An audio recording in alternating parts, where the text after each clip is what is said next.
Bum, bum, bum, bum. Wait, what? Chat will appear when your stream goes live. Interesting. Thought my stream was live. There it is. It's live, I think. I'm like 80% sure. Oh yeah, live now here. Boom. We are live. Oof, with day 5. Give me day 5. Yeah, it did. Sweet. All right, so I found some stuff last night that's going to make this a lot easier, and I made some decisions. I thought about this a little bit more last night, and we're going to make some updates to the back end. What's up, Jack? Welcome back. It's good to have you back. New file here. We're going to make a struct, and this struct is going to be a player class, essentially. Like, it's just going to be a def module. MMO dot player. And where did I dash that? It was in a private chat that I sent to. Here we go. We're going to utilize this here. We're going to actually make a def struct here.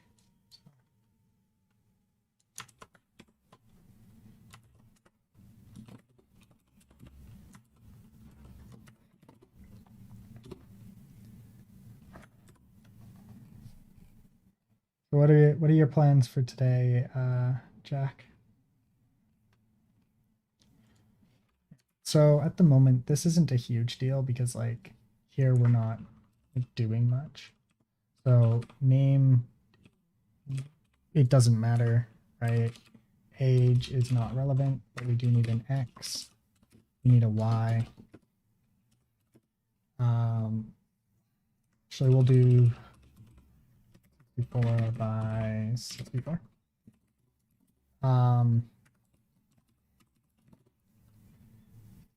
What else do we need? We need attack, say 100. How? Actually, we'll say 10 as attack. Health will be 100.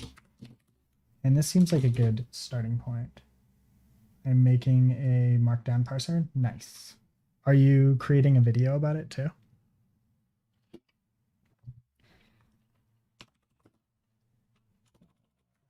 All right, so now that we've got the struct, we're going to create ways of, you can also, or certain keys have to be specified when creating a struct. Oh, cool, I didn't know that.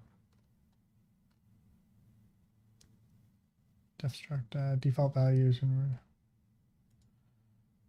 Anyways, sorry, I'm slowly going insane here. No, why not?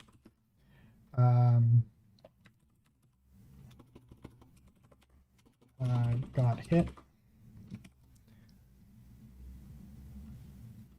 because it's a big project I'm working on. Oh, okay, no worries. So this will then be, wait, we need to name this struct, right? So here we've got the user. Oh, okay, so it's going to be the def module name, right? So here it will be player, right? And this will equal player. And then here we'll say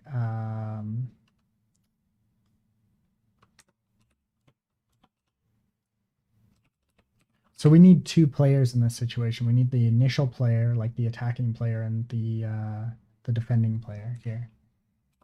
So here we'll say attacking player and player equals defending player. But I have got a couple of projects I want to do in the new year. Nice. This will be attack. And then here we'll say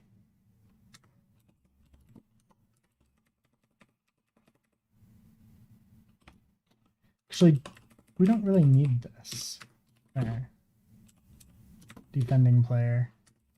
Here, I'll just call this player.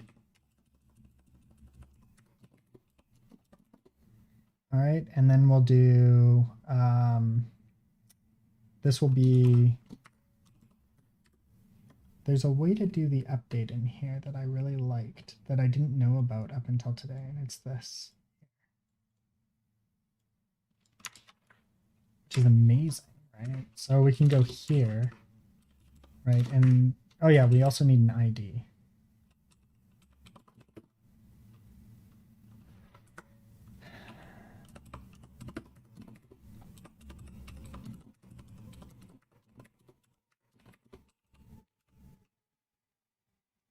Okay, so if we say we return the player in question, right? It would be player, and we're going to say health, and then it will be player dot health. Let's actually break out health here. And the reason why we want to do that is we just want to do because it's faster minus attack.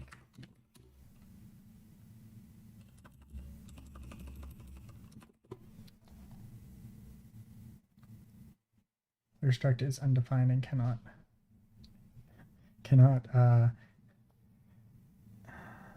expand struct player. Ah, poopy. I think it's because I need to alias it. Alias.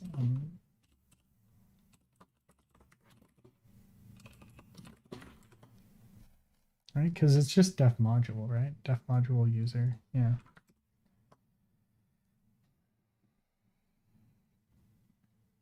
Now let's see if we can do that. Use this. Yeah, so let's do this. MMO alias MMO dot player.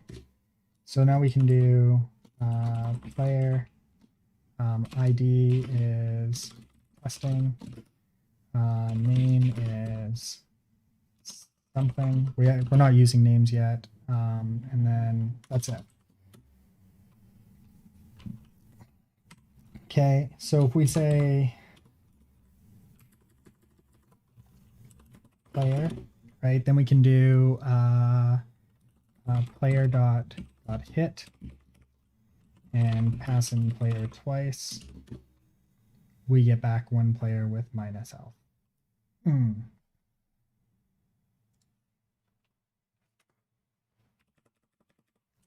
Although, do we want to do it? Maybe, yeah. Although I don't know if I like the got hit. Let's just say player hit.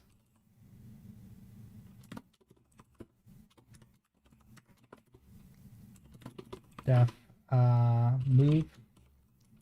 Right, this would be the player. So what made you want to make an MMO? I've kind of wanted to make an MMO for a really long time. To be fair, a very long time. Equals player.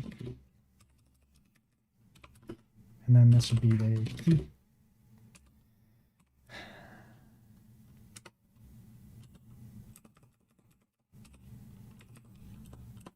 No, we're just going to say move player. And in this case, we'll say here X and Y.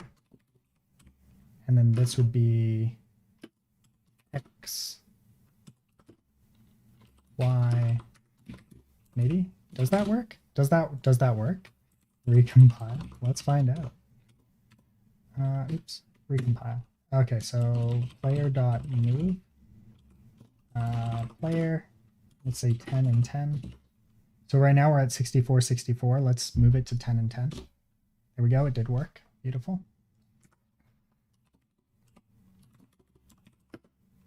We'll also have experience because this is seeming to turn into some kind of MMO, and we'll have level.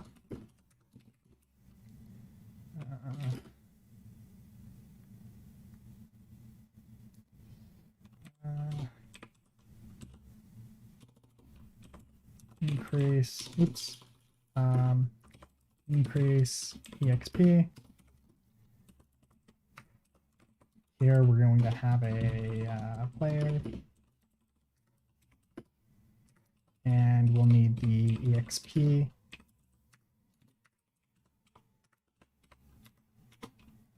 Increase amount, and this will be player exp will equal exp plus increase amount.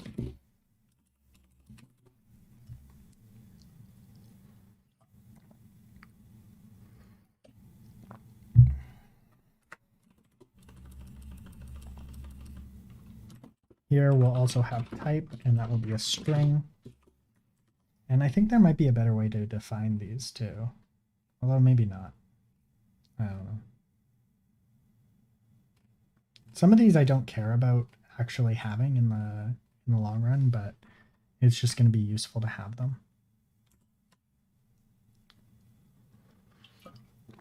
Yeah, I've, like, even before I ever played my first MMO, which was really World of Warcraft, I had always wanted to make an MMO.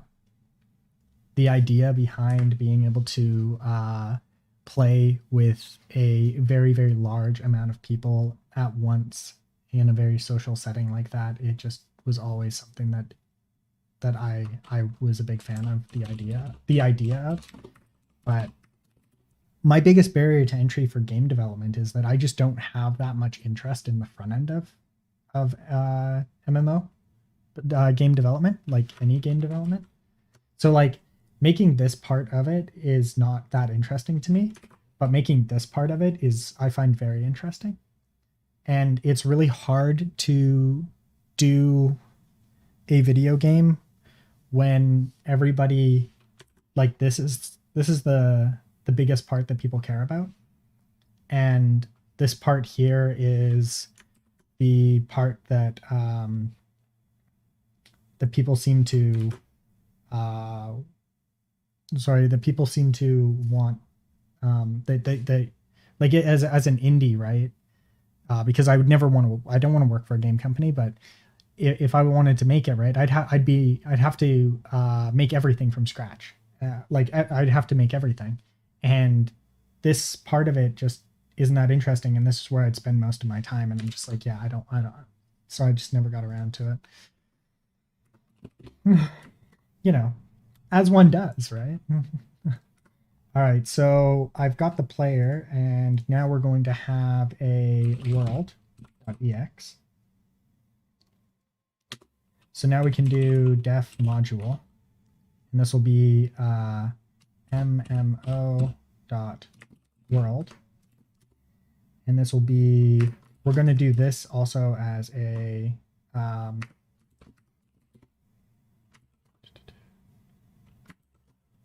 no, wait. How do I want to do this? I think new here, and then we'll do world. Move this into here. Move. There, right? And then here we'll also have a new file. And this file will just be tile. Right? And so here we'll do def module mmo.world.tile. Put rip. MMOs are widely considered to be the most difficult thing to build too, which I find absolutely hilarious. It's the only way that I would ever do, right? So the def struct here, I was the best ninja. What? Wait, what? My first MMO was Club Penguin. Oh, okay. Yeah, my first MMO was World of Warcraft. But that's also because, like, I'm kind of old. When did Club Penguin become a thing?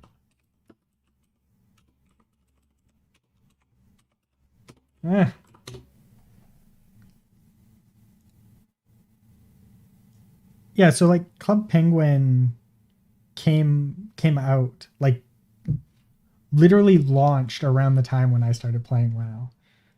Because I think it was like I think I started playing WoW in like August of 2005.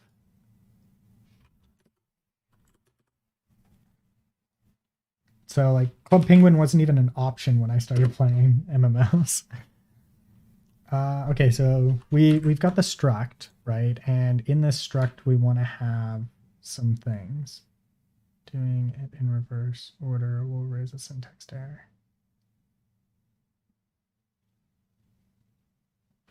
Wait, what? You can specify. Okay, here. Okay, so def struct here. So what are the elements of a world tile, right? So I guess we'll have a so every tile will have a what would I call it? Like it's a sprite, no. Not a it wouldn't be a tile set. It would be there's got to be a word for it. Like the coordinates here, right? So like this is a green tile. This 64 by 64 tile right here is green, right? So I guess like this would be the number, maybe? We'll say 0. But actually I want this to default to, let's default it to green for now.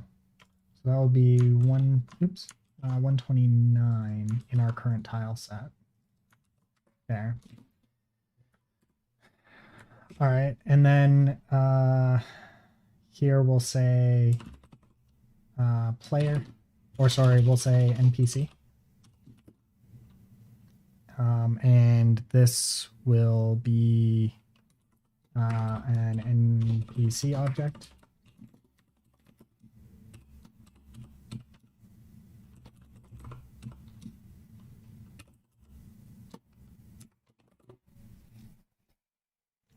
New file, NPC.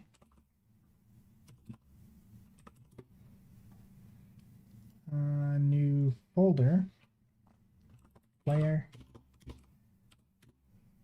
And then we can take both of these and move them up. Oops. Move. Boom. Beautiful. And then def module MMO dot player dot NPC depth. You think that'd be the?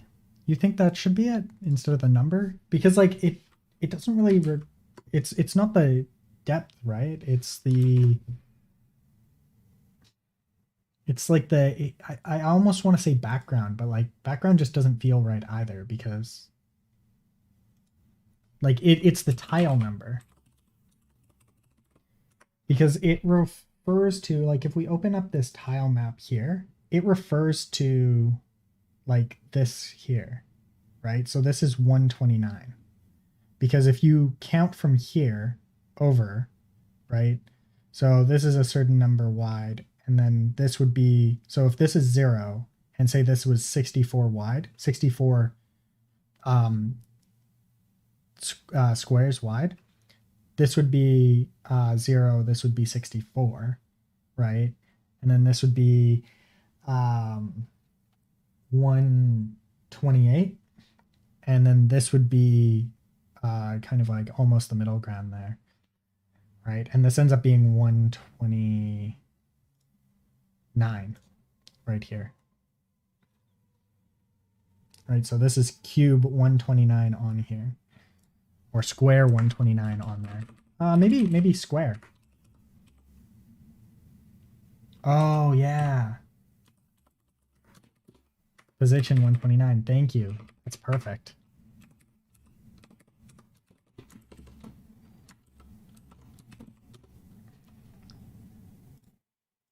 That was exactly what I wanted. So we've got an NPC option here, which will be name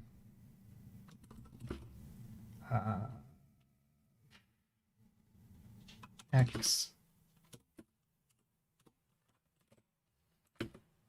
Y,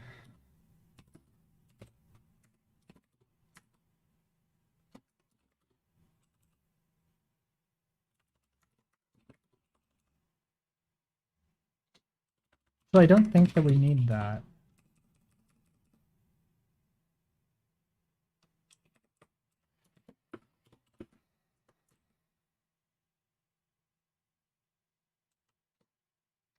I have done a bit of game development before. I have not.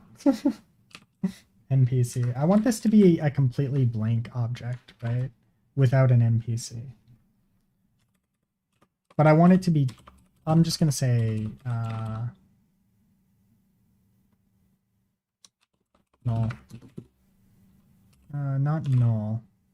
I want this to be something, but I don't want it to be, can I change it after the fact, I wonder? Recompile. So if we alias this, right? So we do, right? And we say, file. We get that, right? An NPC, but I don't want the NPC to actually have a generated thing. I wonder if we can just do this. Or this, I guess, would probably need to be like this then. Would it?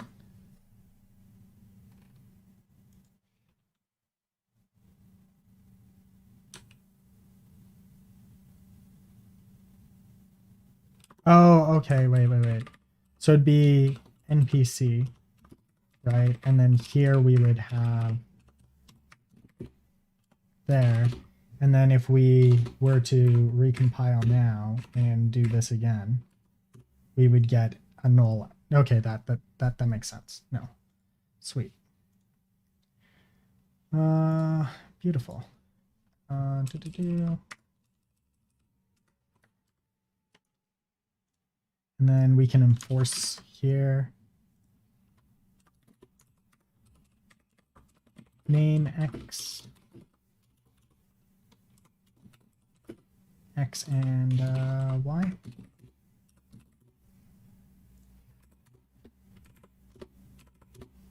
Beautiful.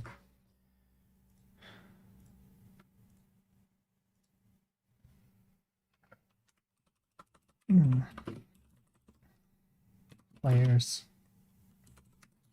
will be an empty list.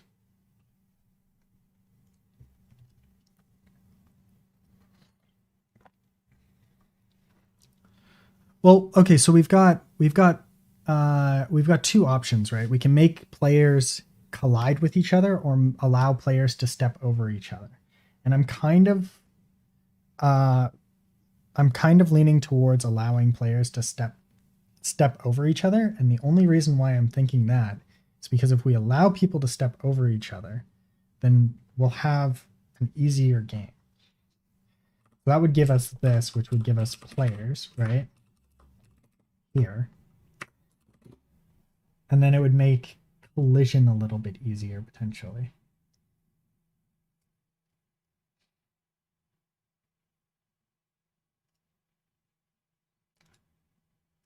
Anyways, we'll come back to that. New file, collision, collision.ex, def module, MMO dot.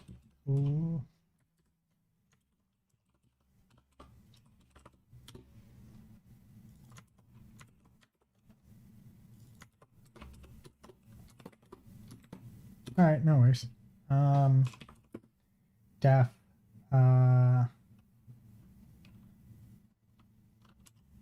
check. Okay, so now here we're going to take the game world and we're going to break out these collisions down at the bottom here. Check collisions here. We're just going to move this out here.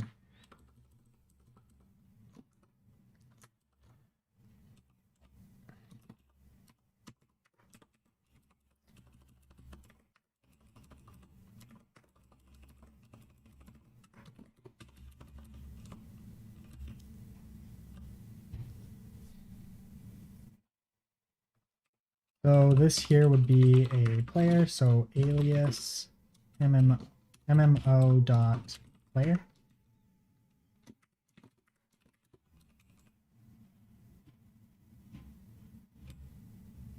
And then this here would just be check.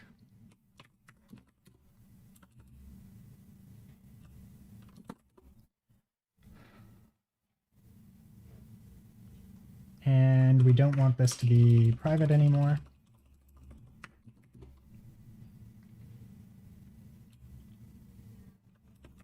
And then this here would also be a player.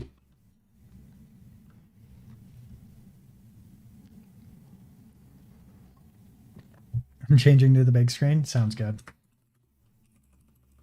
Okay, so this will give me a collision we can just, what we'll do is we'll have a generic check, and the check will just check anything that you pass into it. So any list that you pass into it. So in this case, we're just going to pass in this list here. I think that in this case, I don't actually want to do this anymore. Like, the idea was fun, but when I first started there, and that just seems like a bad idea now. Because in the world here, right? So if we've got, I'm going to close some of this JavaScript stuff down. In the world, right? We've got the world here. Here we want to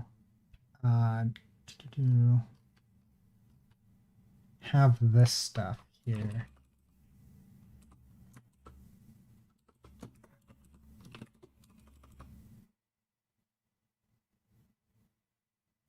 Yeah, and then we come back to world here. We'll move this here, game world.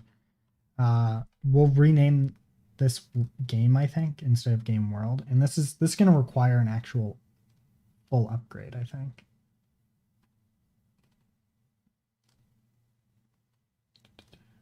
Either that or we could do it in here. Actually, it might make more sense to do it in there. Never mind. I'm just gonna just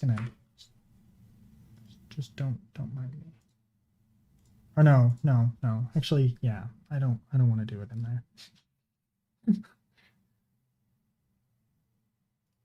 Let's rename this though. Instead of world, this is going to be map. Because I think that's going to do it a little bit better.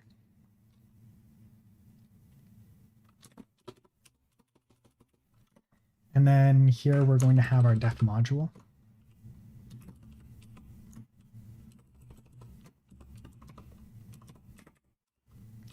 Name, open world, or world map.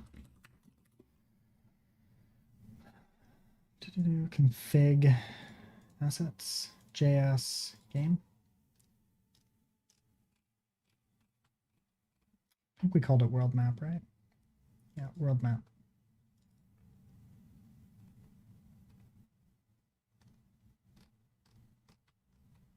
In the config, we called it that as well, I think, right?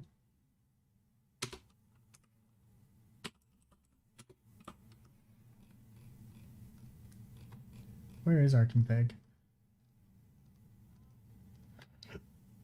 Game scene. Not really what I wanted, but whatever. Key. World map.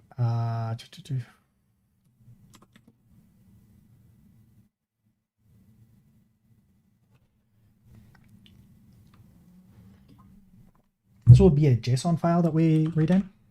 File. Changing to the big screen. Ow. What else? What else do we need for this world? I guess we need players, right? Which will be a list of players, right? Then we also need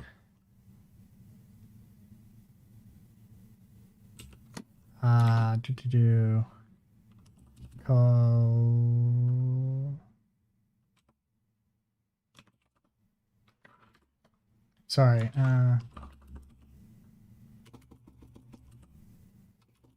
object I totally misspelled collision. Collisions. All right, then we'll go here and we're going to rename that file because we misspelled it. As one does, you know, naturally. I don't think I misspelled it there. I did not. It was just there that I did. Okay, beautiful. And then I don't, collisions doesn't actually have, yeah, collisions doesn't have anything for me to hit.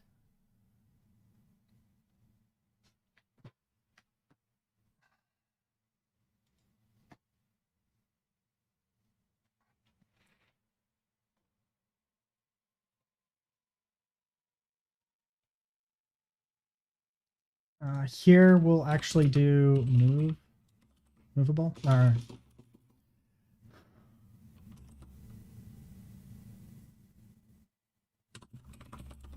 collision true. False, sorry. Will be the default. Collision false.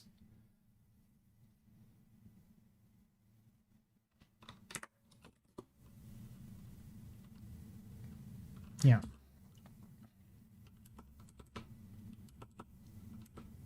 Okay, so now if we go to the map, we can bring in the PC tile. Okay, so we need the tiles in map. So we need to alias MMO map. We're going to reuse this. Def create gen map.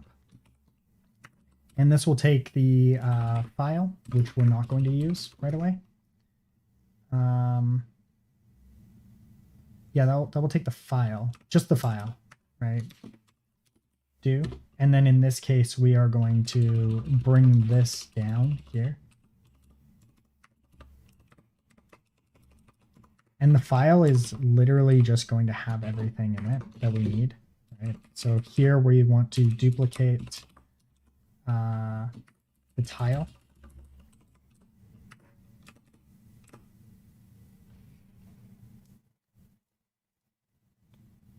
World map. Oh, here, world.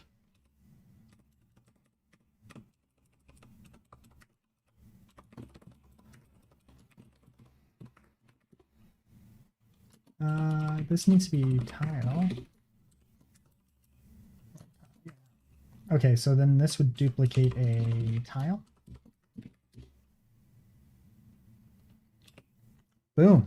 Now when we recompile this, and we spell recompile correctly, and what's the issue here? Oh, right, yeah.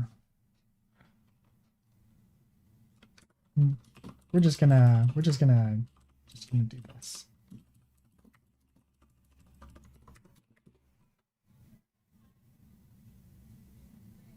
Ah, oh, damn it.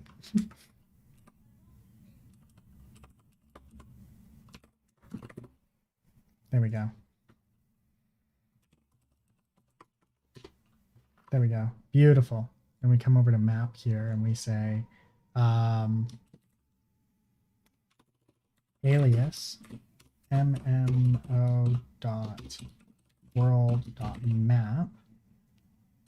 Now we can say map, right? This will give us that, but what we really want is to gen an empty map. So if we say map dot gen map.gen, right? This is going to error out because, yeah.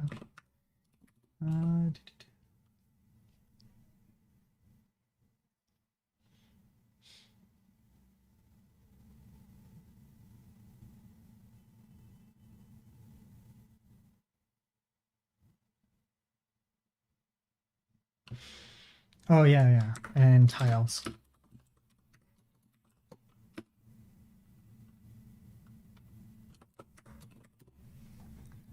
recompile. And then this will be a, here we'll say tiles.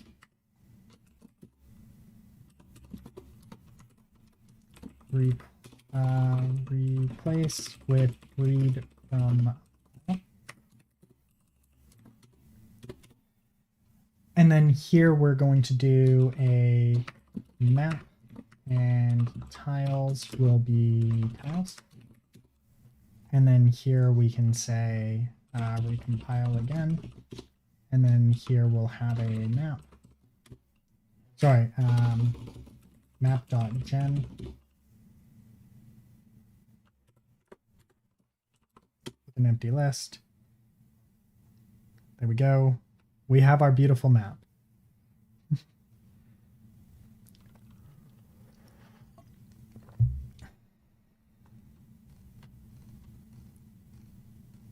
It's amazing.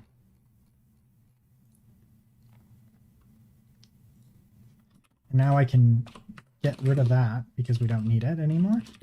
And it's amazing.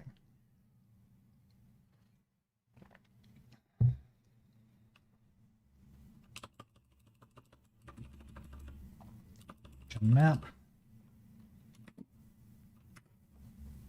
And I think that's all we need for the map for now, right? We've got the tile, which isn't utilizing NPC yet.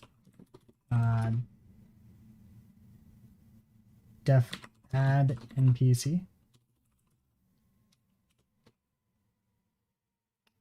And then this will be NPC.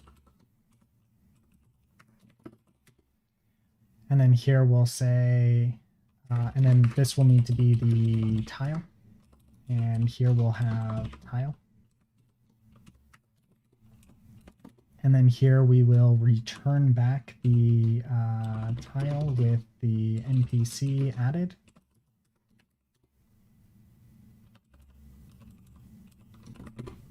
Why did that not work? Did I get that wrong?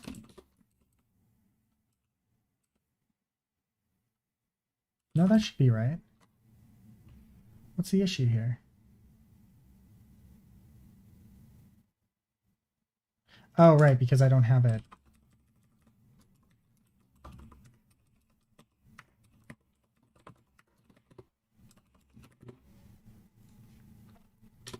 Yeah, beautiful.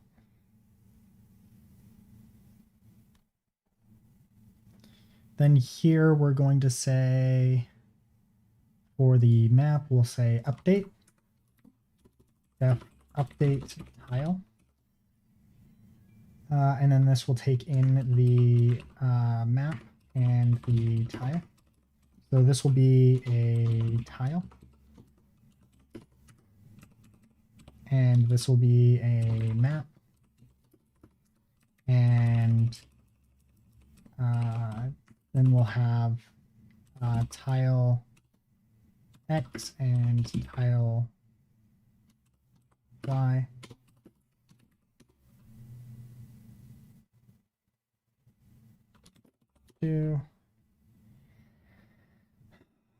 And now we need to grab, we need to do, Elixir get Elixir list, right? Because this is going to be a list.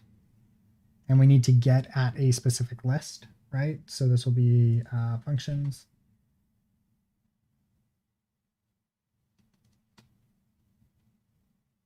Pop at, replace at. It'd be replace at, right?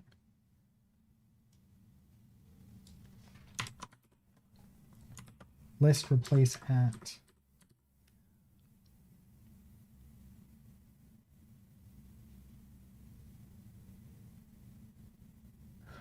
Wait, where is it here?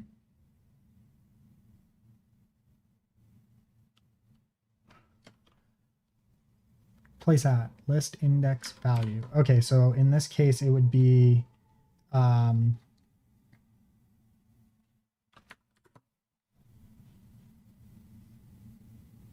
we would first get the element here. So Elixir get list element by index.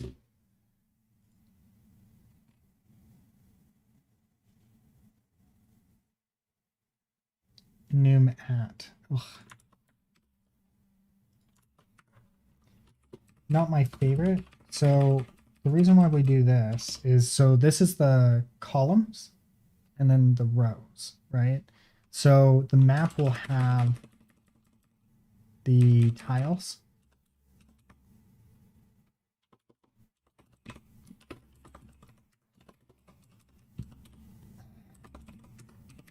And then, so this is Y, this is X.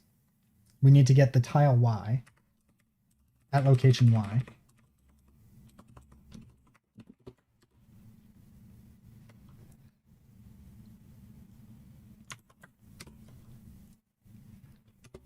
Okay, and then this is 1 should be B, yeah, and 0, sweet, A. Okay, so I was right. And this will be the, so this is the column. Yeah. And then we're going to update at. So this would be replace at. Updated column equals. Then I'm going to come back and make sure that I spelled column right. I don't think I did.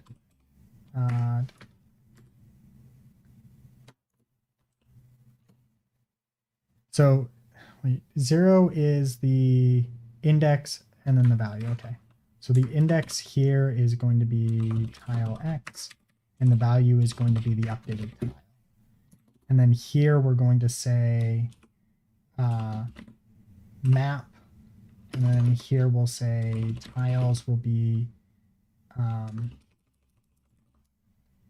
updated tiles.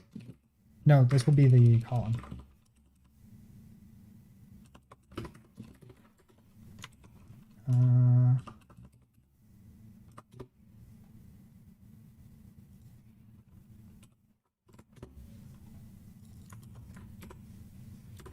Let's see here.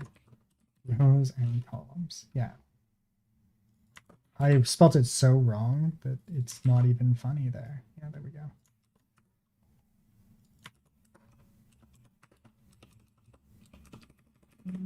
Columns.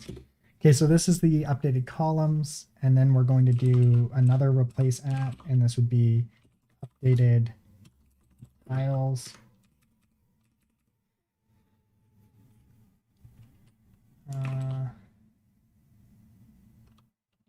Tiles.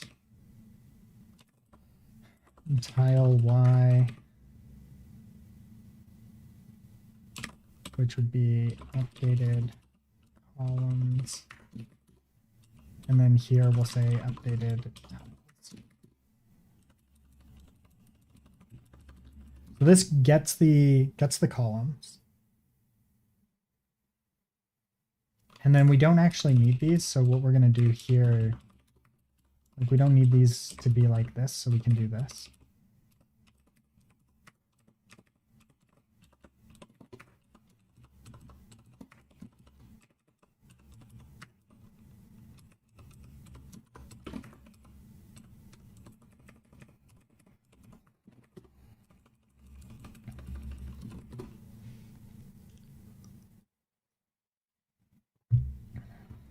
There.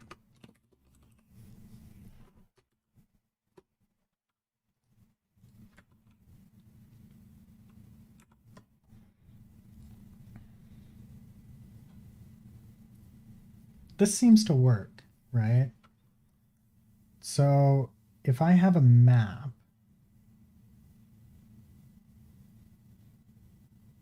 let's make this map a, we'll say map equals map.gen. Oops. Recompile.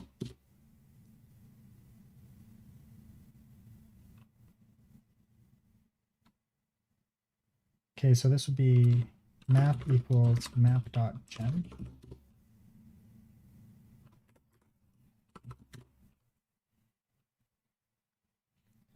Okay, so if we do list dot first and then we put in map, we'll see.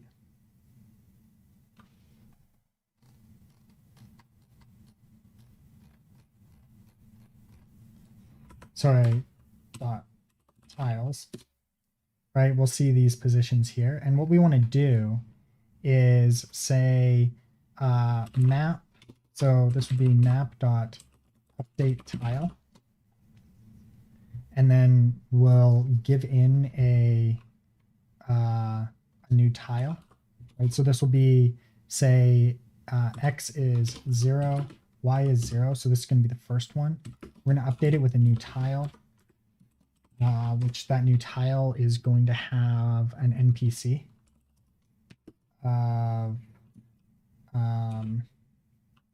We're just going to say testing, right? Or actually, we'll give it a different position. Position of 0. And then we'll pass in the map, like so. And then I forgot to do this, list dot first.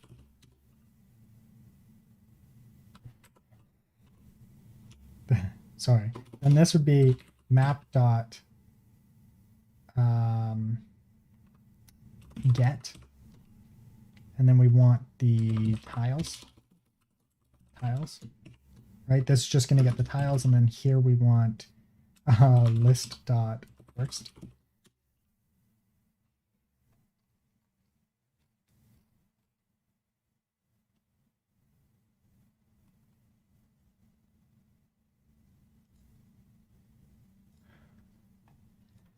Let me just recompile this really quickly here. And what I'm going to do is I'm just going to return this because we're getting a bit unwieldy right this moment. So recompile, and then we'll do this one more time. And this will just, we can just pipe this directly into list dot first there. So this totally actually worked exactly the way that I wanted it to. Yes.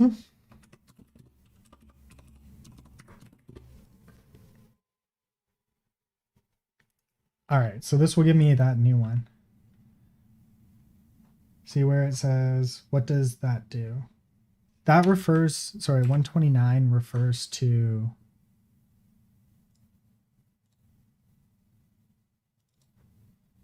this 64 by 64 square. So 128 would be this gray dot here. And then this would be 127, 126, and this here would be 0. And the 0 has this tiny bit of green right here. Because it comes down to about right there. It's about the 64. Like, so this is 3, 1, 2. This is 0, 1, 2, right?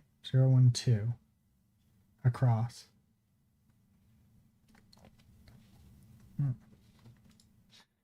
Does that make sense?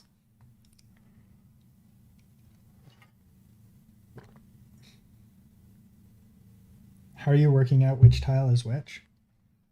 I counted. So I in the front end, right? So we go to game. When we define the tile set for the world here, when we create the map, we state that the tile width is 64, the tile height is 64, right? And then we pass in the tile set that I just showed you. And if we set everything to 0, we set all of them to 0, we'll get the, everything will be this square right here. Now what happens is if we say, set the tile set to say 16 by 16 instead, then it will say the front end library that we're using will be like, okay, so we'll do 16 here, 16 here, and this, it turns this into a giant grid, right? That's 16 by 16. And that's like not at all what we want.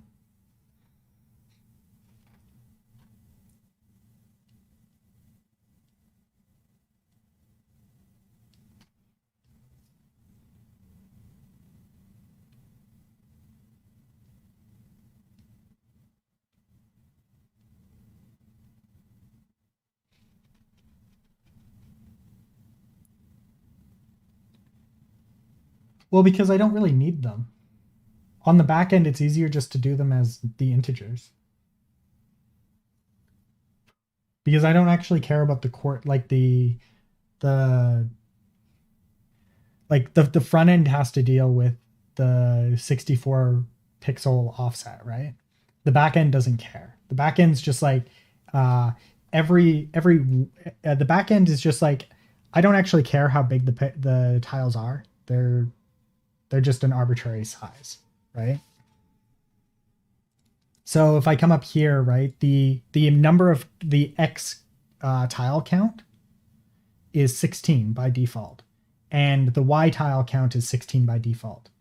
And I'm giving it one tile padded, so it's a 17 by 17 grid, right? Then the front end, and then the back end doesn't care, right? If we want to swap out to a 16 by 16 tile set, right? The back end doesn't care. The back end's just like, oh hey, just here, and then it would dynamically just change on the front end. So I didn't want to deal with like doing pixel math on the back end because it just didn't make any sense to me to do it on the back end. It makes plenty of sense to do it on the front end though. So like on the front end when we do a move, right? So if we go to user player here and we move a player, right? When we update the position of a player, we take the X position and the Y position provided by the backend and we multiply it by 64, and that gives us the pixel location of that the player is going to be moving to.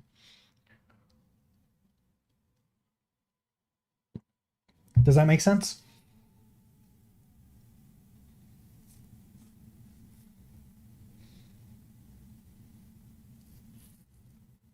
So like the backend doesn't care about the pixel count. The backend just cares about how many squares there are. This is a very rudimentary collision detection system. Yeah. Okay. I'm not insane. It's beautiful. So this is essentially our collision detection system as well, right? So this would be a player.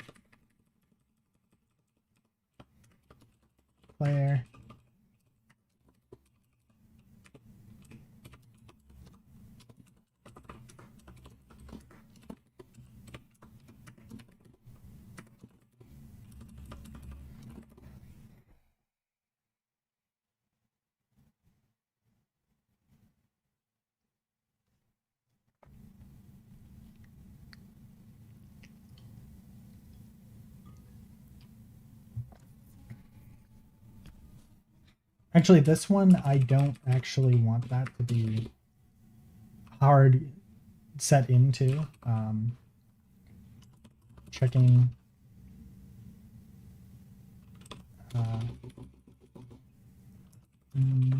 checking element. Just in case, I'm just going to rename this. Checking element. And then what we'll do is like, let's say that we have a different one where we're like def check, right? And then we want to check because an NPC is moving. We could do this, right? And then we'd have like maybe players, right? And then this would be again T, right? And so forth. Yeah. I'm also really happy about this, that we can like use this ID to check whether or not the two players are the same.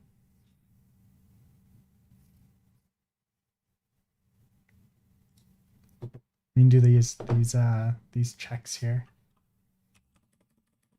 Although I should probably just do the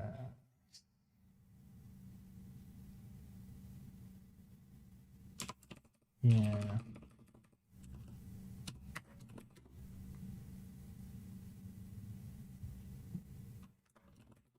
There.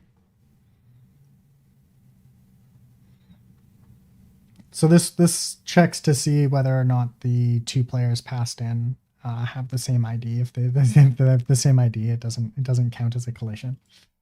The ID is also arbitrary to the backend. The backend doesn't really like the front end doesn't really care about the ID. It's just literally used there to be able to tell the front, so the backend can tell the front end which sprite it should update. So like if somebody was to like change which change the IDs on the front end for just their game, it wouldn't affect anything else except for their experience because the characters would all be in the wrong spot. It's great. It's great. Characters would just stop moving. It's amazing.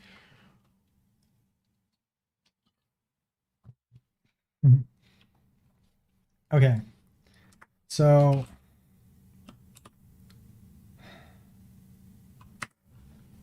all right, so update world, right, which would be the update map.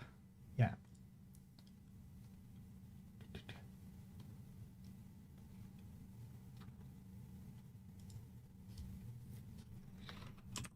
We can do this here.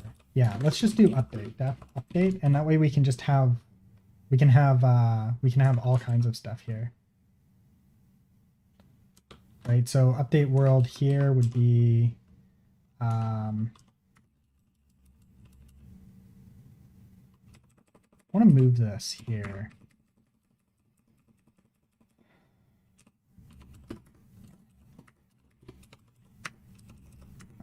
To do new XY like that. And I think I'm going to move map to be the first one. And this, we might change this in the future, but I think this makes the most sense right now. Map, tiles, oh, sorry, players, players equals map at player equals player, new X, new Y, oops, do,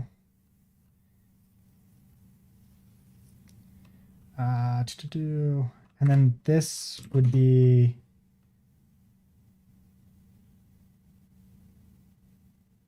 actually wait. Yeah, no. I totally did this wrong. I should keep it this way. This actually makes the most sense. Just so I can pipe the player and everything around easier. Okay, so then this would be map players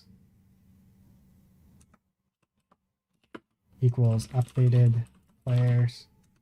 And then what we'll do here is we're going to do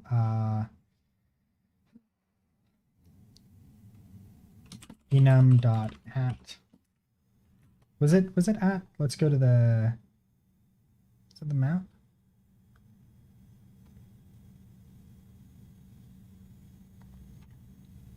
Yeah, okay. And I'm going to do ID is player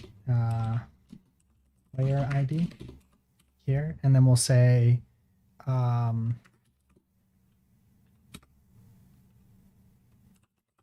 player equals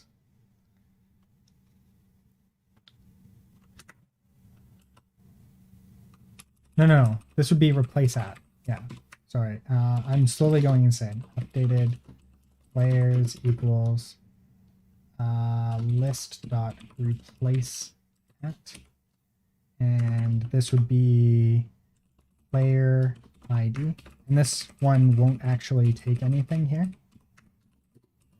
And then here we'll say player.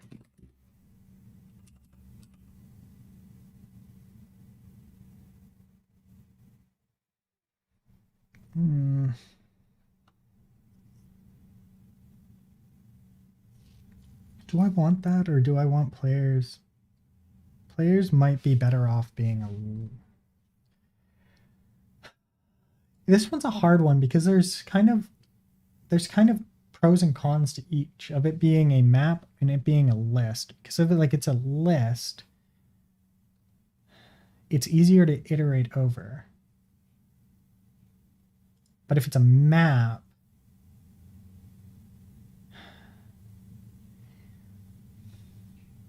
it's such a hard decision. Because for the collisions, we've got to convert it into, you know what? I'm just going to do both. And then what we'll do is player IDs. And this will just be that.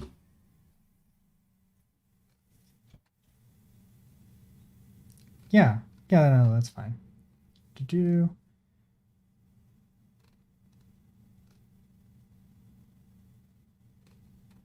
Update player.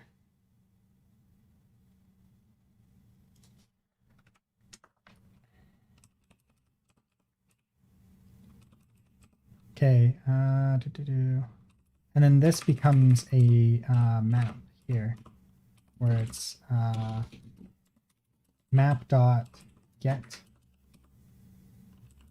players, then it's player ID.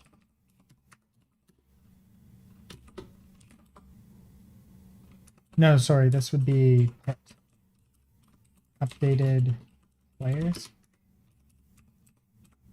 equals players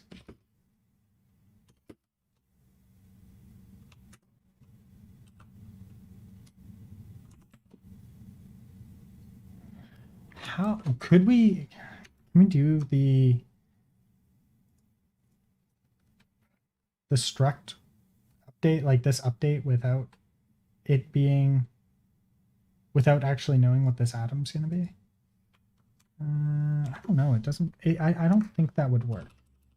Updated players, map dot put. I'm not even sure how I would pull it off, to be honest. So, ooh, actually, maybe this. No, because that wouldn't work either. Sorry.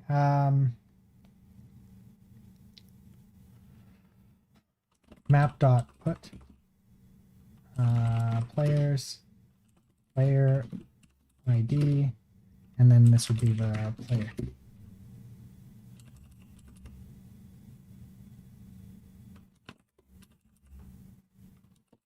Wait, so what's the problem now?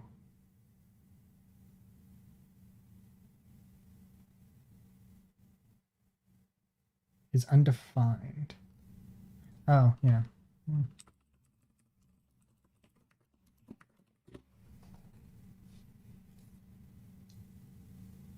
Function MMO world map dot put is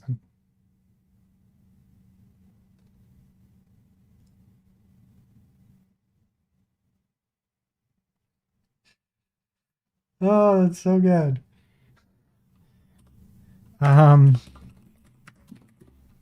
Game.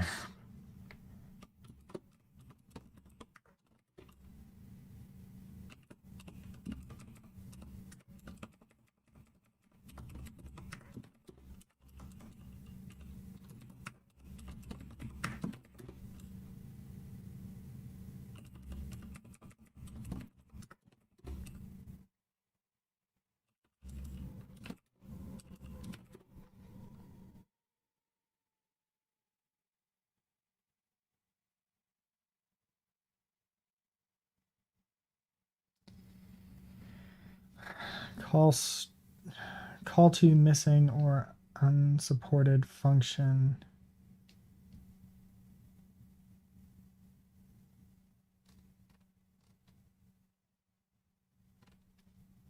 I just fixed that.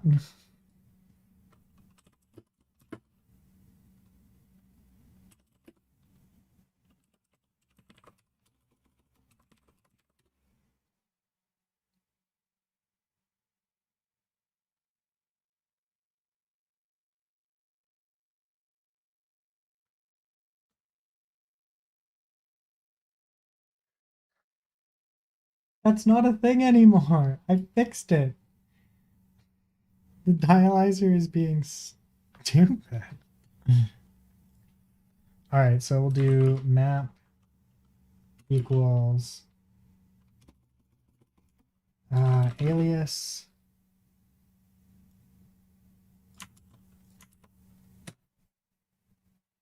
Okay, so somewhere it's still calling this map, right? Even though like that's not at all a thing anymore. So map equals game map dot gem, right? And then player equals sorry, we need to alias player first. And then here we'll say player equals player. And then we'll do game map dot update, and this will be the player and then the map, and it updates. It totally updates.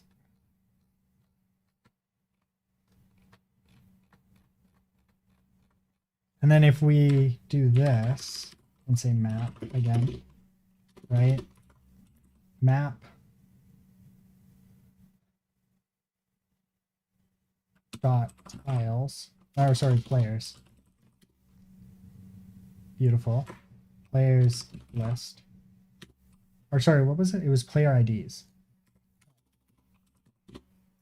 Yeah, gives me nothing because that doesn't exist. But if I have players, right, then we do we run this again.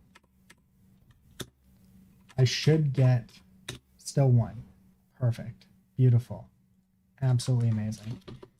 Def add player, right? And this will be the player equals player game map players and player IDs, and then here we want the ID. ID is player ID equals map 2, and then here we'll do this map players will be do that. Updated players. And then here we'll say, wait, oops. Is it actually IDs? Yeah, I did put the S. Just wanted to double check that. Player IDs, like so. And then here we'll say updated player IDs equals player ID, player IDs, player IDs. Actually, we'll just do this in place here, like so. Like so. And then def remove player. And then here we'll say player ID, player ID. And then we'll do the game map. And this would be players and player IDs, player IDs equals map. And then this would be map players, updated players, and then player IDs, updated player IDs, updated players equals, and then this is going to be a pop. Elixir map dot pop.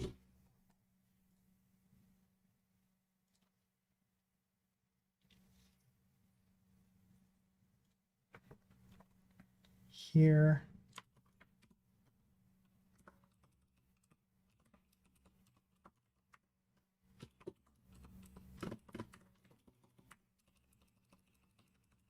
This is the element, and this is the updated players here.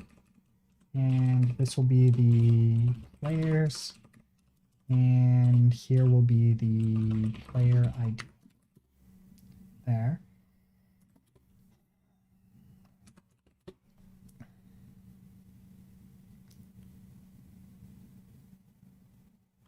Players does not exist. Oops. There we go.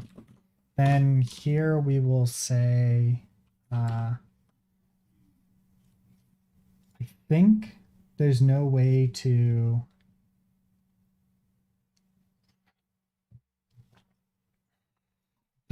actually do this without like, yeah, I think this just needs to be an enum filter here.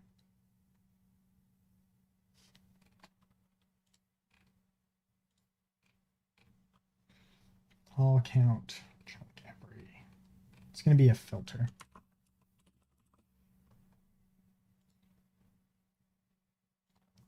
We can just do this. And this is just going to return the updated player IDs. And player IDs. Player ID.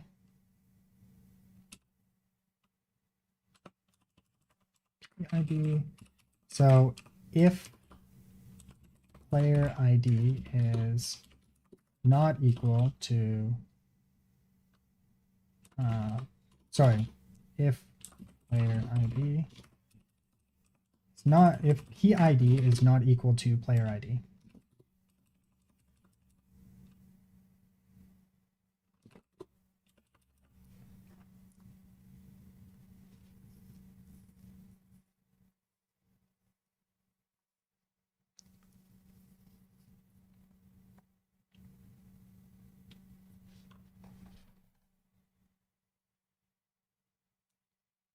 puts the given value under key map. What's the error then? It's still doing that?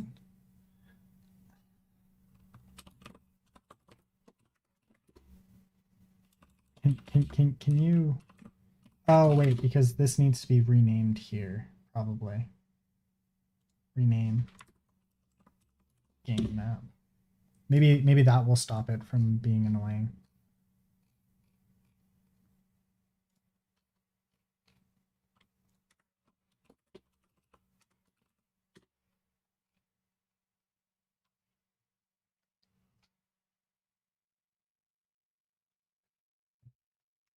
And it did.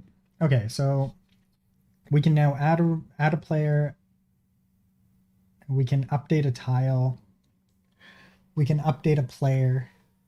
We can update a player, update a tile, add a player, and remove a player.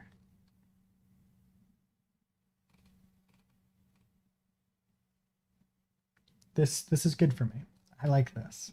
This makes it a little bit easier.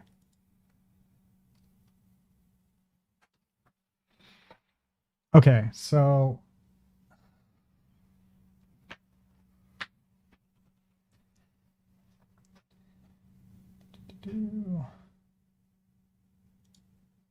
then here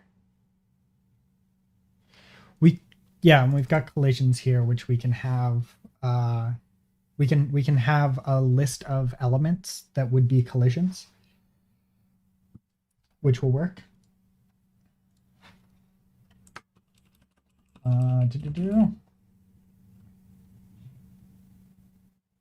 All right, so let's start redesigning this a little bit here. So we're gonna just essentially move. Here's the player.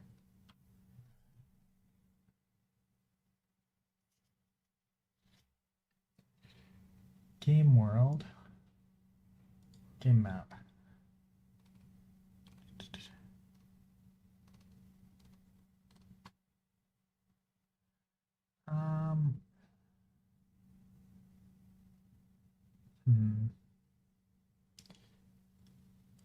Here we're gonna do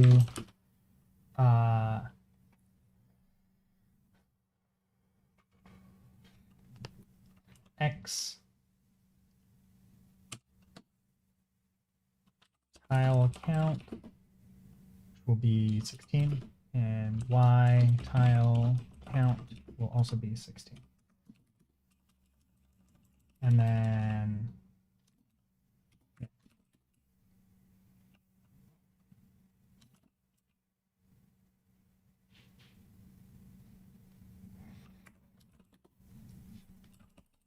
actually here we'll say at X tile count and at Y tile. Beautiful.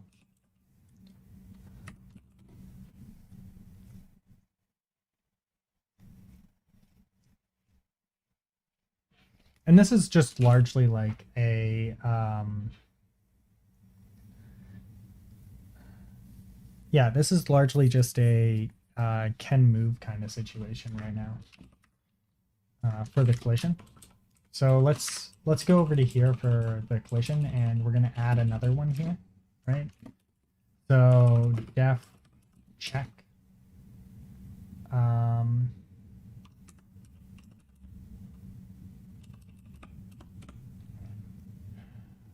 will be player X Y equals player, and then here we'll say tile.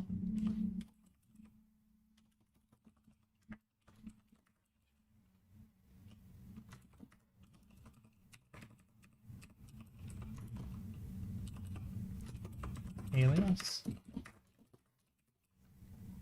This is going to check to see if it's a tile, right? And then here we'll just do the position. Position, which will be position. And then here we'll say NPC is no. I think it's no, right?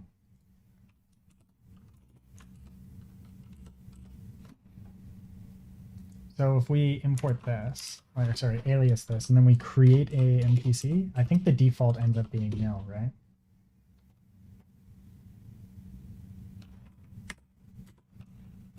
Name is,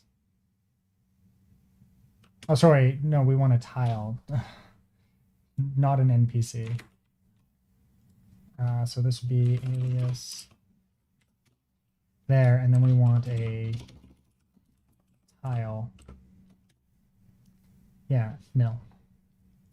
Collision nil there. And here we don't actually care about the position, right? We'll say, oh wait, because this is a, damn it.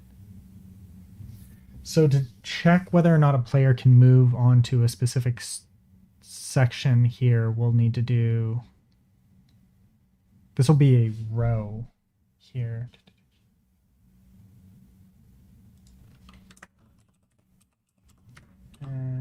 Here, and this will be a equals row tail, like so, and this will be so if these things are okay. Wait, no. Wait, did I put this in world map? I can't remember. Game made.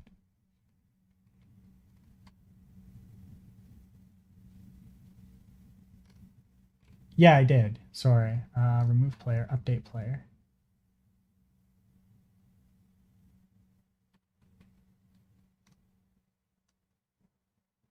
Or did I put this on the player itself? No, I haven't done any collision detection yet.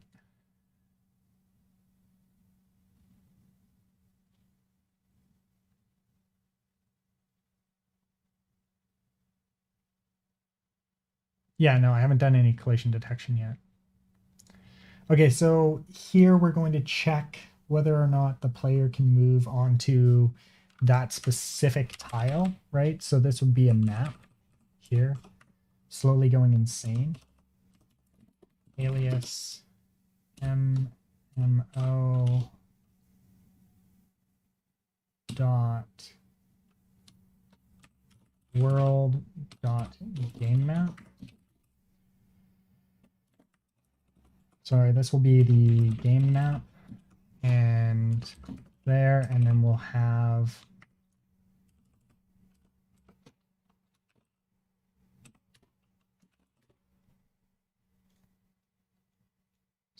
the game map here will have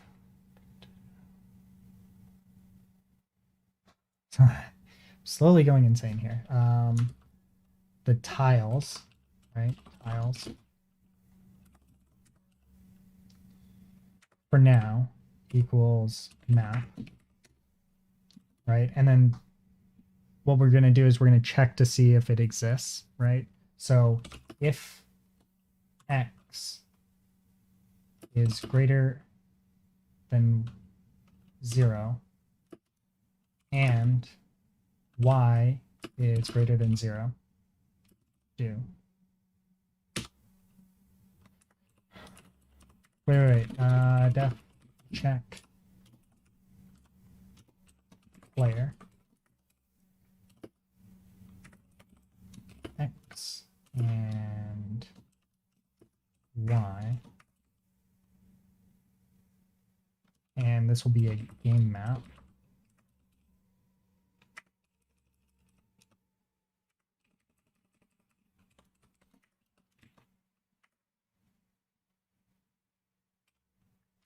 I think we need to return the map,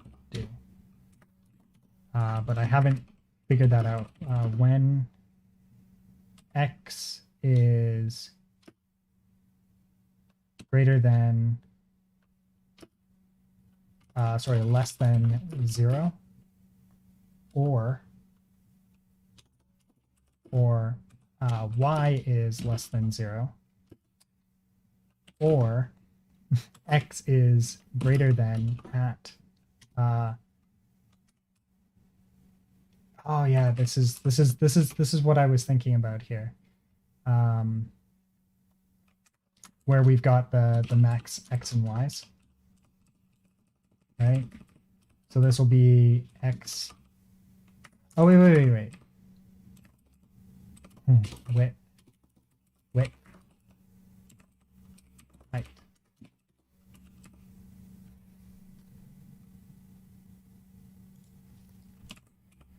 X, Y, so width. Height.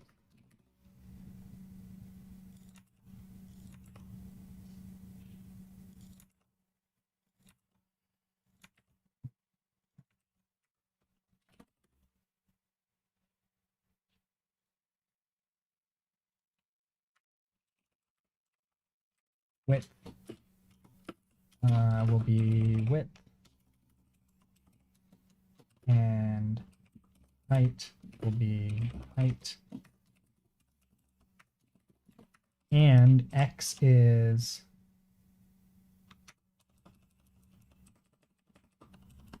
greater than width, or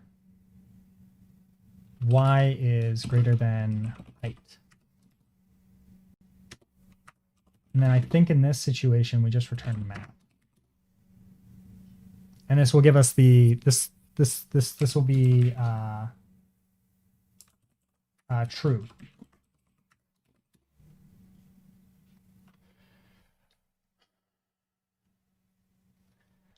What if we do, instead of false, let's do collision, or sorry, wait. False here was no collision. No collision. Collision. True is collision. Collision.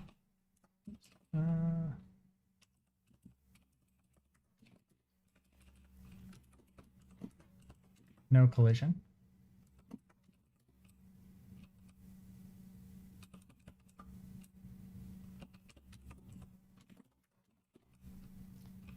So here we'll say collision.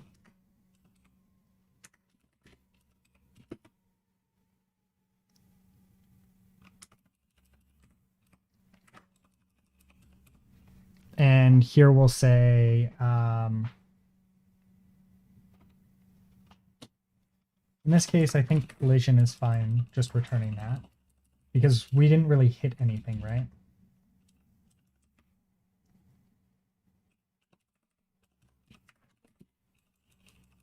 And then here, X and Y, tiles, map.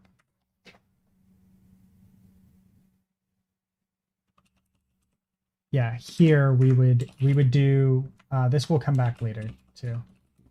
There.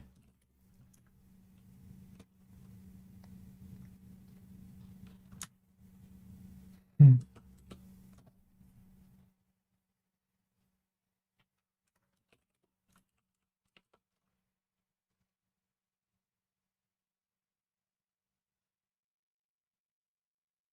I almost want to do like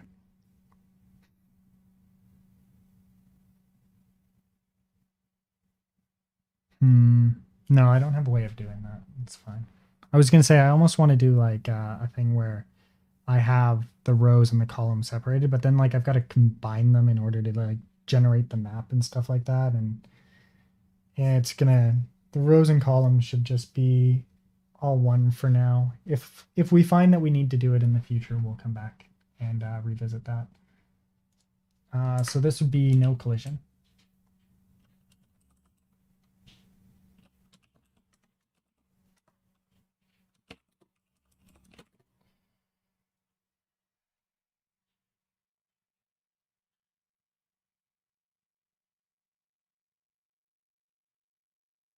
And then when we are moving the player, right, we have the X and Y's. And here we want to also put in the map. And here equals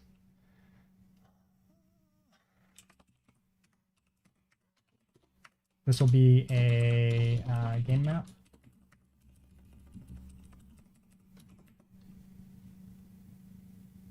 This was what?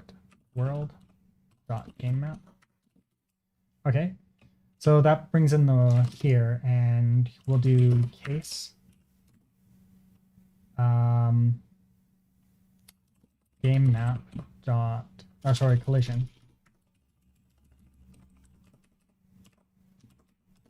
Collision, right?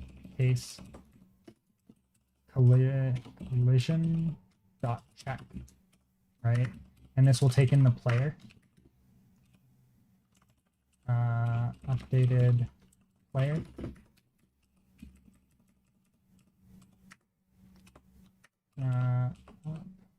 Updated.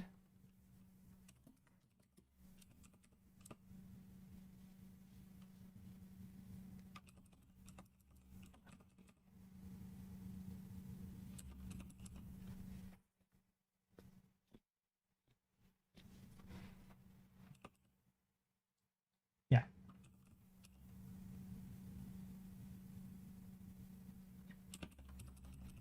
We could also do these. I think we could also do this. U, right? And then that would be, and then here we could do this. X here, and then this would be X plus 1. Actually, I kind of like that. Let's do this. And then we'll check the collision after. This will be -1 for D for down. Then this will be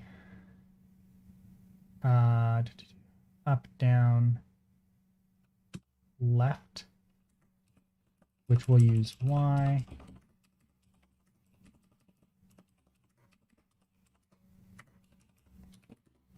So left will be moving this way. And then up, I actually got wrong. Up is actually -1 and down is +1. And then R will be +1. Let's make these a little nicer. Down, left, right. Okay. And then def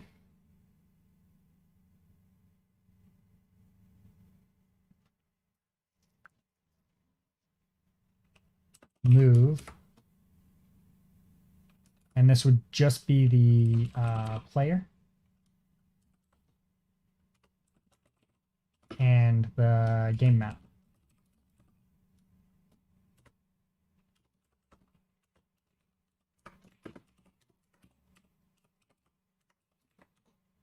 And then here we are going to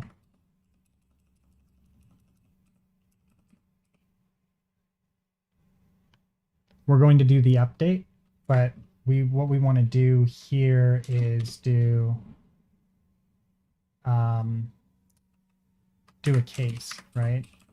So this will be updated player, and then here this will be player.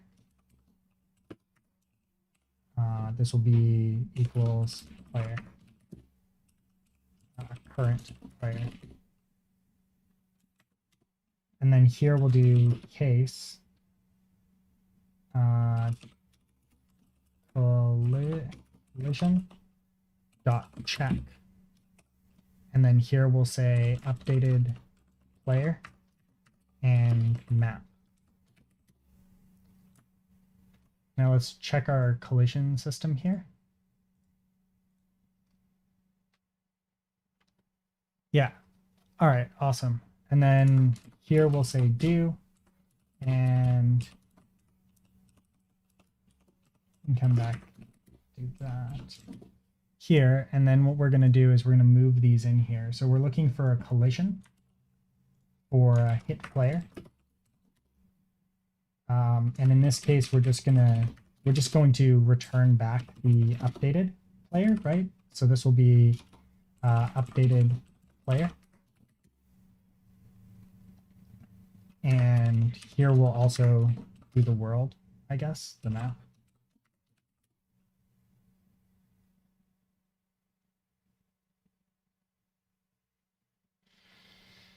Ugh, I'm already losing track of things. It's beautiful. Collision.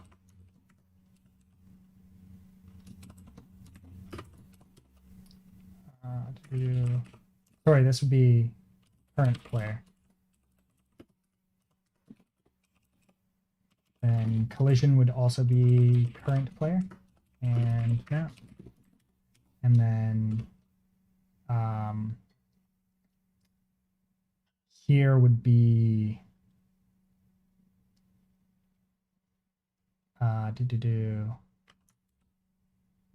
no collision.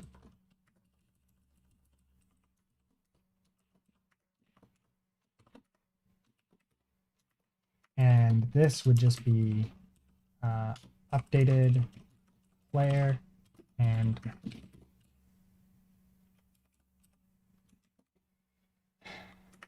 And then I'm going to move this one here over by going like this.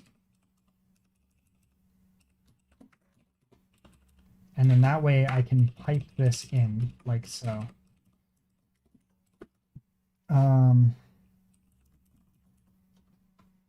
Sorry, move.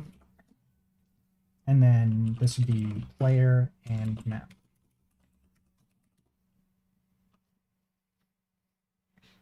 Actually, I don't want to pipe that. That doesn't make much sense to pipe.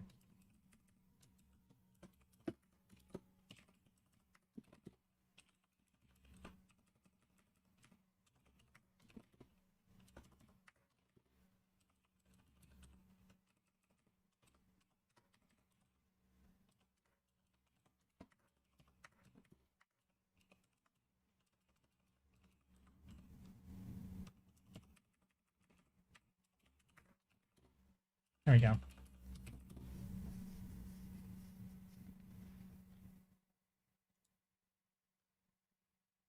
Okay, so that would move the player. But when we move the player, we also need to update the map, right? Game world. So this would be the update here, right?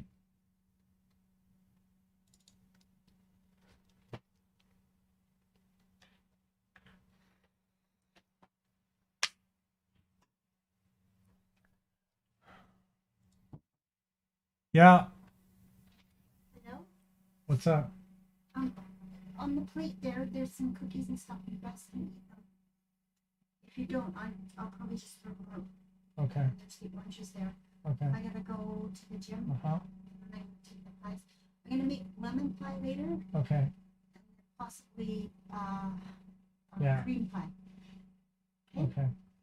And you guys can have it. Okay. I don't. All right. Yeah. Okay, love you.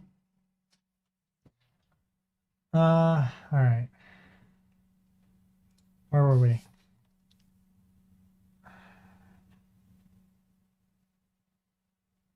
I don't think I like this system that I was just building here. Not because I don't like the way it was built. More, I just don't like the where I put it. I think I want to change where I put it.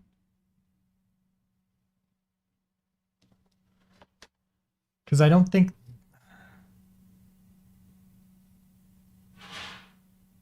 that was a very detailed plan. I know it was way more detailed than I ever wanted it to be.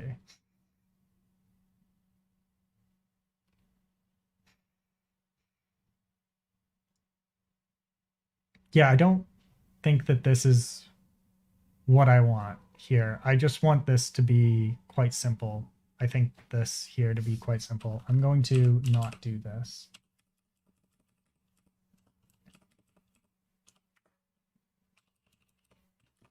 This, I think, should be moved into maybe direct game logic in this case.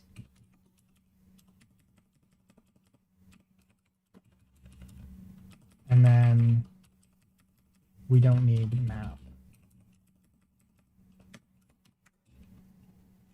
Yeah, I don't think that this should be doing collision detection because it's going to make it messy because we have to do collision detection elsewhere as well. So let's do all of our utilize collision detection entirely in the same spot, right? And then we can handle collision detection in the same spot. Because right now, if say we were doing collision detection here, we would have to do the hitting of like action on whatever is doing the collision here as well. And I don't want to do that, so I don't like this. So I'm moving this entirely out. I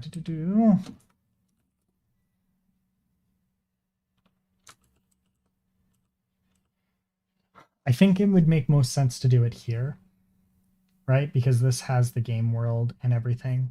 So we'll start remapping this now.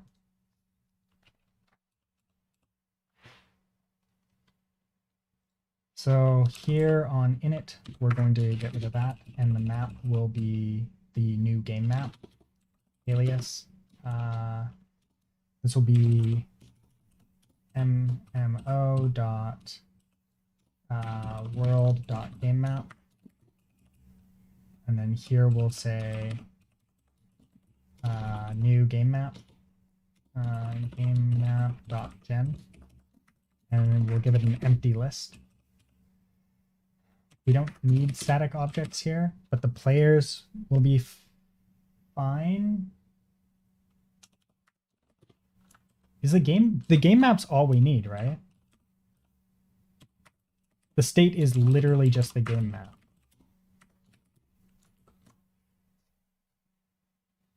Yeah, the game map is literally all we need. Okay, yeah.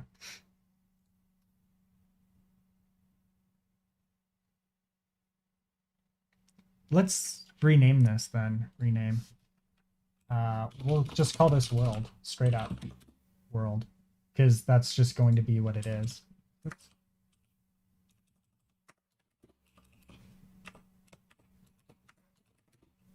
Wait, what? No, that's game world. Ooh.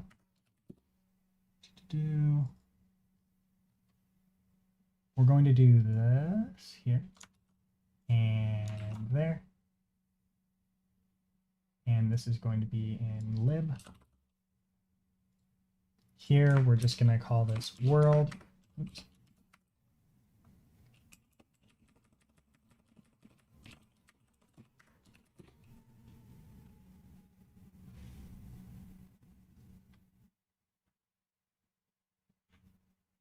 And then we'll come over to here and we're going to do this as well. we go. Yeah, this feels better already here. Then here we're just going to do that. And then here as well. And then we're going to go here and do this. And then here we'll just do this. World.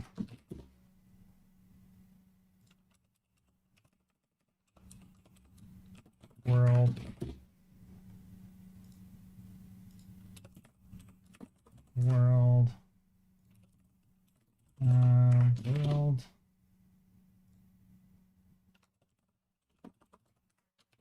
World. And world. And here we're also going to do world. Beautiful.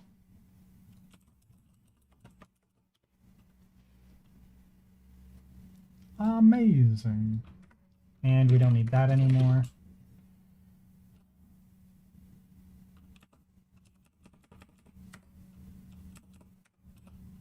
This will be player.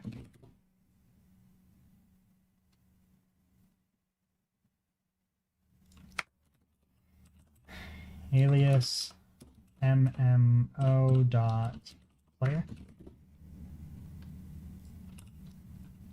And then if we come over to here, we just want a new player. So we're going to generate a random location. Get random start location.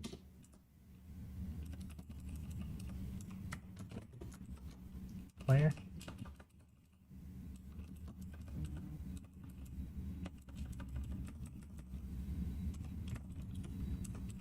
And this will be of type world. Width.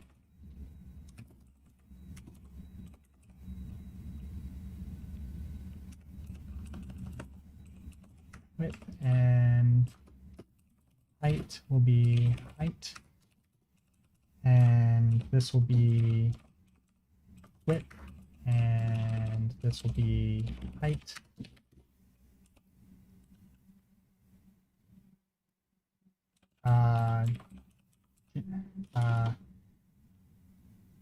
Gen user with random location. And this will be player.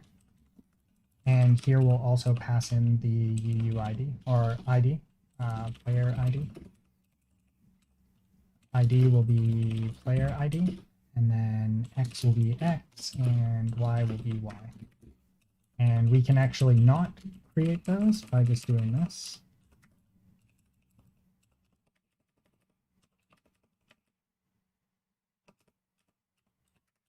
Like so. Beautiful. And now we can come back to game world, right? And then when we add a new player, right? Here we can just say player, and this will be player.gen user with random location, and here we'll say player ID.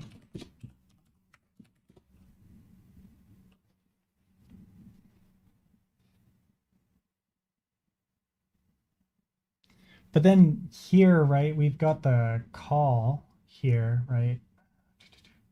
Channels room here. Why don't we just say,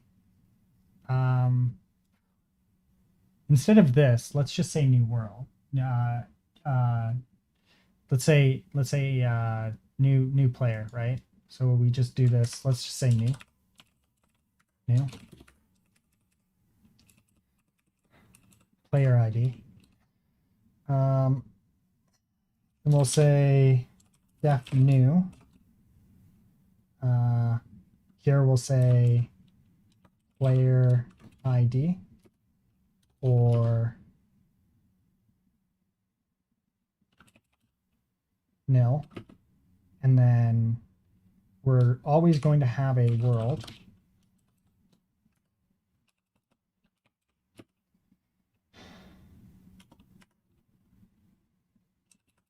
We'll say player. There.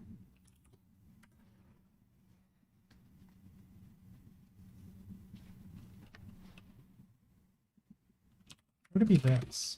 Wait, what was it again? There was a way to do this. I'm just trying to think here. Def new nil.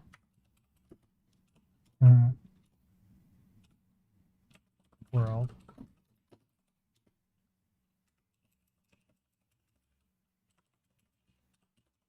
And then here we actually want, let's just do, this makes more sense to me. Ecto dot UID dot auto generate. I think it was auto generate, right?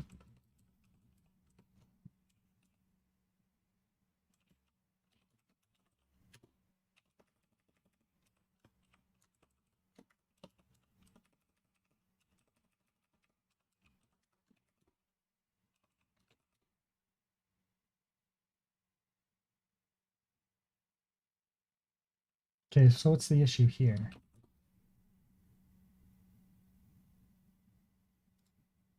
Oh, right.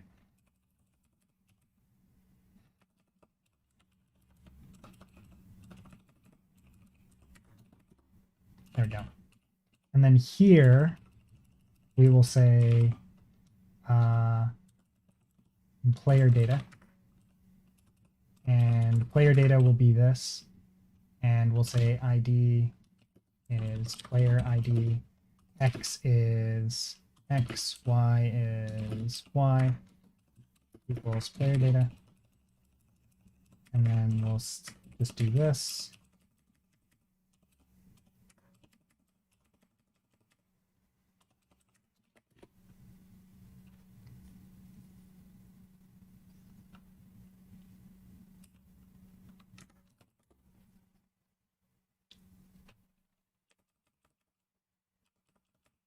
And we don't care about that.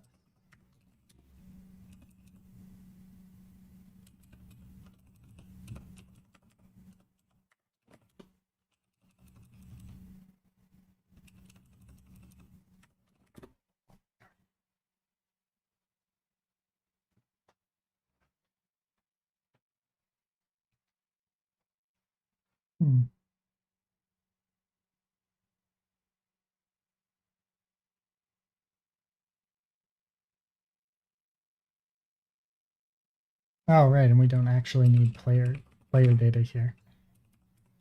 All right. There we go. So this would be new. And then we'll just do this. There. And then we've got handle call new. And then this would be world dot add player. And this would be the player and the map.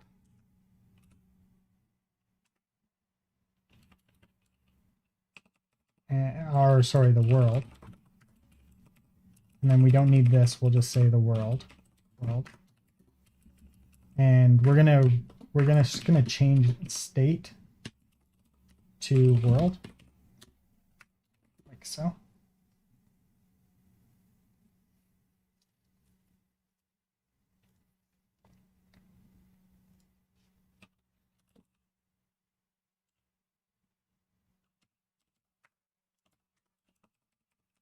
And then here we'll say world.map. I think it was world.map, right? No, world.tiles. There.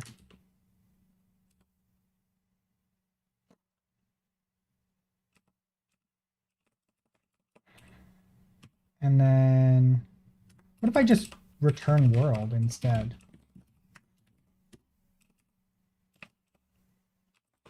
World. Sorry, this is going to be new world equals new world.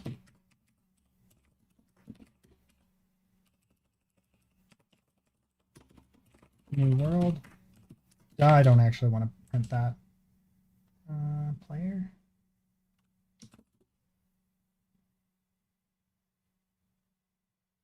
Wait, I thought I made that not needing anything at all. Oh wait, we need the world. There we go. Then add player.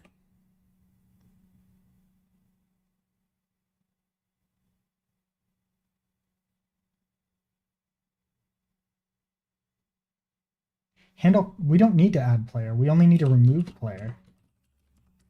That's why that's not being used. Handle cast remove player. So now we've got, this is going to move the player. So this is going to remove the player. And this passes in the the player ID here.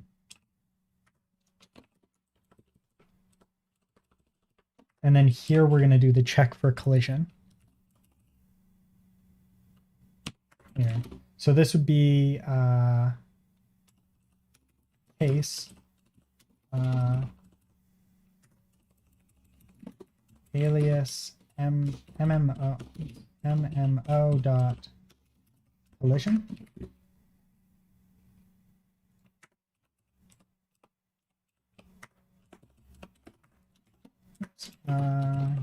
Collision dot check, and this will be the player ID, which we need to then get the actual player from here, right? So this will be player equals map dot get.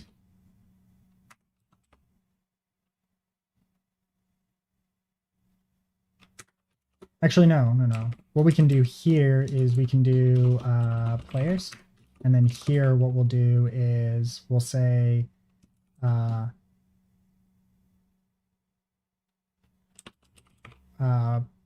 player ID, player.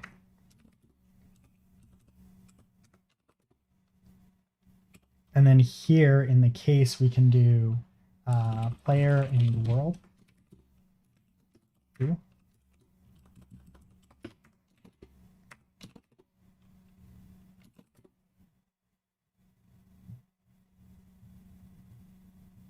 Cannot use variable.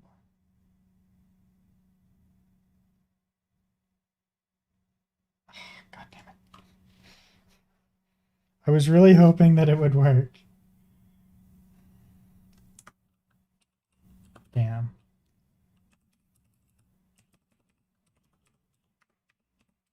Map.get player ID.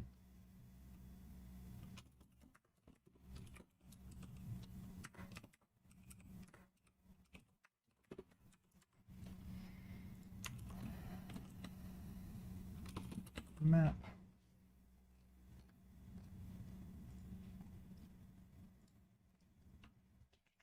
Just double check to make sure that it comes back correctly. Yes.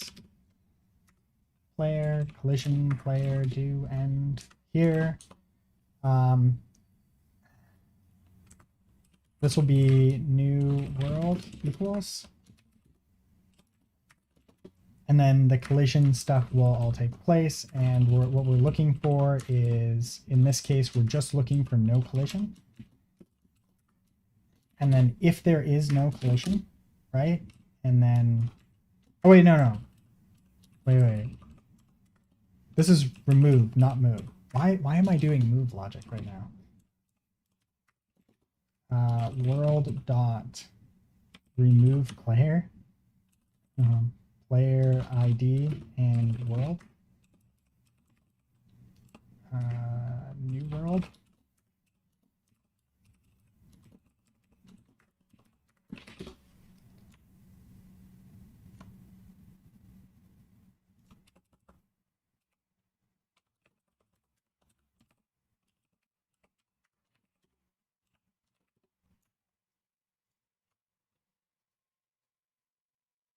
Okay, yeah. Okay, yeah. No, that's much better. Move player.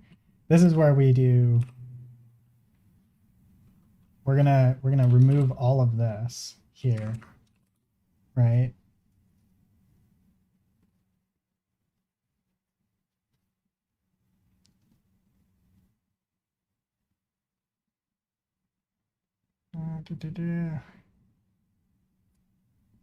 So move player.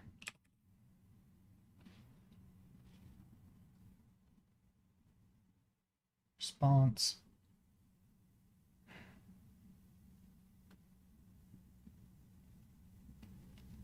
Move player. Let's just do straight data here. We don't need. No, we do want that because we don't want to have the user be able to provide that data. There. And this would just be world.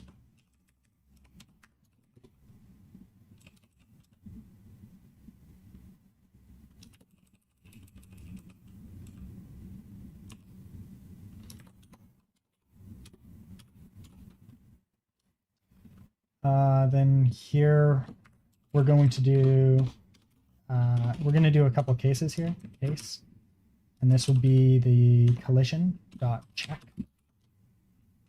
here. So first things first, we're going to get world dot get player.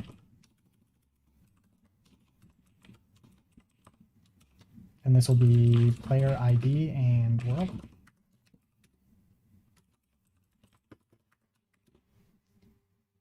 So if we come over here, we're going to say def get player. And oops, def get player will be the player ID and world players.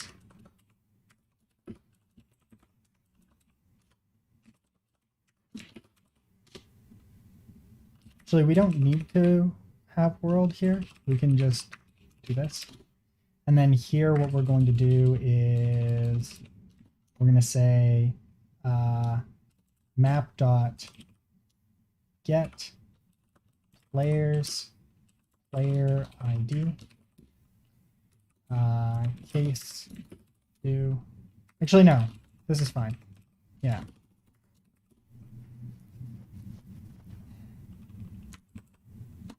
There.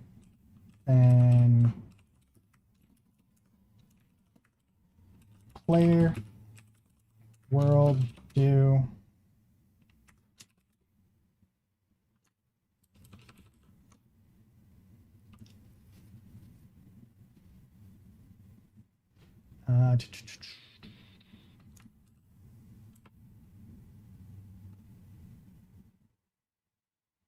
yeah, okay, so yeah,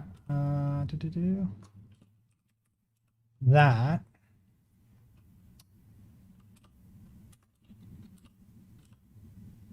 for now, right? Eventually we want to chain these together, right? So the collision will check for the world and then the players, but we don't actually care about the players right this moment. Let's just get movement working again. So there's going to be two type, collision and no collision. So this will be collision, and collision will come out like this. And then this will be the reason. And then object. And then in this case, we're just going to do a no reply. Or so we're going to go reply with can't move. And then world. And we don't actually care about that right this moment. We will in the future. And then no collision. And then this would be the reply that we want here, which would be world.update. Oops. World.update. So this would be updated player equals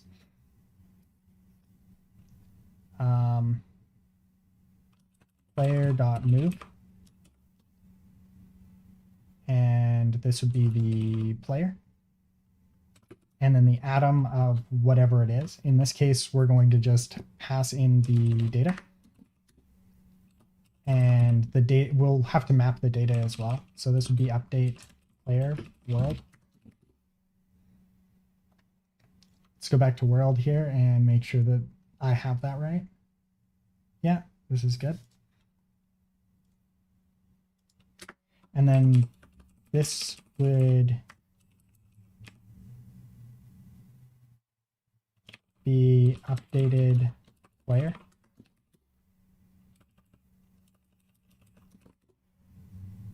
Then what's the problem?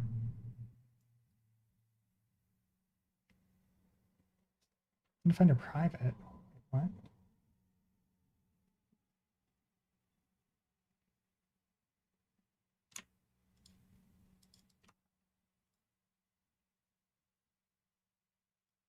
Update.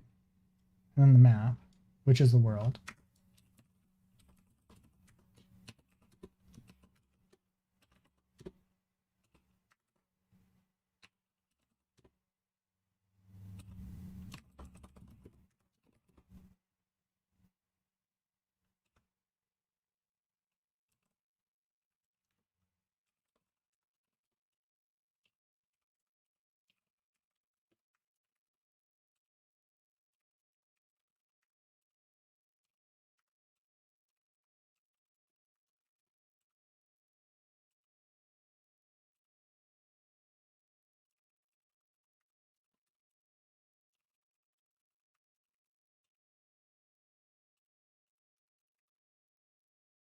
Okay, so it's saying that this doesn't exist.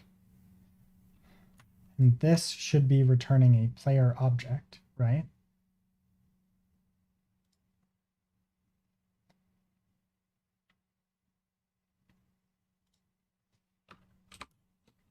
And this should be a player. And same with this.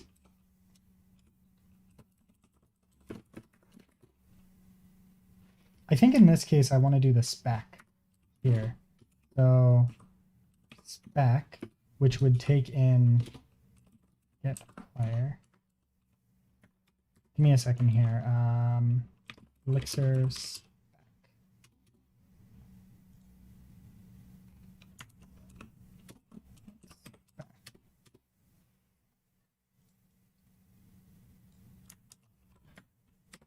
Okay, yeah. So I have this right. Let me just do this. At player. Oh, sorry, at string. And then world. And then the response will be a player.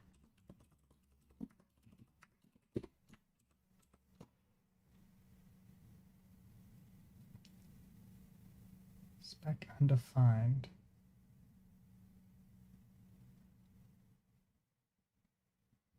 Huh?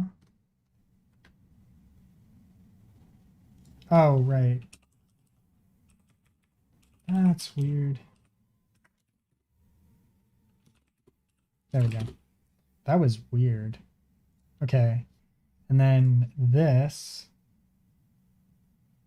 would be here.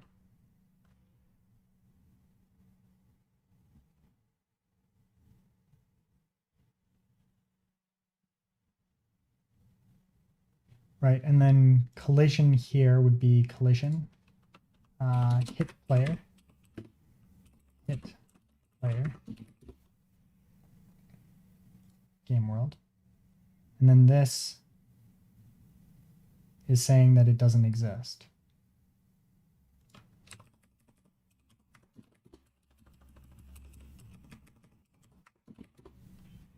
So move returns a player, right? So this would be at spec move, and this takes in a layer and an atom.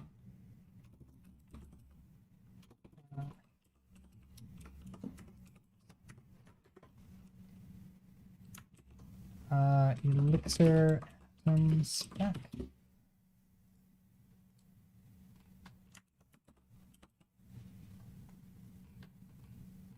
how do I do, is it just rules? No, wait.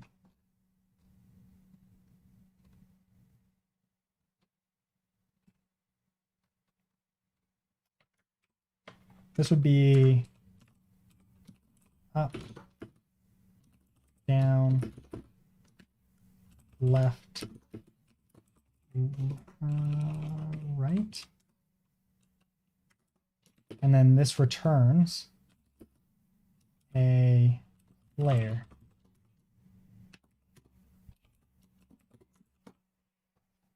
And then this is still saying that it won't work. World.update. It's right here, player.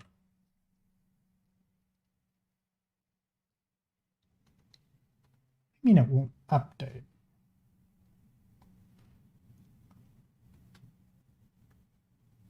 Okay, so then this would do spec, and update will be a tile or a layer and a world object. And this will return a world object or a world spec struct, right? So why is this saying that it's not available? World update is undefined or private.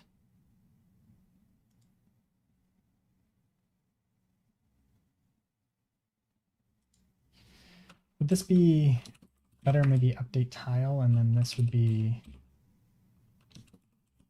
update layers.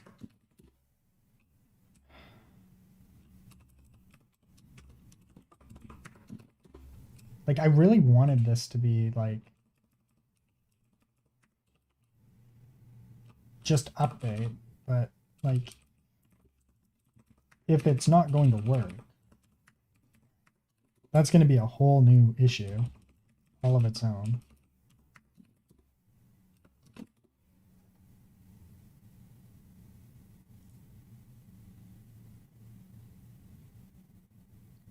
Spec of undefined function update tile.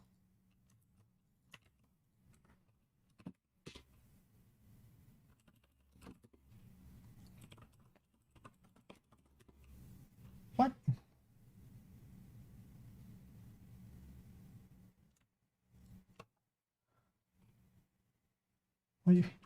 What do you mean update? It's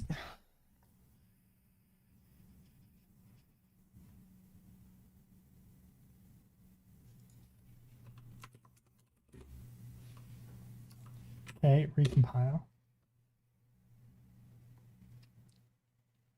Okay, so world update layer.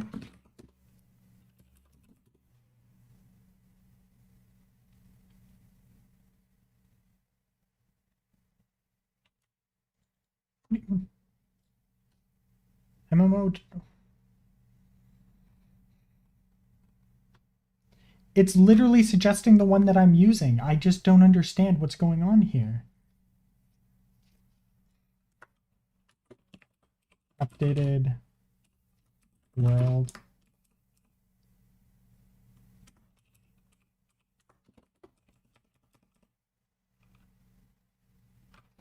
Okay, so why is this not working? Oh, I see what I did wrong. Wait, I see what I see what I did wrong here.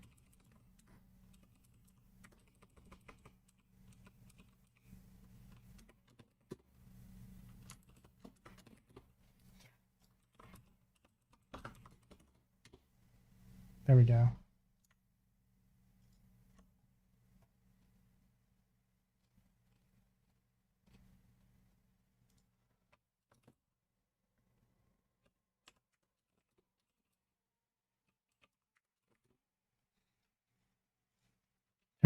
Don't need all of this move player shit.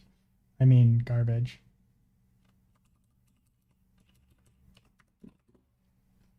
Here. Then we'll go over to player here and we'll add in this one last one here, which will be def move nil. And direction view, and this will just return nil. And here we'll just say no. And then collision doesn't need to be in here anymore. All right, and then here for check collision. So here we do the collision here. We want to also do the data here, and then we'll do player here, new file, and then this will be controller maps. Controller map. .ex. Def module. MMO.player.controller. And then this will be def map.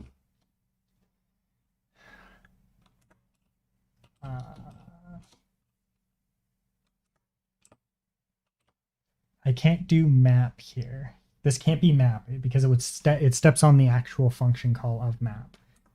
So convert data. In this case here, we know what it's going to be. It's going to be key. I think it's that and then the function, right?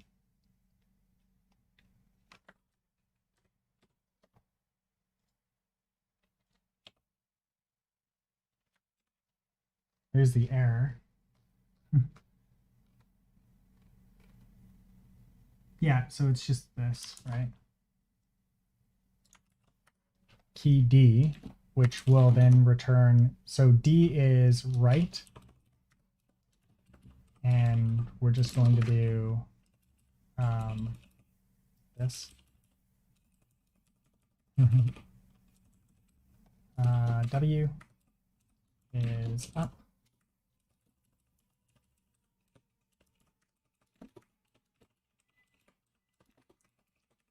We'll do down.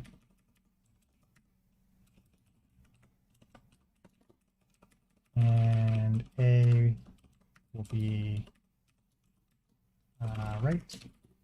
Then here, what I'm thinking I might do is just do this instead. And then when E is equal to W.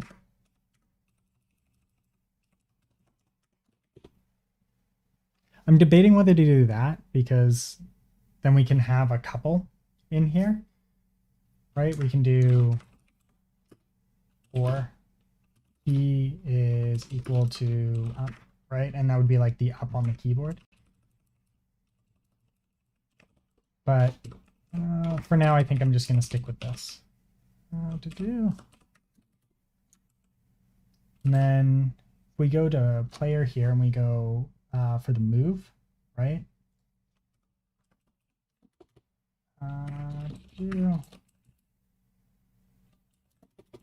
Def move. Player. Sorry, then we can just do move player. And then here we can say key, or sorry, data.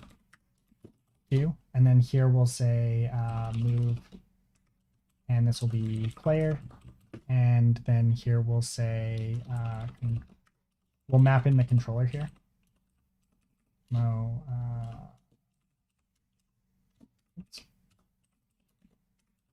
player dot controller.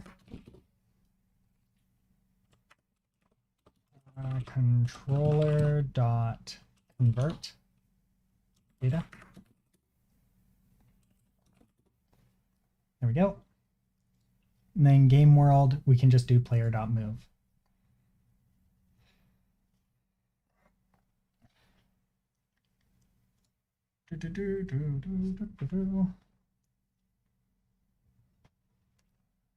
All right. Now, I think this mostly works now. Recompile. It probably doesn't because, you know, reasons. Reload. Wait, what? Oh, wait.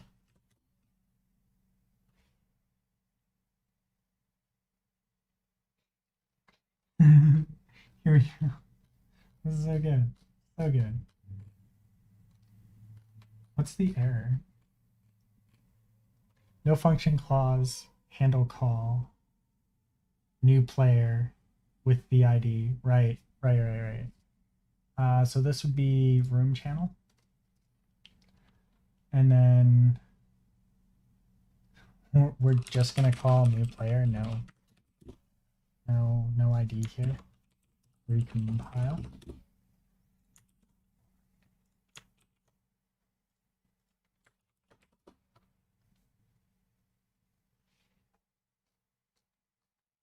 Okay.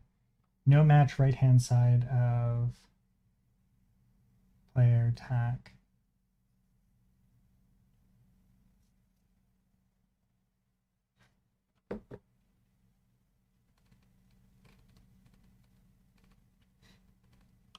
Where's this here? MMO.player.attack exp. Sorry. World collisions file.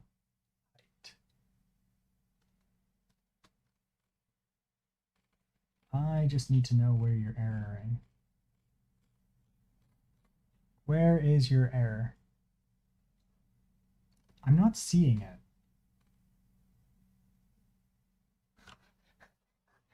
Where is the error? It's too big. It's too big. Terminating. Oh, it's the terminate, that's why. Label, broadcast, player left.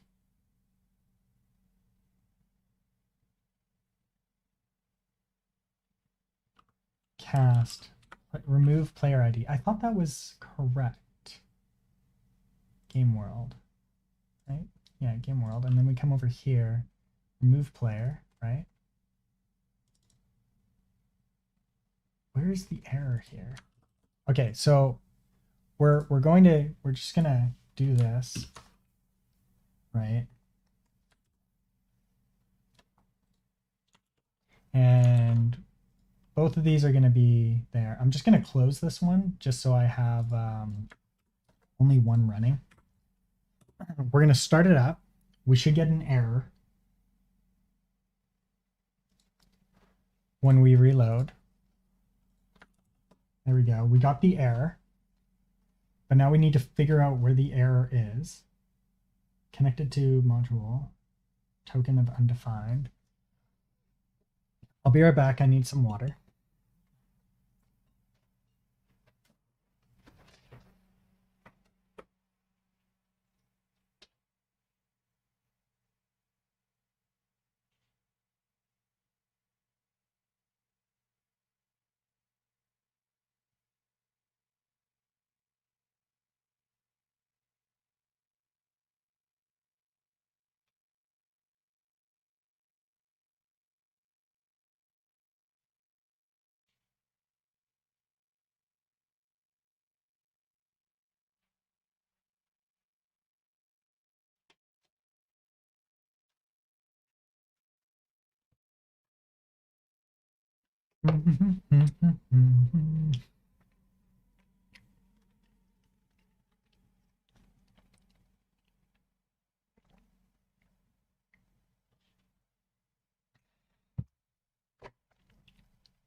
So I feel like this is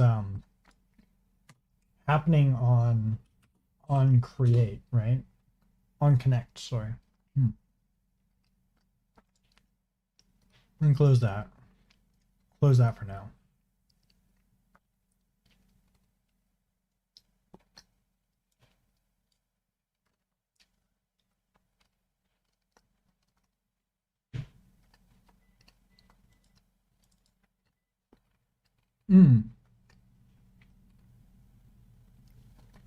It's probably the new player socket thing.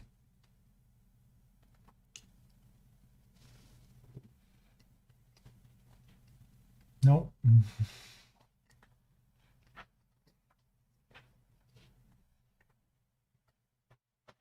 Hmm.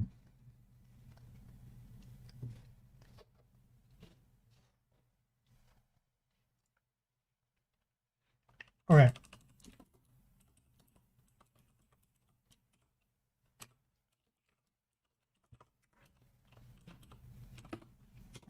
Sorry, this is a late one.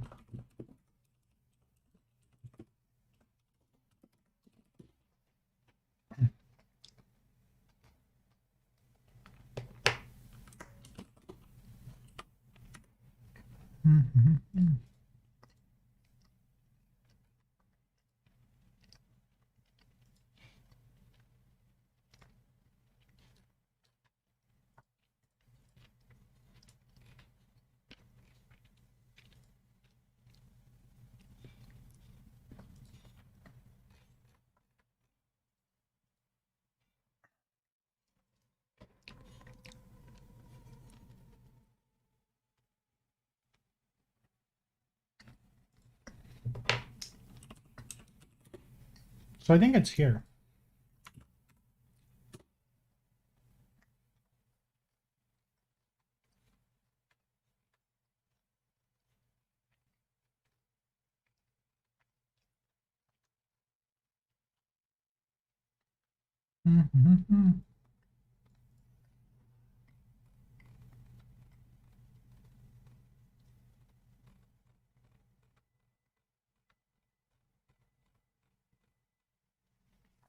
Yeah, I think it's this.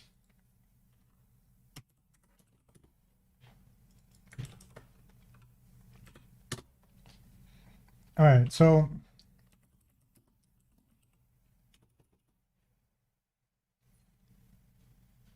where's the player again? I think it's because this player can't be casted to JSON object.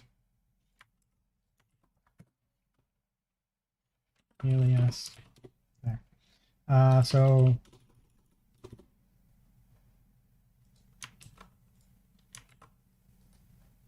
there we go. All of the connections are now terminated.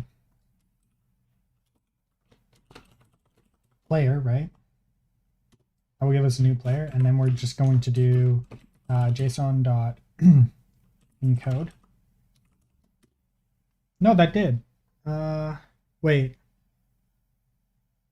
If you own the struct, you can derive an implementation.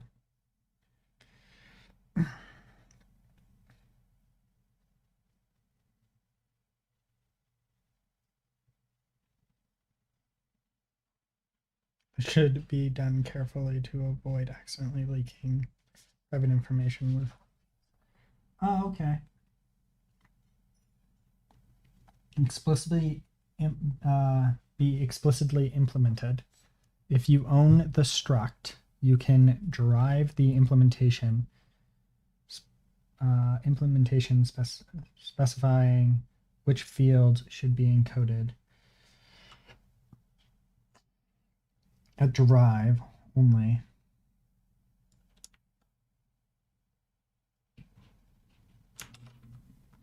Where is player? Here.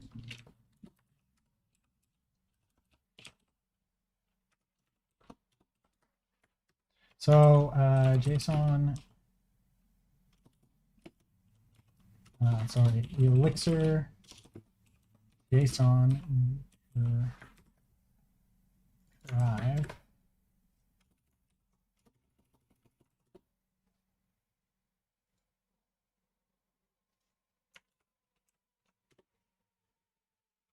Only drive.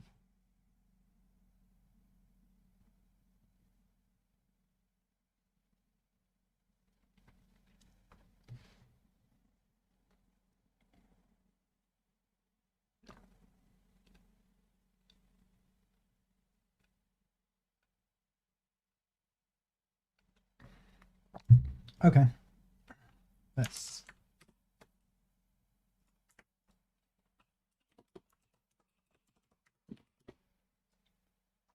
Okay, this should fix that, I think.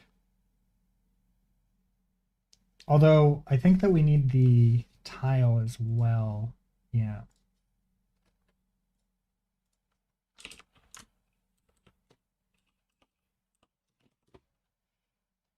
And then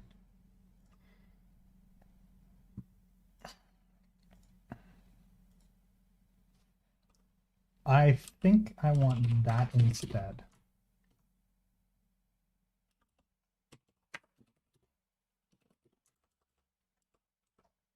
I think that's the only one that we ever send, right? Or no, we send the entire world, right? Yeah, we do send the entire world. I want to say that we send the entire world, but let me double check. I don't know that we send it. We just send the map, the players, player, and the players. Yeah. Okay. Yeah. That seems good. Okay. All right. So it's all loaded up. I've got my side screen here. We go in. We get this nice little horribleness. What's the one that it's world tile? I did tile, right? Yeah.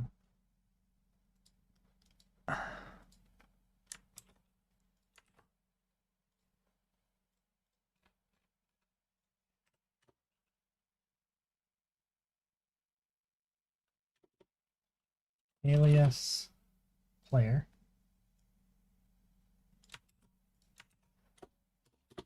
And we'll do tile as well.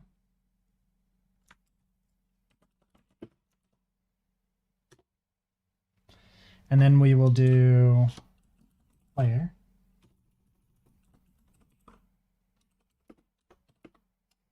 JSON.encode.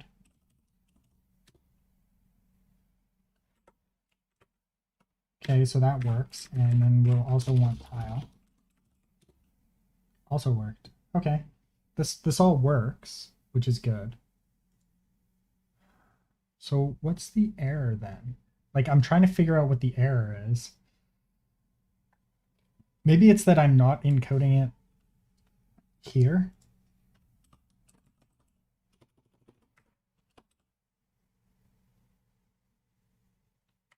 To do Elixir struct to map. Would this be, I guess this is what, from struct? Yeah, here. I guess we'd just do this maybe. It's going to try this and see if this fixes the problem. Because it could be that this is not working here. And then this would be player.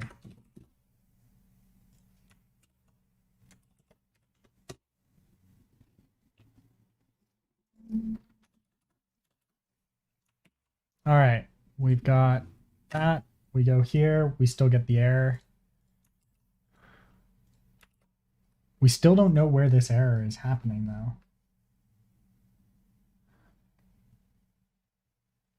No match right-hand side value.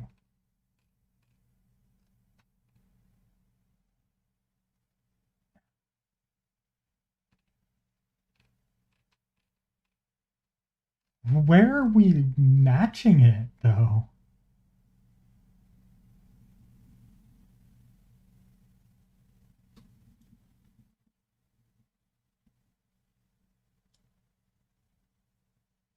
That's the player.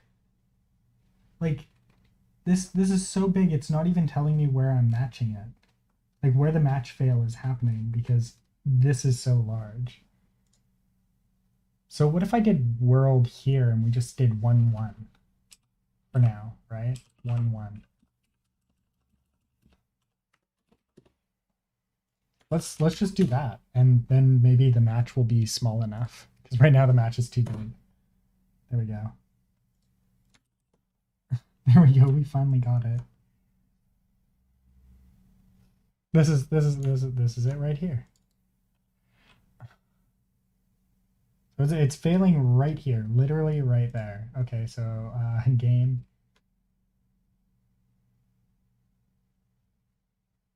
world.add handle cast new player. Right, we pass in new player. Add player should just return the updated world. And then, oh yeah, this is just world.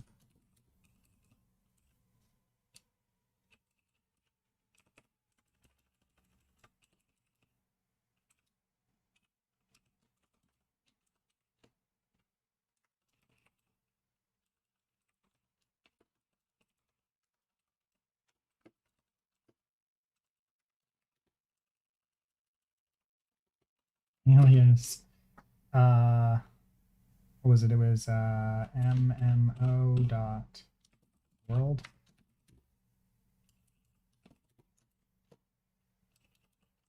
Yeah.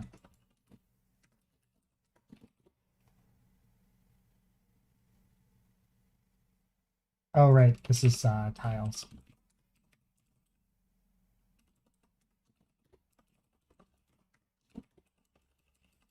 And then tiles.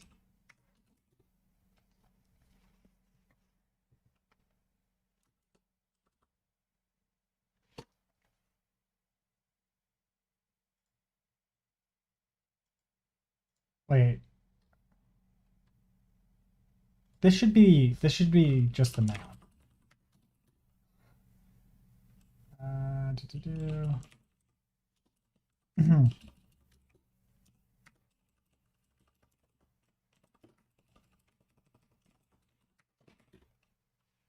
I know that there's going to be some errors here, and I will get this here. Map. Map.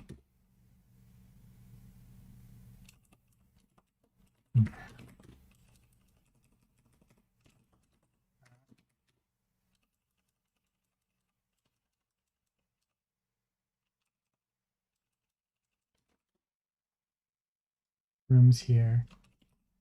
Map. Map.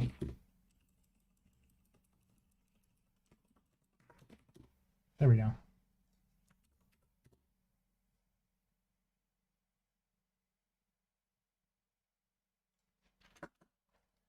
All right. There we go. Now we got a whole new error. Remove world, remove player. Here. Right, because we can't remove a player if the player doesn't exist, right? Players? No, it does. Then what's the problem?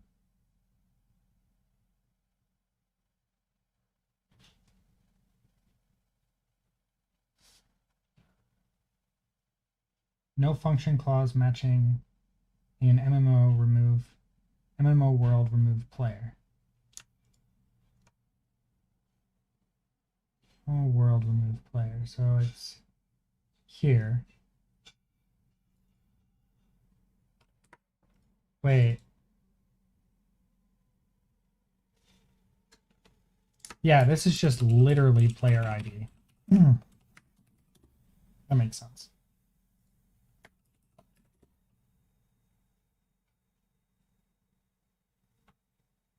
Sweet. The lobby worked.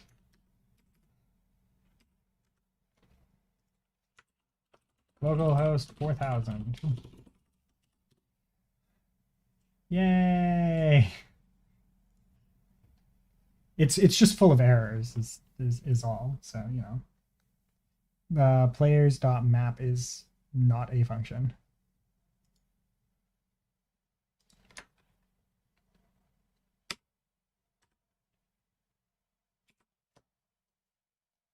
Okay, so here, right, this needs to be player,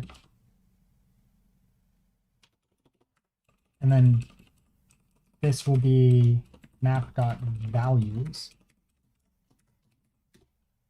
There.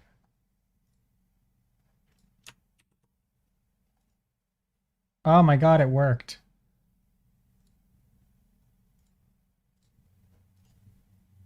Do.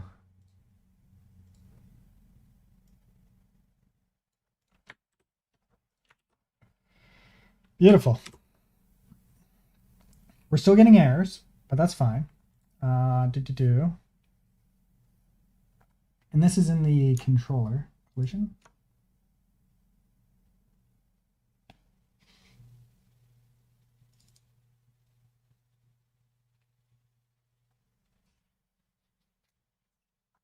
Wait, how did control hit that? One sec. Collision. There's an error.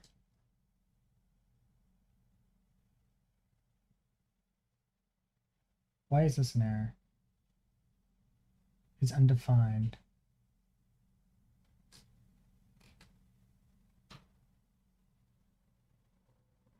MMO player struct is undefined. Wait, what?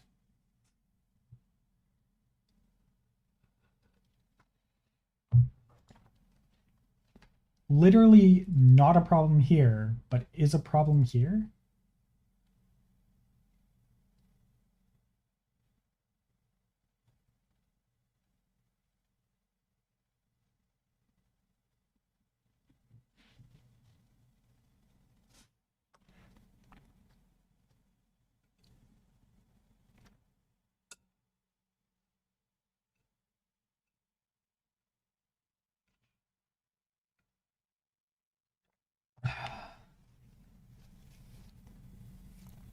Okay, I'll come back to that because that's unbelievably stupid.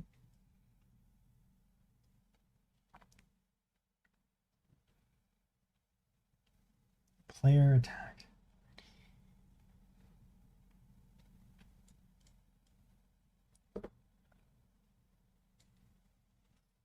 This would come from here, which would be a collision check for the world.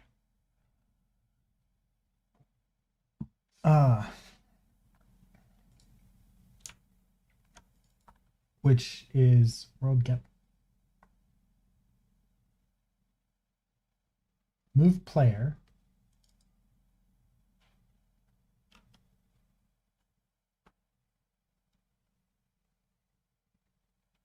Oh, yeah, here. Updated, oops, updated player.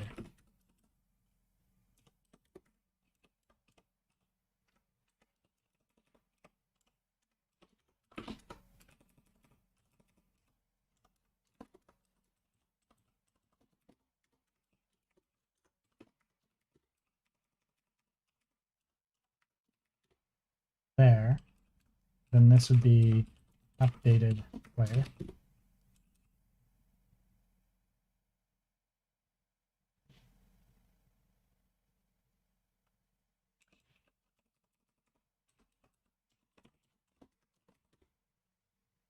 There.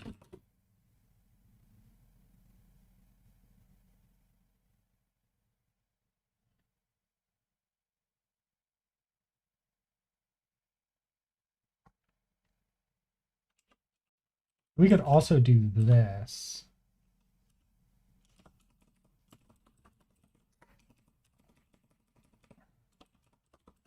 And just like that, right?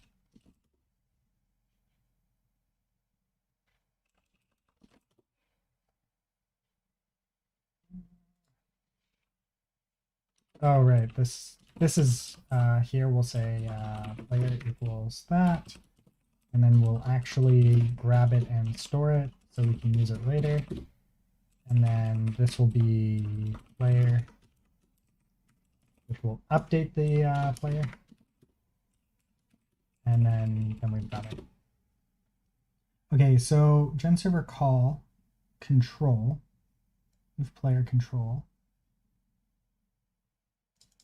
which there, then move player here. Let's try this again. Let's also change the world because the world is a little stupid. Width is 16 by 16.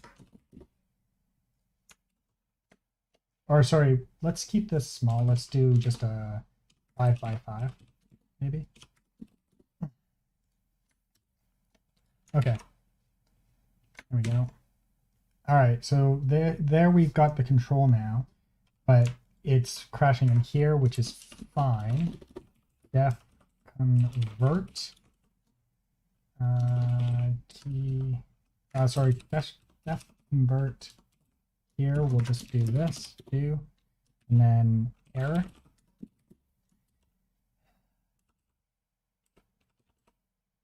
And then for the move, the player move, I don't know why it's not allowing me to do that. Player move here. We'll do def move player.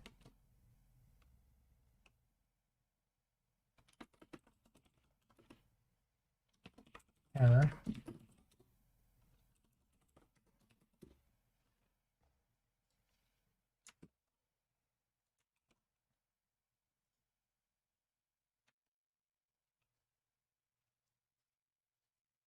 Okay, so collision 5 here. What's the error here?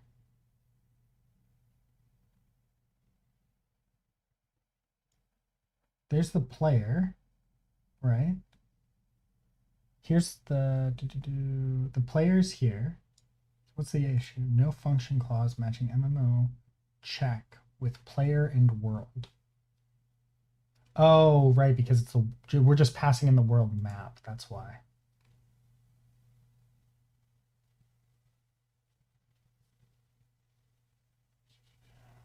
Collision. I thought I had this. Yeah.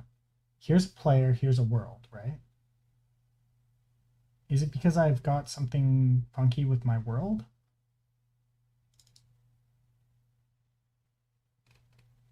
Like, is my world missing height or something? There's width. Did I spell width wrong? Where's height? I'm not seeing height. Does anybody see height? Height. Yeah, 5. Width and height. Yeah, in the world. So what's the issue? Def check. Object.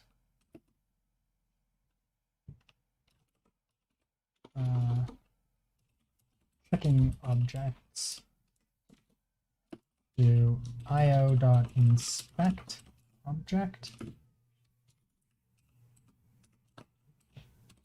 And then label obj. And then checking obj, and that should be checking obj.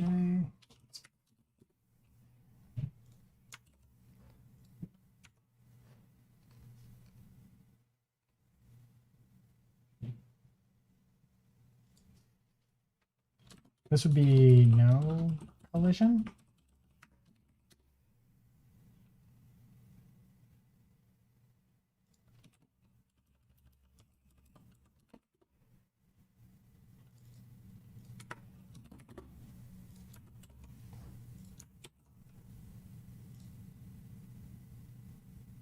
And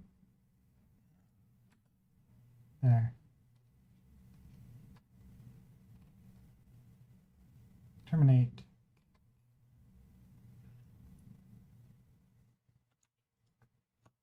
Room 5. Handle in action. Call game world. Okay. Move player. So game world here, and we go back to the move player here. Reply. Yeah, that's definitely an issue here. Split right. And then we'll do this. We go down to, this is key down, this one here. So this will be the reply of the player.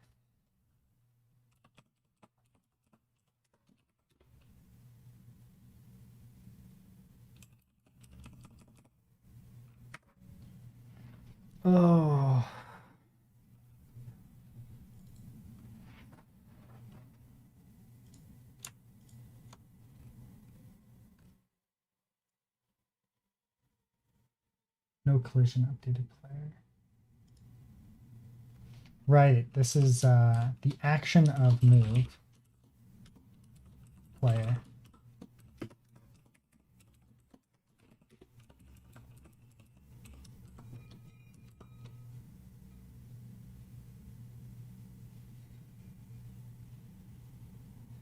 And then this would be, I guess, no action. This would be error.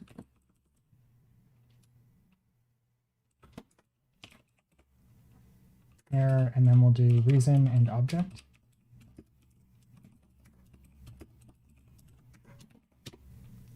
There, and then in here we can decide what we want to do with it here. And this will be a case. Do.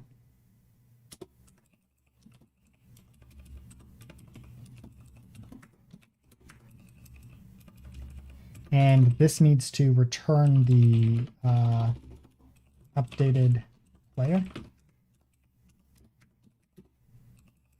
And then this, wait, no, the updated player, this is just the player ID.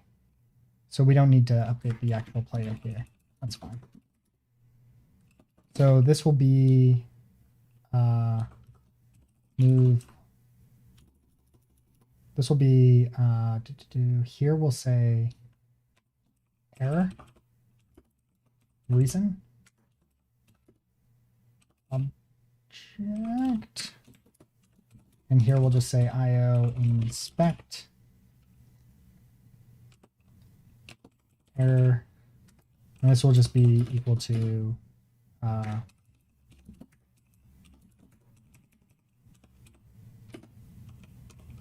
error message.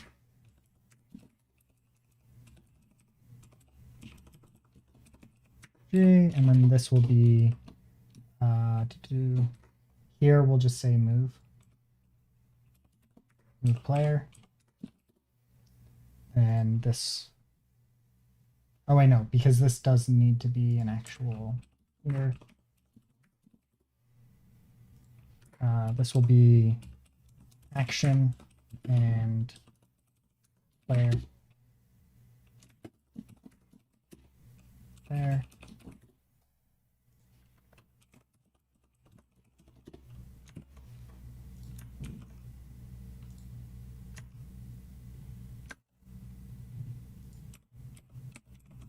Sweet.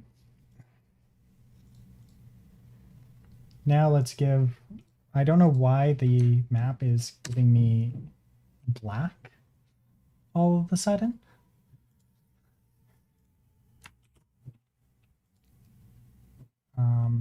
That's interesting.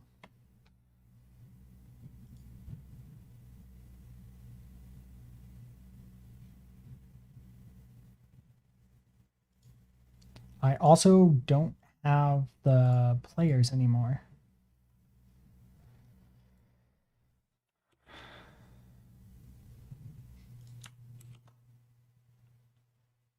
Did this work? It did work.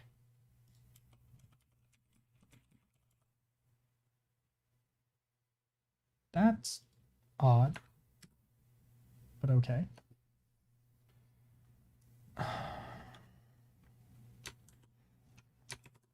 Okay, so this is being largely reworked into a much cleaner situation. So let's go back to here and start playing around with this again. So the game.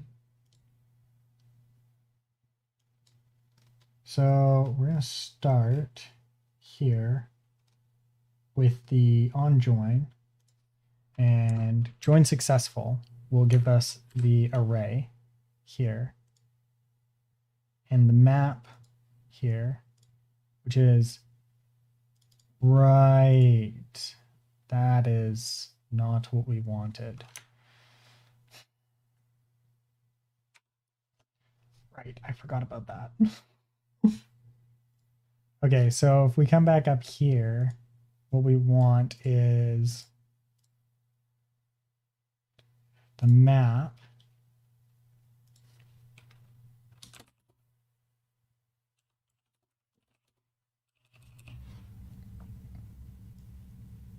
Okay, so the map here, what we want here is to be enum.map.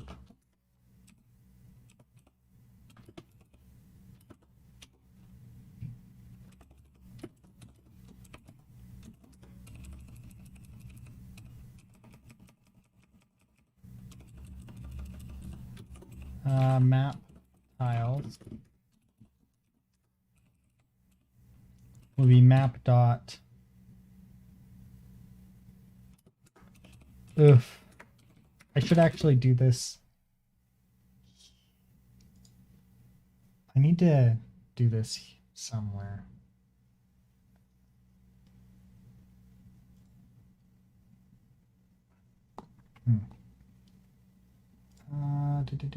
NPC controllers, players, world.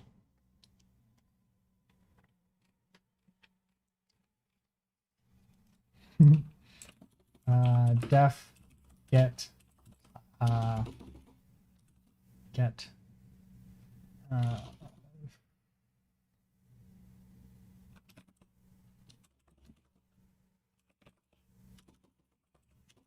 to do.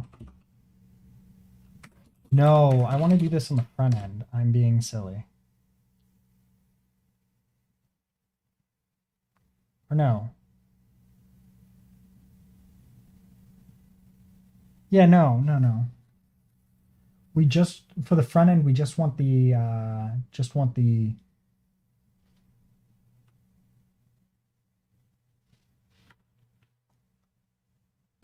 yeah.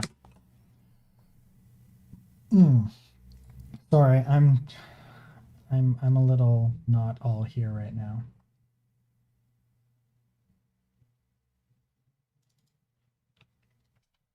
So this gives us a list of a list of lists of tiles, right?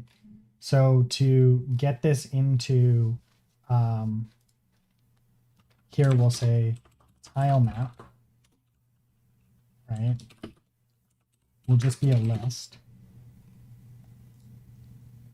And then when we're doing the initial gen, we'll say tile map will be tile map. Then tile map here will equal to enum.map. And this will be the row. This will be fn row. And then this will be enum.map. And this will be row. And then fn, sorry, column, not row, sorry. No. This is the rows and the columns, yeah.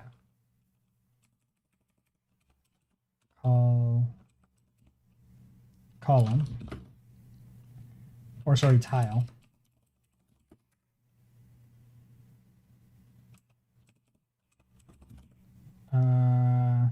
Tile dot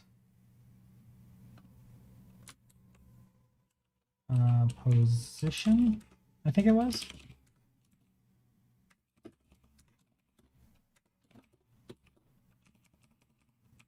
And then here we'll have the map.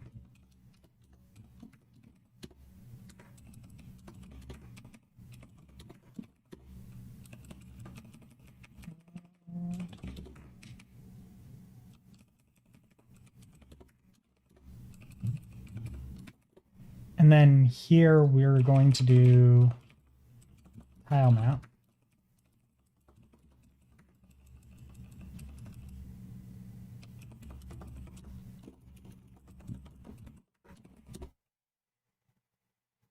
There.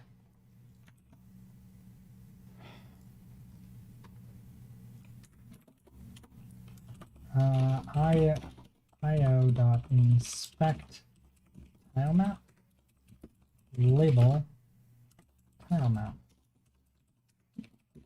Oh, right, because I think this needs to be rebuilt. There we go.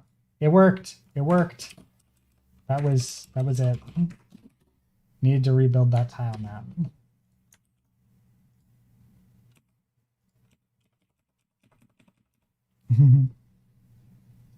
So much broken.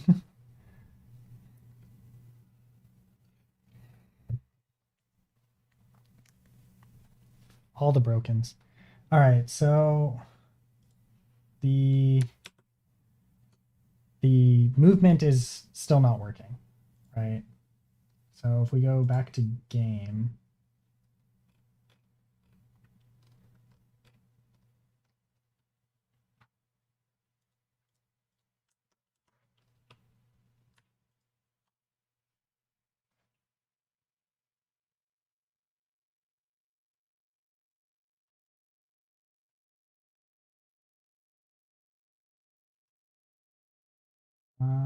clause, no function matching collision. Oh, here, yeah.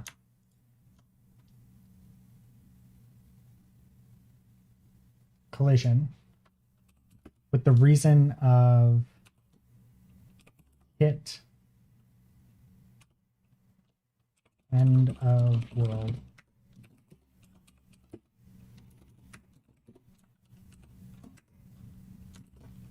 Hit static object.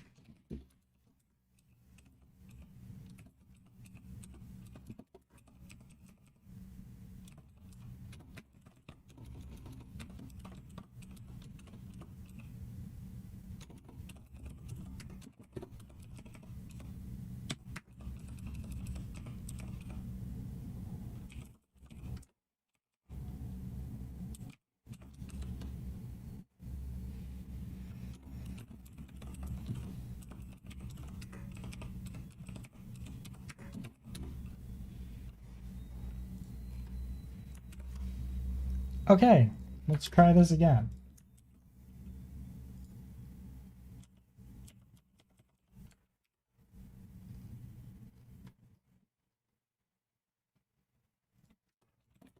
io.inspect puts hit static object.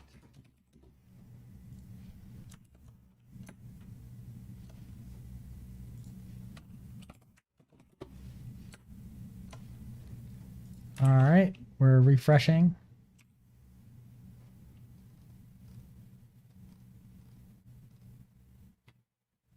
All right, and wait. We need to do io dot collision here. So this is no collision, which we don't care about. Wait. If we're hitting that, then it should just work.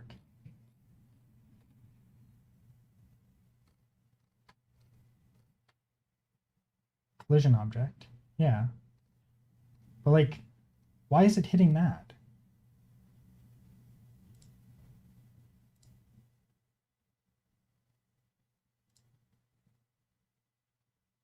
So why is it hitting this?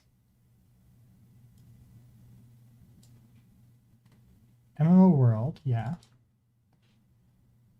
And an MMO player with X and Y's, yeah. When? Oh, wait. Right, because we don't have if it's if this, right?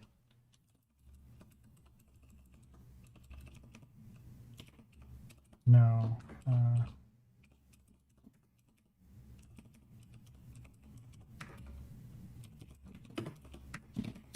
There we go.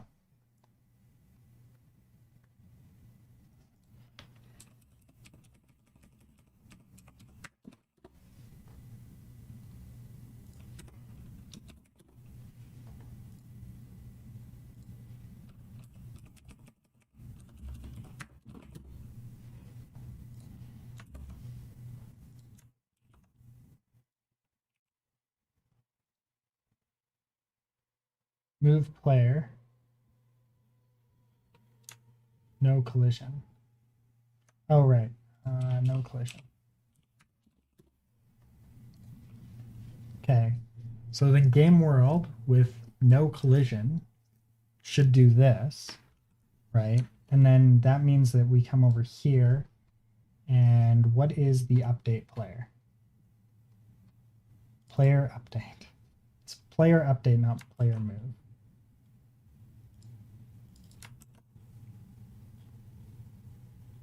Game world.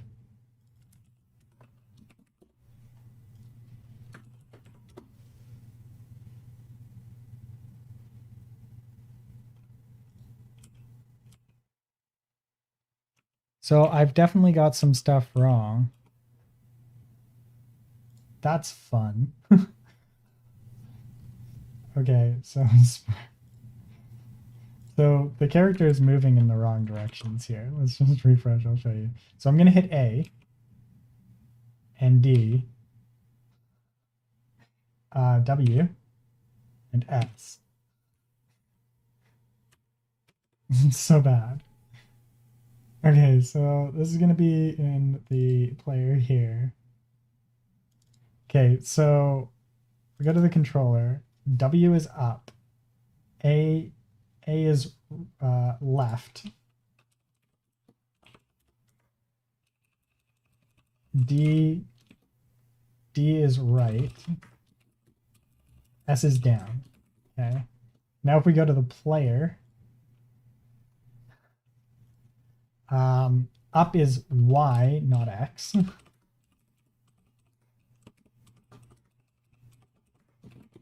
And down is Y, not X.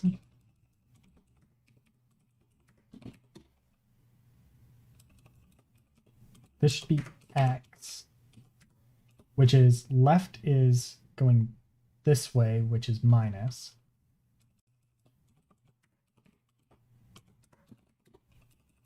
And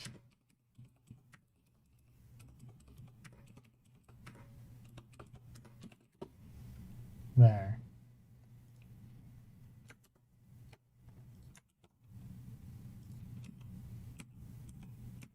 Beautiful.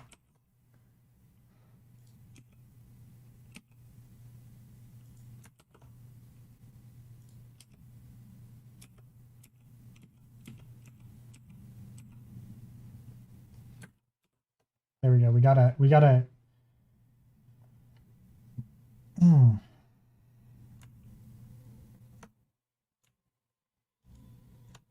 here.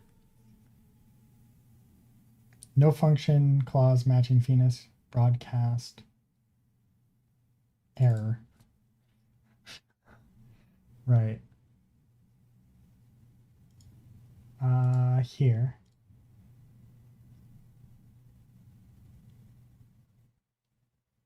Wait a second. Right.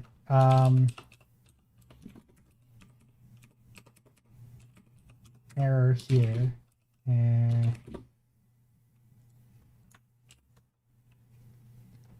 Okay, refreshing both clients so we can see if this works.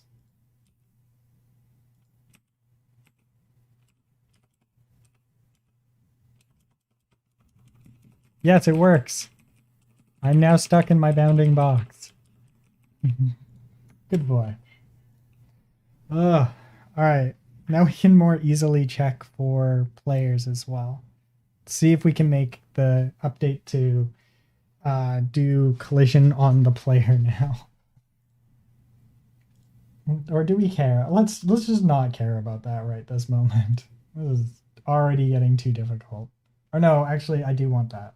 I'm bipolar right now. I'm here one moment and not the next. Like, yeah, let's do it. No, let's not. Collision check. Okay.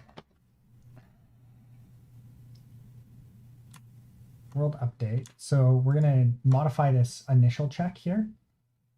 So this brings in the world, which is this one here, right? And if no collision, right? So if this is not the case, then what we're going to do is we're going to call check, right? And we're going to use the player. And then we're going to take the world, not the entire world. We're just going to take the players. The players? Or player IDs, right?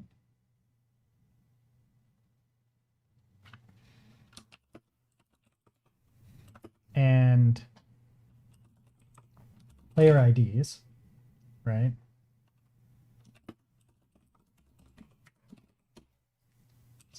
And then we're going to check, right, the player. Player with the players and the player IDs, right? And then we'll retool this up here to take in the players.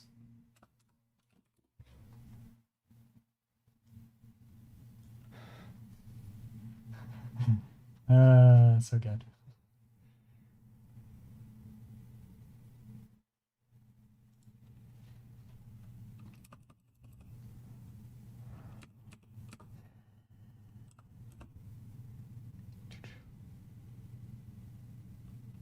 Can we do this?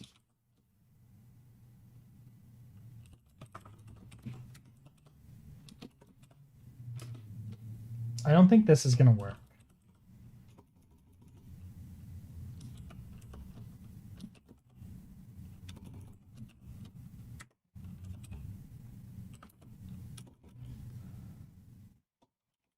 Actually, for now, just to keep this extra simple, we're just going to do this. And this will be map.values.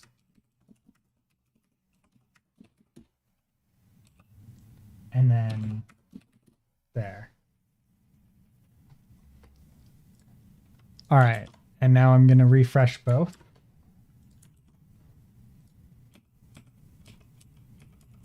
Yeah, I can't move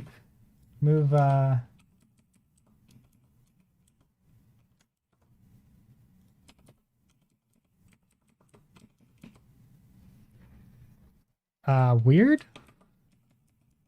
Only one of them can't move. This is an interesting bug.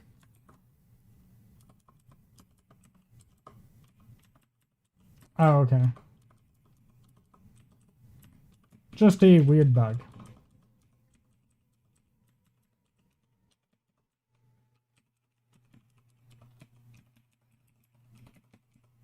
That was a really weird bug. No, now it's happening on this side here.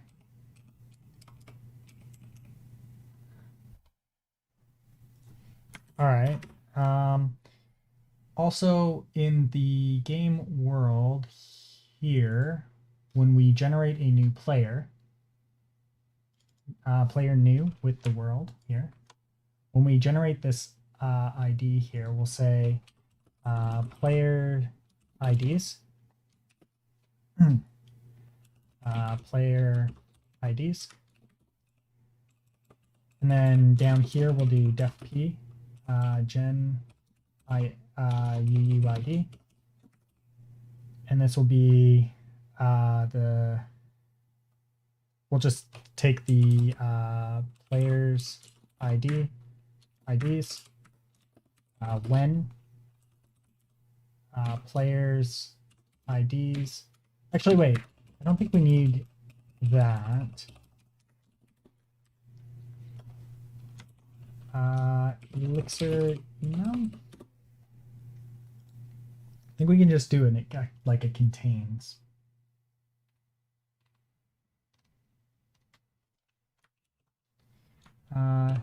Elixir check if list contains element. There it is.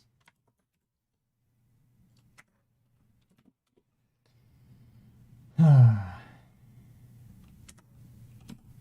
actually, yeah, we do need it. Def key generate UID. Player IDs do, and then we will do this.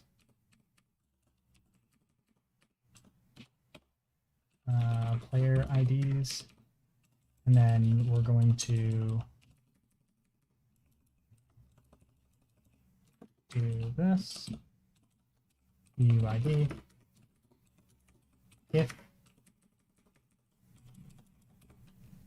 UID, if not, UID, do UID. Actually, wait. I can just do this. Generate UID. And pass in the UUID there. And then def p generate UUID. And this will be true. Player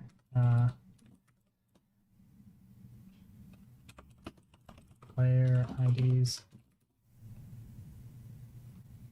Oh, actually, wait. Yeah.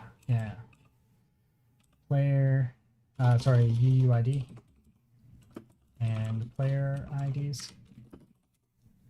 And then this will return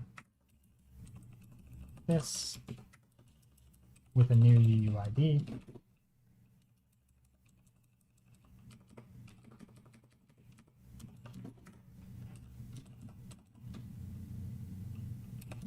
Wait, no, this will just do generate UUIDs with player IDs.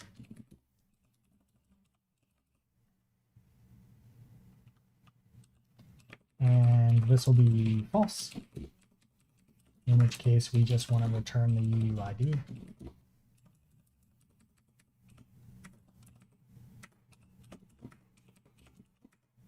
There you go.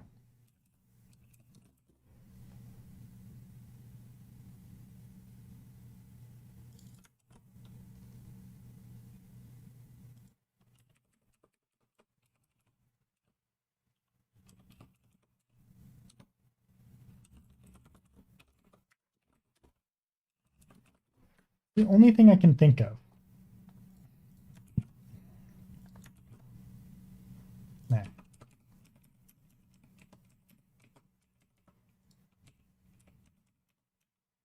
No, it still allows me to step on that player.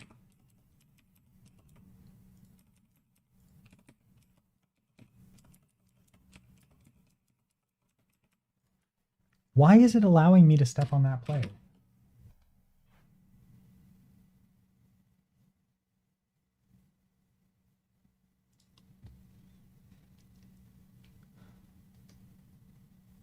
Okay, so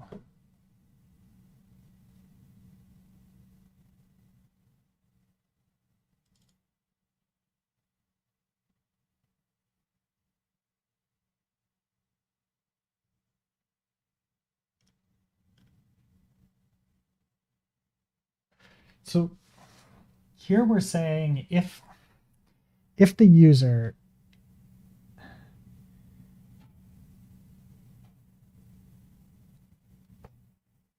wait. Oh, I see what we did wrong. Wait, no. Yeah, if the UUID is the same, right? Here we'll just say ID io.puts. Checking current player. And then where are the other ones? Here. io.puts checked all cases.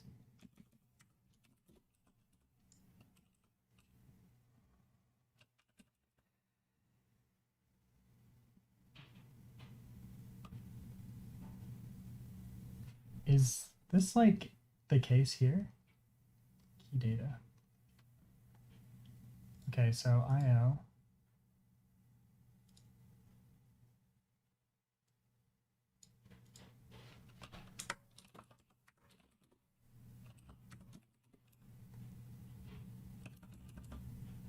That's fine. Data, no. This one? No. Handle in? Yeah, no, that's the same one. These are both error messages. Error. This one here is the key down data, which is polluting things. And then these are the ones that I care about. Okay. All right, so recompile. Checking current player. Yeah, so it's saying that the person to the right is the same player. So these UUIDs are the same as apparently. Or at least that's what it's saying in the collision. It's because this is the one that it's coming back with, I think.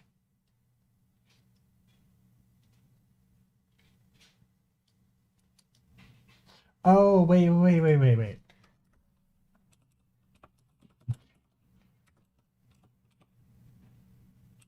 Player. Fail. I'm an idiot.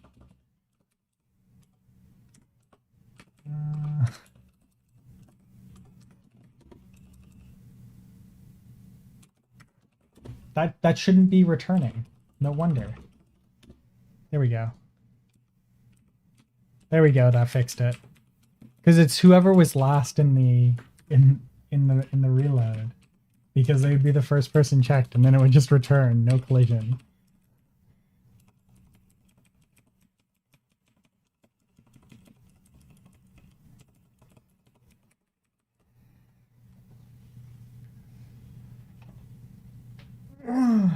There we go.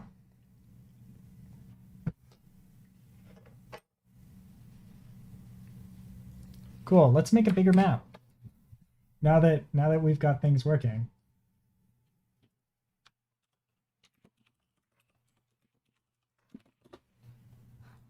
Recompile.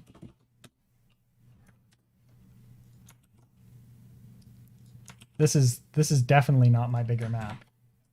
Oh yeah, it's because yeah, that's why.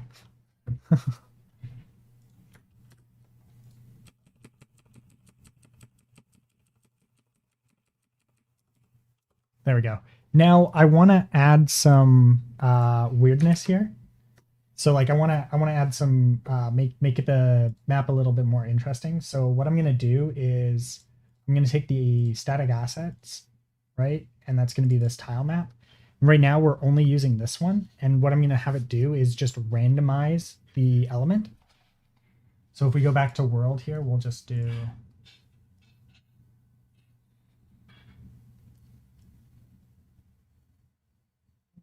right there. Okay, so then if we come back to the world, when we get the tile here, right, what we're going to do is duplicate, but we're going to say tile.random tile. And then because that's not a real thing, we're just going to do this. Yeah, random tile. And what we're going to do is do a tile, right? And then the position will be random, right? And we'll give it a random tile list. We're going to give it a random tile, right? So if this is 129, we want to say also give it a random tile set of let's say 0. We'll say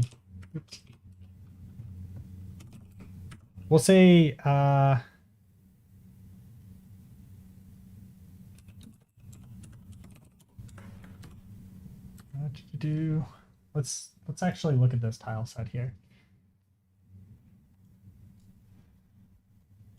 Do we have okay, ID 3. Okay, here we go. So what we'll do is we'll just come over here and we're just going to make this a bit bigger so I can see them. So let's add, so this is 0, right? And then we want to add everything up to here.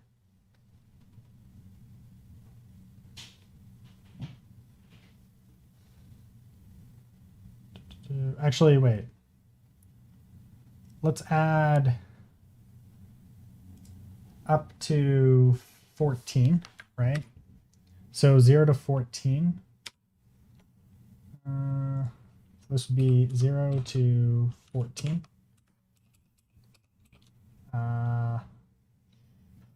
List dot flatten.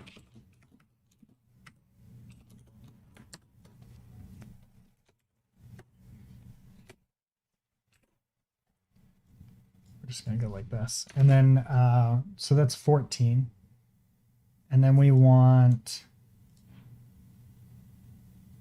ID 23. So 23 to 37. Then we want 46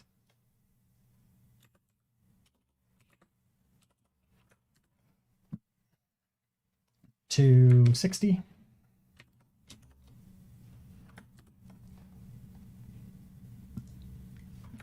69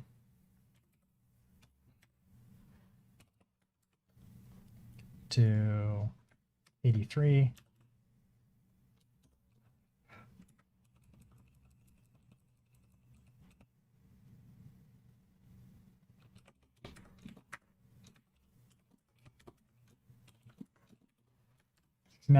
Sorry, that was 83. Yeah. 92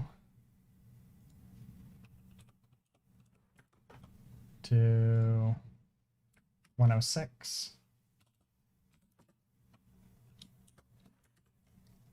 Then 115 to 129.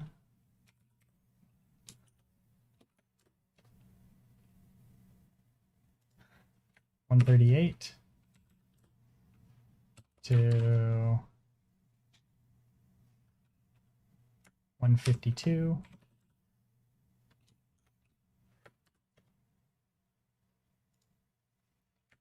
$161. $175. This is going to take a while, but we're going to get there. 184. That's just going to give me a little bit of a nicer situation here. 198, 198.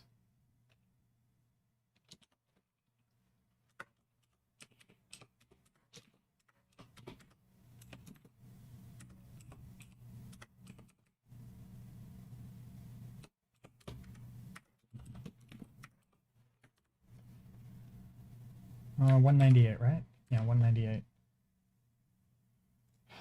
207. If we were on voice chat, I would just be saying random numbers. Yes, I'm aware. 221, 221.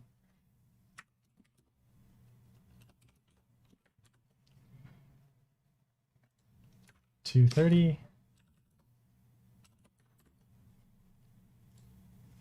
244. 253. To 267. Okay, and then here we would say we just want a random Elixir random element from list.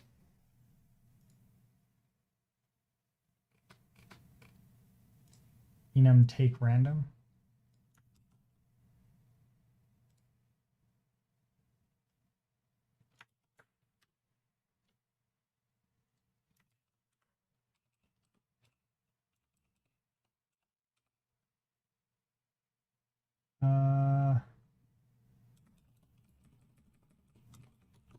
Random tile list. Misspelled operator. What? Oh, right.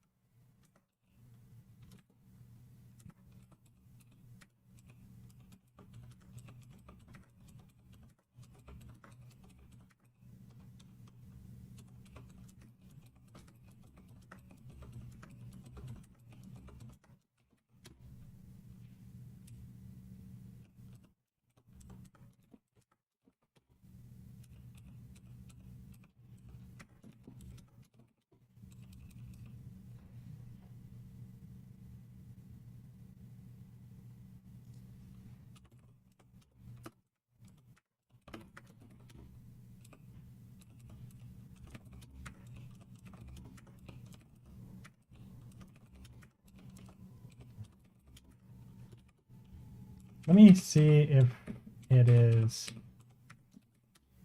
Okay, yeah.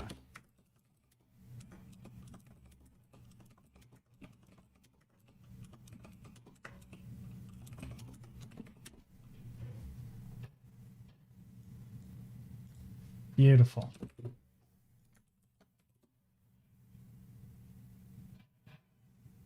It's so bad. It's so bad. Tile.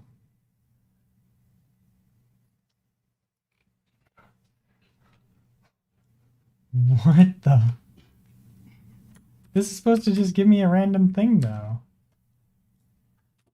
IEX. X equals 1, 2, 3, 4. Enum dot random. X. Yeah, it gives me what?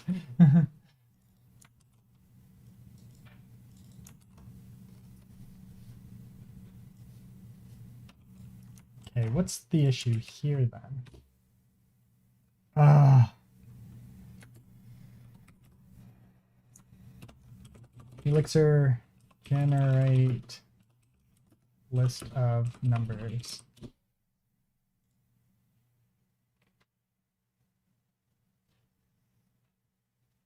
Oh my god. I have to do this? Oh, damn. For each one?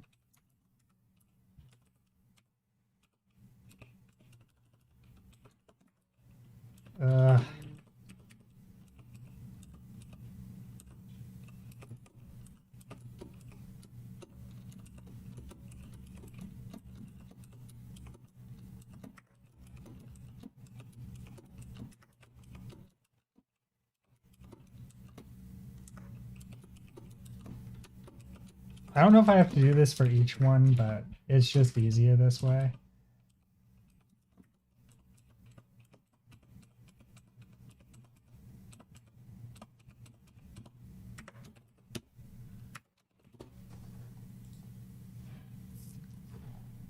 Okay, let's see if this worked. That worked.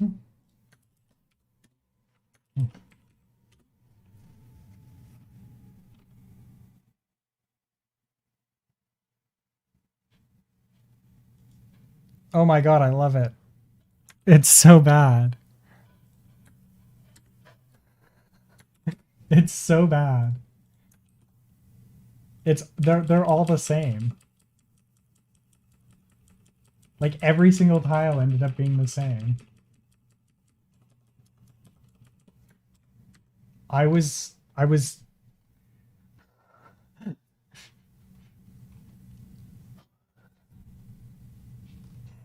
not expecting that.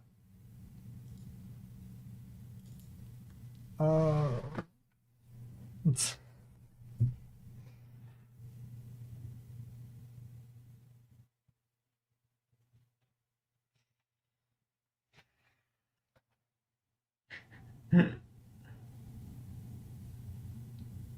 favorite number is 316. Which one is 316? Oh wait, no, it didn't go to 316. Okie dokie. Yay. Oh.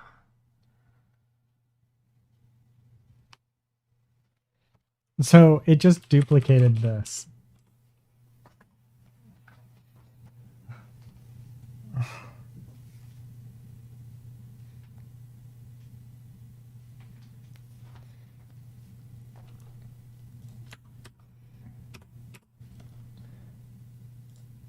Elixir generate list of random numbers.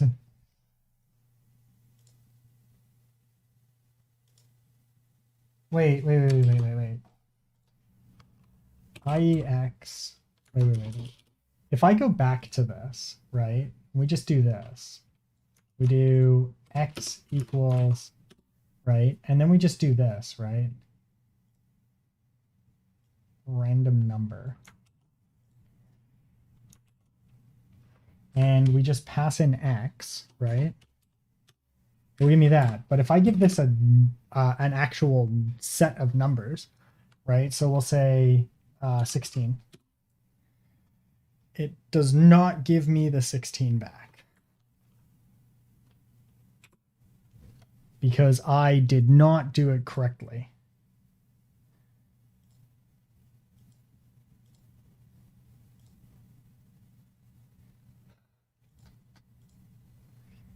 Take random, that's what it was. Take random.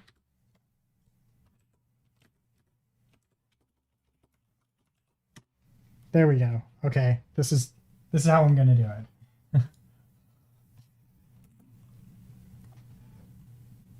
Okay, so we'll do this.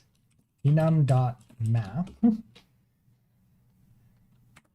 here, and then we'll do enum.take random. And we're gonna do at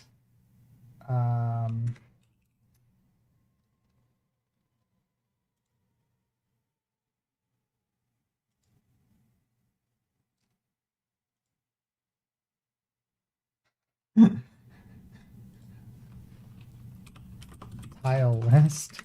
We need that tile list, right?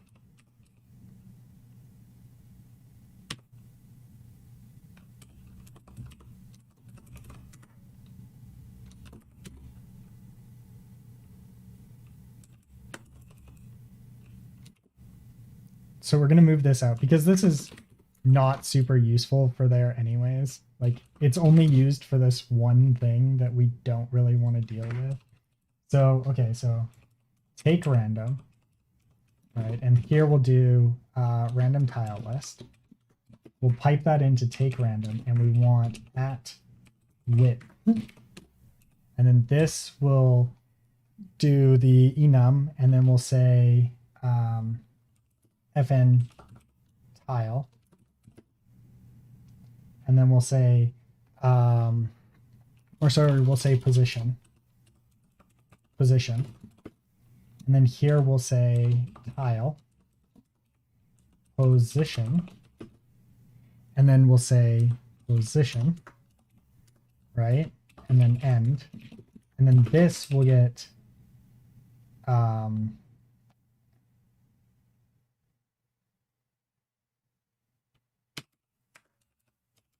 then this will be a row, right? Equals row, right? Now we need the columns, or sorry, these would be columns, not rows.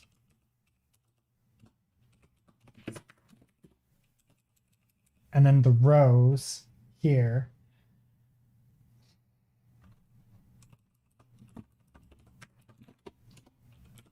rows equals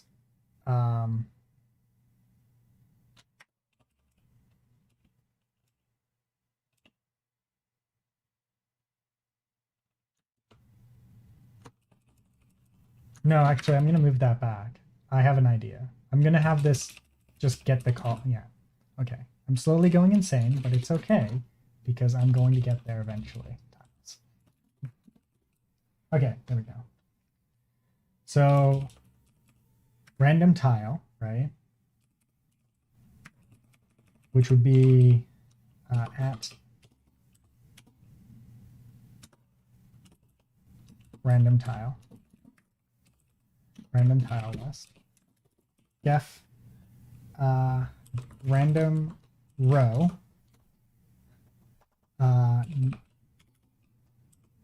row width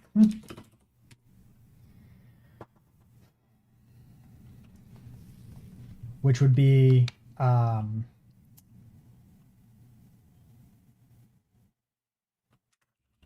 we don't need this here, but we do need this.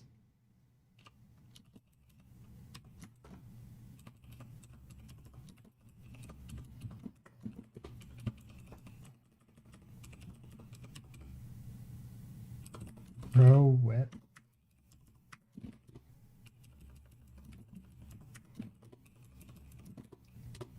Def random map width and height to random row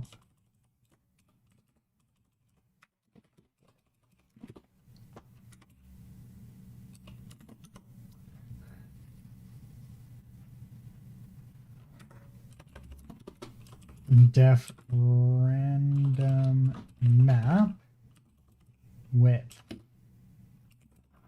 and then height when height is less than 0, less than or equal to 0, do and then this will be the map. I'm slowly gonna get there. Map. Return map. Right. This will be random map width. Oops.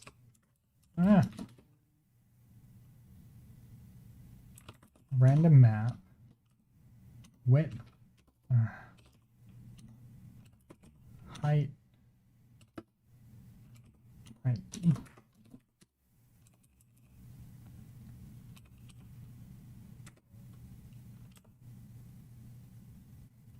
Sorry, map will be just an empty list. Okay. So then we would do random row with width, and then this would be map.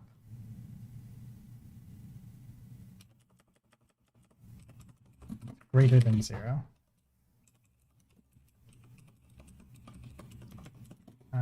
Num dot flat. List dot flatten map, because we want it to be.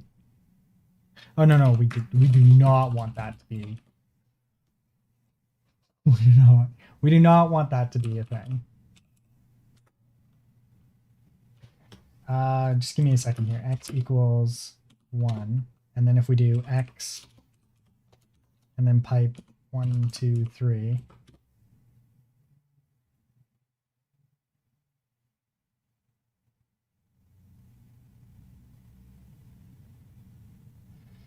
Y equals 1, 2, 3. And then if we do X pipe Y, what about Y pipe X? That's what we wanted. This is what we wanted. I want to do for this. Oh, actually, because both of these are going to be lists. If X is also a list. Okay, so we definitely want it to be Y pipe X. X equals 1, 2, 3.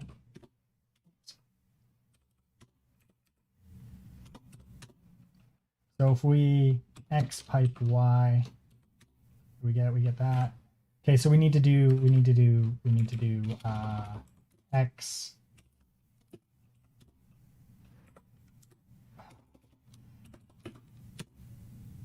No.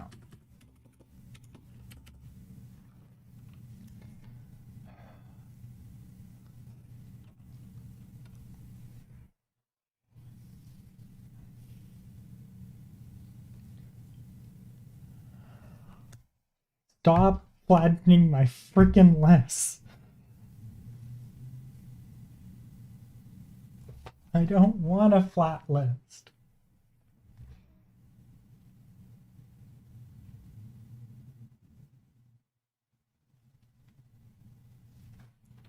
So what if we did this?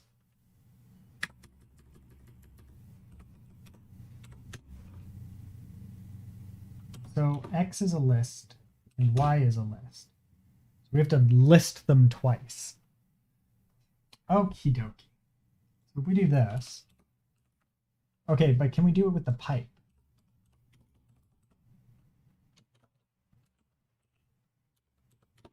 Yeah.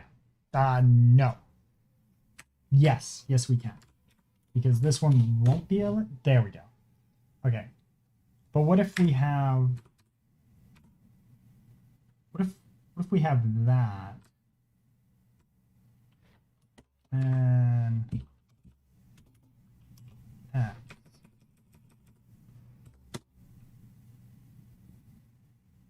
Okay, so if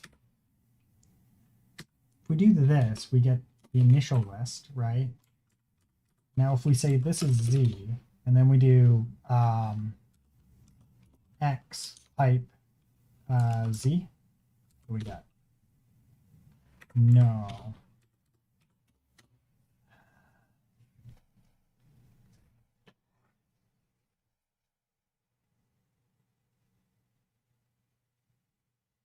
Okay, so I think that this would just be like, so if we do X plus plus Y, right? That concatenates them together. If we do this, that gives us that. So if we say Z equals that, then we do X plus plus Z, I think we get what we want. No, we still don't get what we want.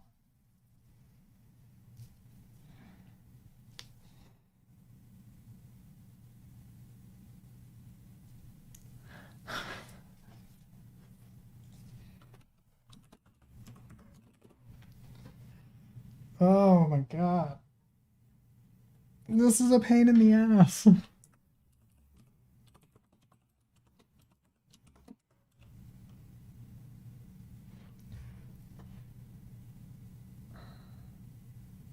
I just want a list of lists. What if... Hey Pseudo, Ragnar here.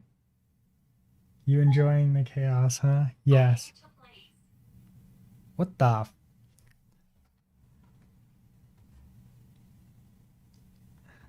Interesting.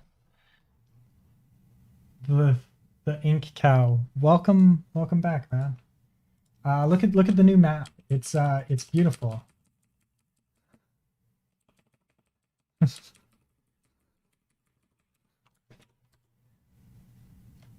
Ink crow. Wow, yeah, I totally got that right. What map? This map. Trippy. I know, I'm working on it right now, and I'm having a problem with the lists concatenating together weirdly, and I'm just like, I just please stop. Okay, so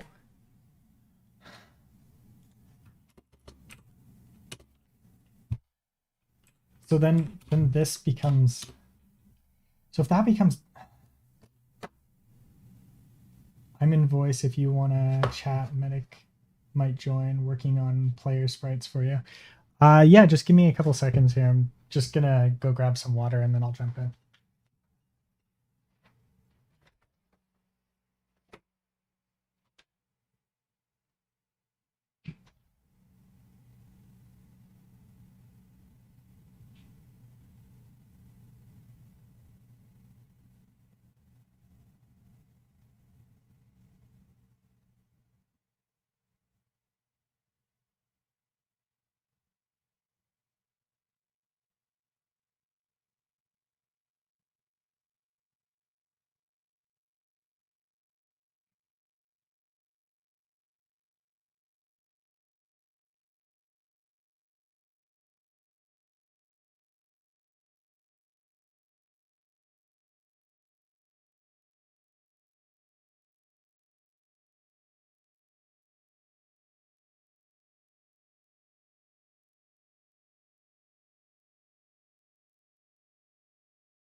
All right, I'm kind of back.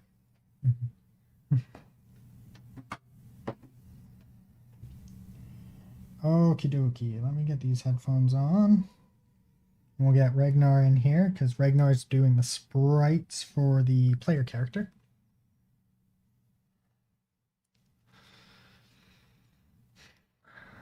Do.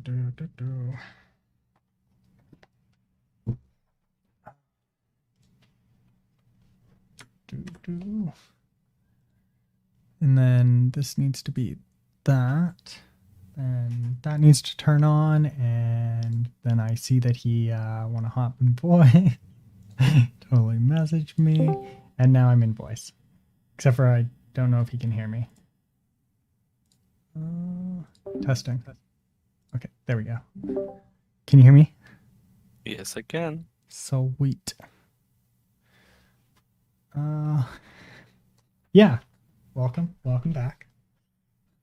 Trying to make a random map. It's totally working. How many hours have you been in it? Not that long. Elixir. Oh, I know how I'm gonna do this. I think I know what I'm gonna do here.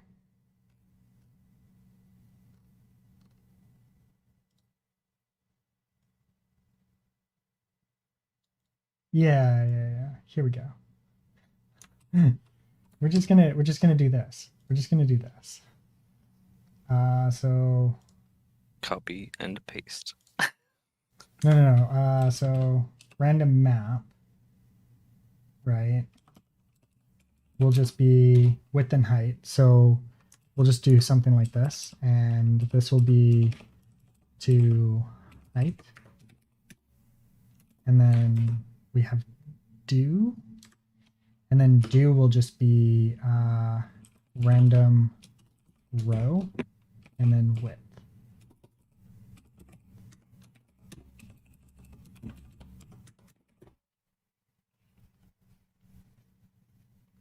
X is unused because nobody cares about X. There we go. Okay, so now what we're gonna do is for Jen, right? What we're gonna do is go back a little bit here because like the formatting messed up. Here, yeah. And then this will just be, we can delete this here and then do that, and then this would just be tile dot random map.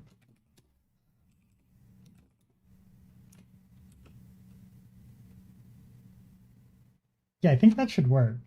I think that will work. Damn it, I was in there. Wait, what? Oh, right, because I didn't actually do the at width and at height.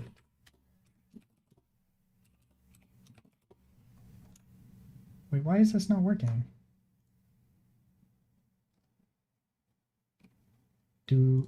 Oh, wait.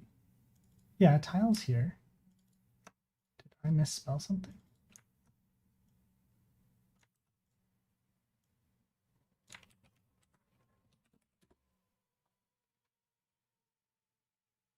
What's the error? Variable map does not exist. Right. Damn it. I deleted something I wasn't supposed to delete.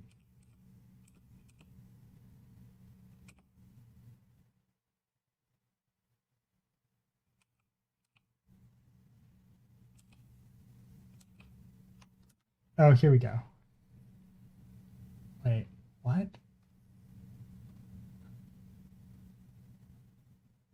Right. Okay. I figured I found the error. Success. Like 2% sure. There we go. Okay, this makes sense now. So map equals tile dot random map with at width and at height. And then that goes into the tile map, which then I do world, and then the world will be tile map, which will be tile map, and map, which will be map. Beautiful.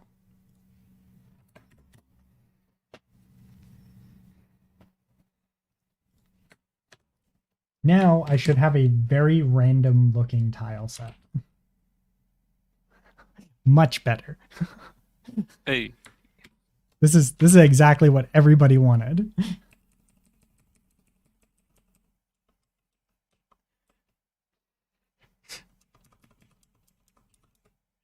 This is such a beautiful map, eh? yeah. Like Dubai, sand, grass, and Concrete.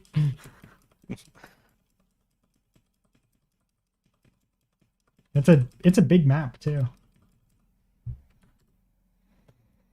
It is 100 by 100.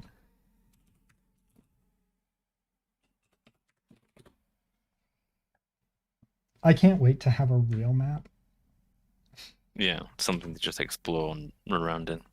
Yeah, but like,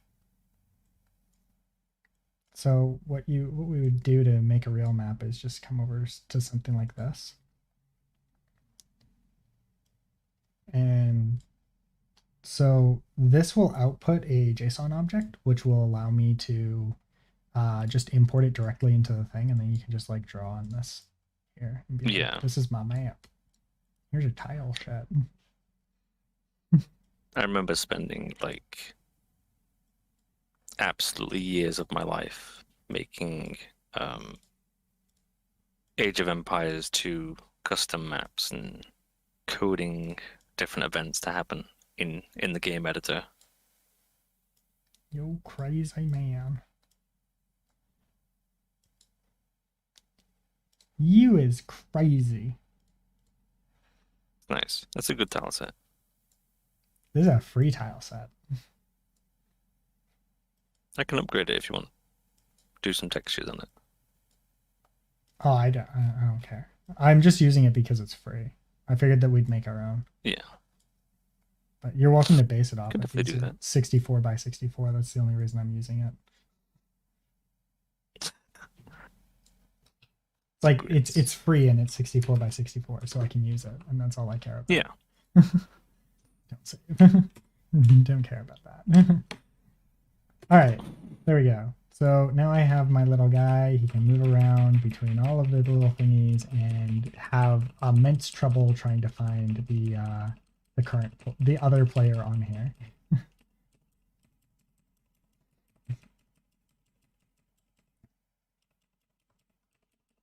There's another player on here, I promise. But I got collision working and everything. So now we can do this. We can do, say, 16 by 16. But in order to do that, I have to actually restart the server. Yeah. And then because this is only generated at boot time, I have to do this. Oh, interesting. Weird.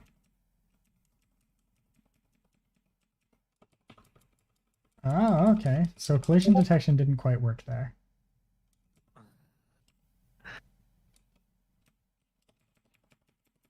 Oh, you know what? I need to add +1 to the random. Here, random width. Oops. +1. I'm gonna have to double check to make sure that it actually is a 16 by 16 grid. But it should be. So 1, 2, 3, 4, 5, 6, 7, 8, 9, 10, 11, 12, 13, 14, 15, 16, 17. Oh. Interesting. That's wrong. Okay, so that wasn't that was yeah, weird. So I've got a 17 by 16 map, which is odd. So I think this needs to be -1. Recompile.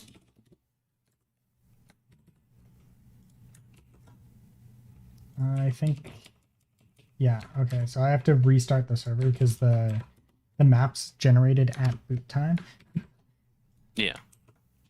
Okay, so here we go. Yeah. Okay. So it's in the collision detection. Where we're just going to fix it.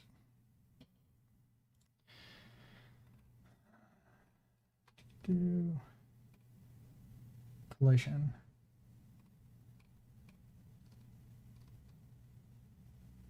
If width is greater than or equal to, that's all we needed. Recompile. All right, now check it out. I fixed it. Yay. Now I can bump into this person too.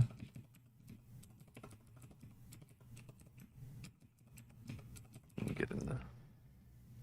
Yay! And we're running at 60 FPS.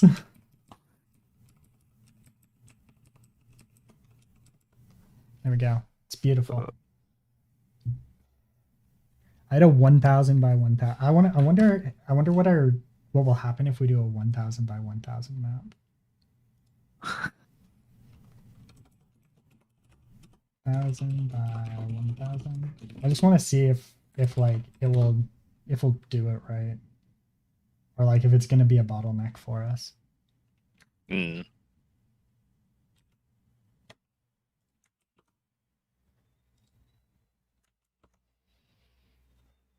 Well,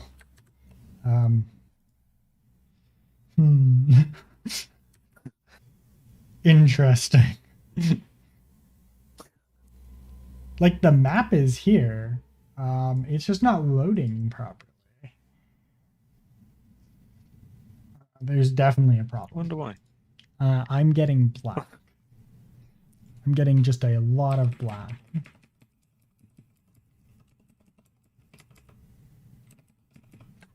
It does not like the 1000 by 1000 map I've got.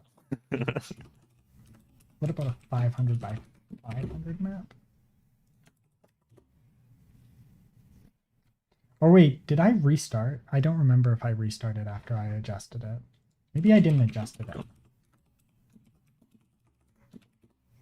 Because every time I change that map coordinate thing, I do need to restart the actual game. Yeah. Okay, so yeah, it just absolutely does not like the 1000 by 1000.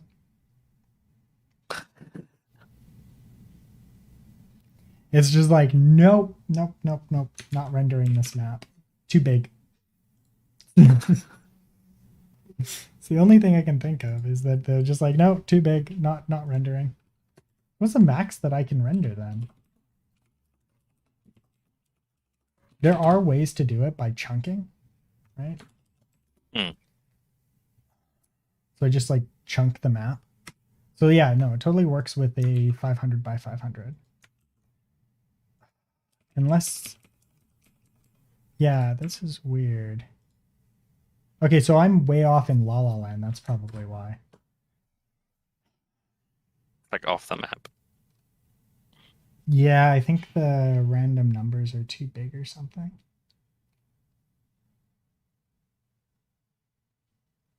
Where's the player here for the? We set the.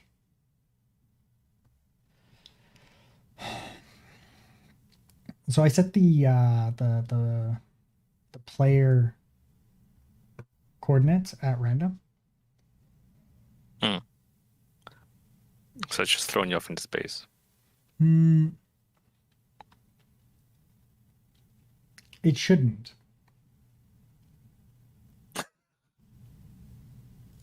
It shouldn't. New player. Yeah, because we should be getting a width and a height that is random to where we are, like the world, right? Yeah. X. Y.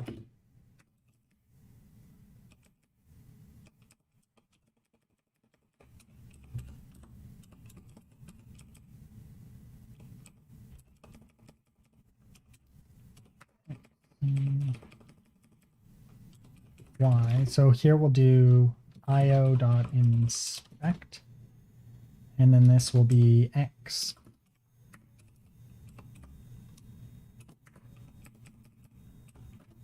And width.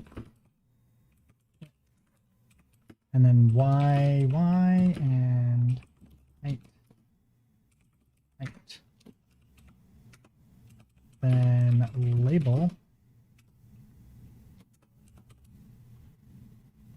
x, y.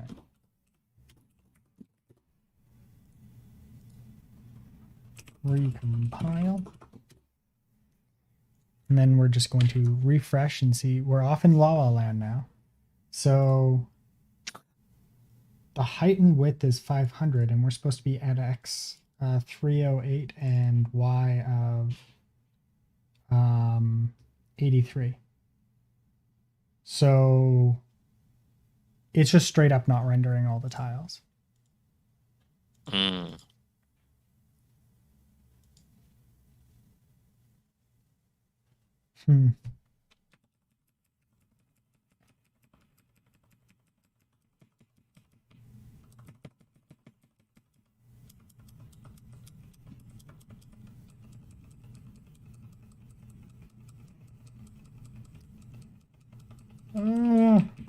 What if I do? What if I instead of this I just do?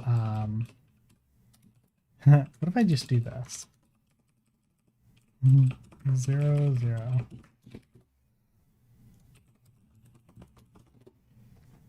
Now both of them should just be, yeah. Okay, so this seems to work.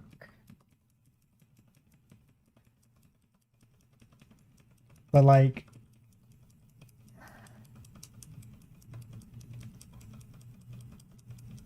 I want to know why.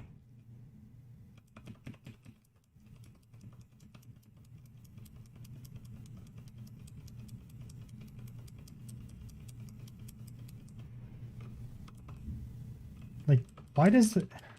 I guess it's probably loading or something. Possibly.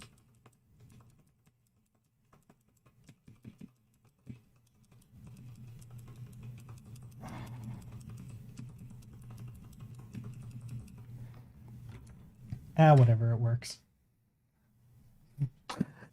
It works well enough for now, and I'll come back to it later. Yeah. So I'm just going to do this because I think what the issue is that it doesn't want to load that much information. So what I'll probably do is do like a 100 by 100 square around you, and then as you move, I'll shift it or something like that. Yeah. Right. So we'll just say 50 and 50. And then here we'll just say X and Y.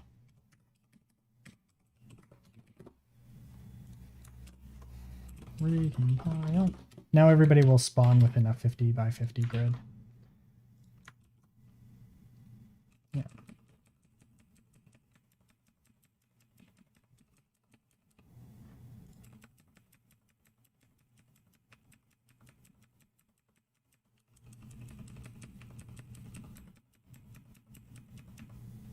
Beautiful. All right. Oh, I guess. So I got that working. Now I just need the to do hitting. Like, are you gonna have? I'm guessing you will have like items or changes of weapons in game, right? Or you're just gonna Probably. have like one consistent damage for the time being. For the time being, I'm just going to have a reply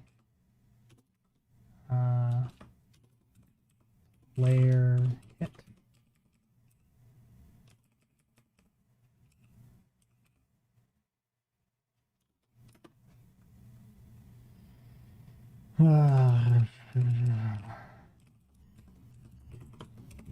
Player hit. Player world.update. Update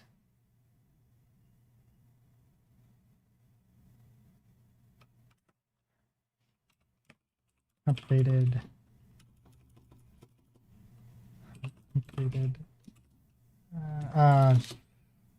hit player equals player dot. Okay, so yeah, player dot. What was it again? It was. Where is player? Here. New generate UUID. New increase experience, move, damage, hit. Player dot hit.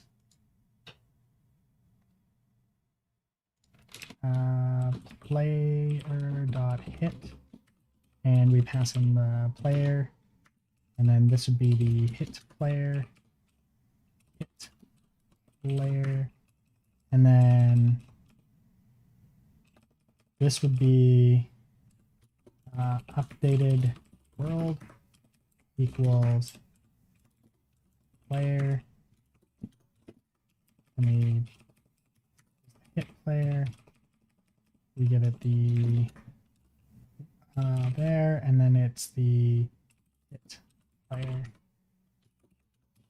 and then down here we give it updated player, oh sorry, updated world.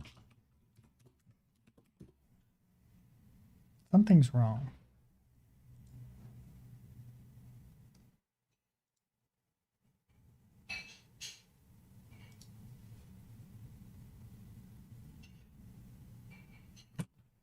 Why is it complaining? Because it can do. Oh, here. There we go. Then we go back over to collisions here, and this would be hit player, and then we need to wait. Yeah, this should just be that. Oh, player hit. Yeah.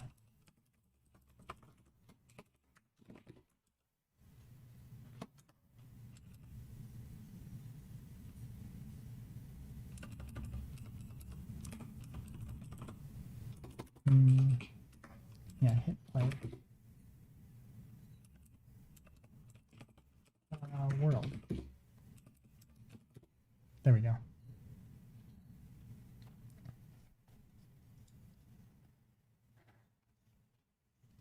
And then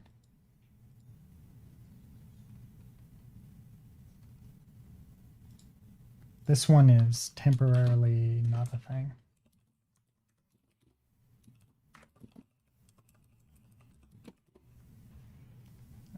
Recompile, and then here we'll say io dot let's player took damage.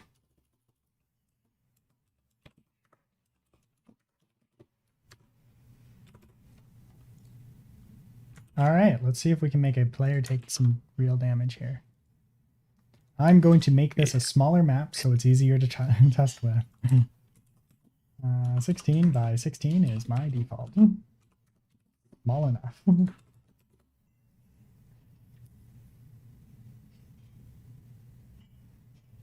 And I'm getting a weirdness again. Okay, yeah, I'm off in La La Land again. Like, in the weirdest possible place. Do you think you're off the map, technically, or do you think you're still somewhere but the tiles haven't loaded? No, I'm 100% off the map. Have you made any, like, rules so that the player can't exist outside of the boundary of the map? The random selection is supposed to be... Oh, wait, right, I changed it to 50. Player here. But you didn't change it back from 100, 100? One sec. Here we go, this is what it was. That's why. I'm like, why am I, There we go. Recompile. There we go. Beautiful. All right, there's 2 of us. Let's see if we can give damage to one. There we go.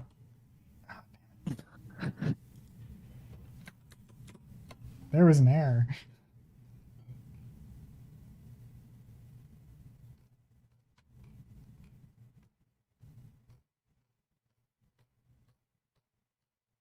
What was the error?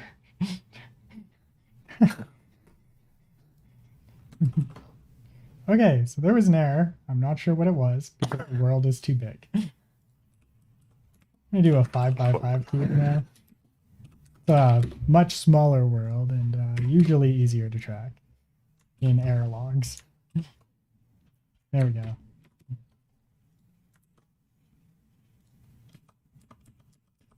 There we go. That's the error I was looking for. Okay, so game server terminating. Tim server cast move player s. Bad return value. Reply player hit. World. Wait, that's not what I was supposed to be. That's why. Collision.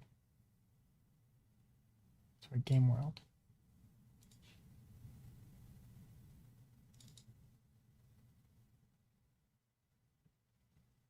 Right. Yeah, I'm an idiot. Updated.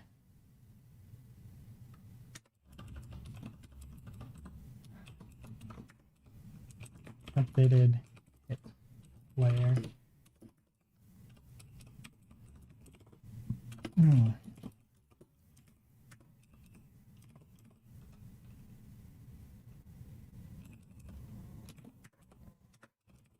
Updated hit player. And then here needs to be world.update. Updated hit player and world.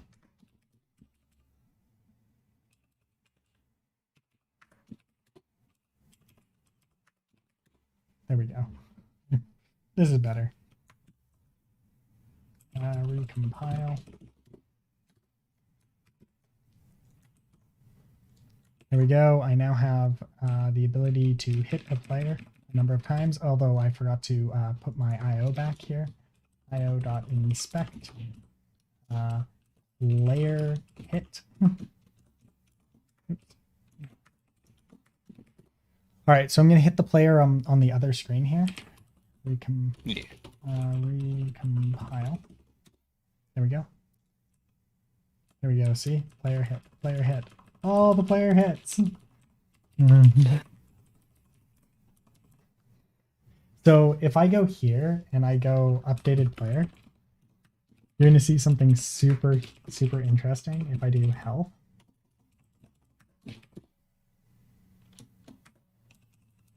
Wait, sorry.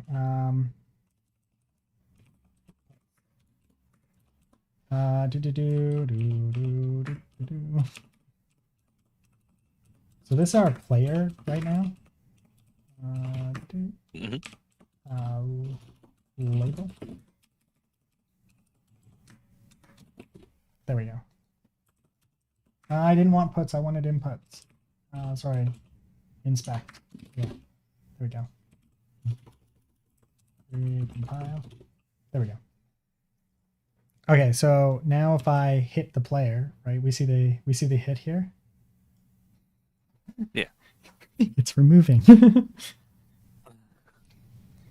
So what we need to do now is have the player get destroyed when they get hit. For when they lose all their health.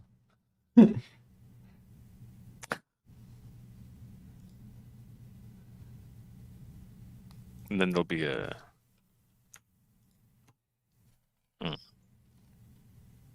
What? There'll be a new player. I don't know what we want to do with that. How we want to deal with death yet. So I'm just gonna leave it. Yeah, in my head I was thinking like, is it gonna be like full on like blank respawn or continuing with something? Well, I could do something here, right? So game world here. Mhm. Player hit. So we come over here and we do updated player. And then if updated player dot health is less than or equal to 0, we return back a new coordinates for the player. We're going to recreate the player, right? So here we'd say ID equals player.id. And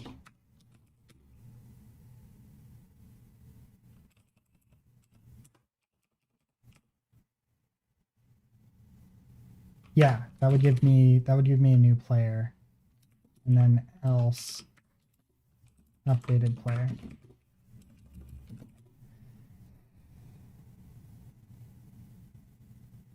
Oh wait, but this would need some random here. New.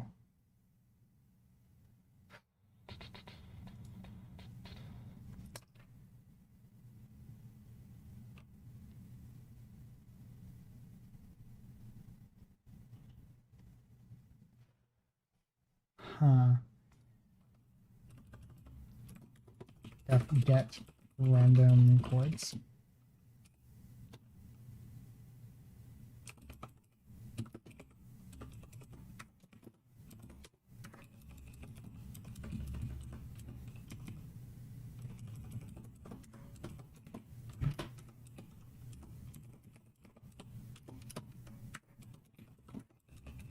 Then this would be x and y equals get random chords with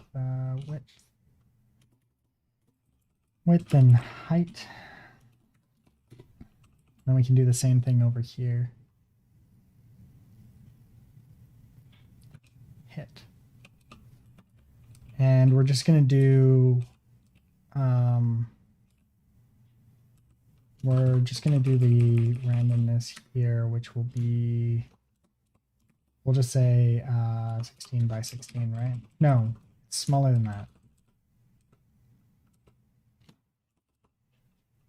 What did we put it at?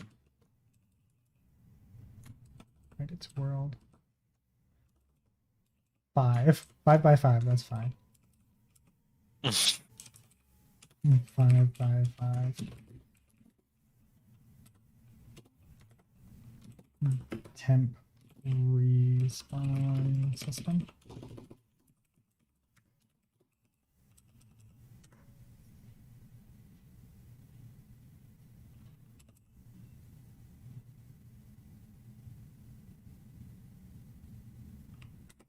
Do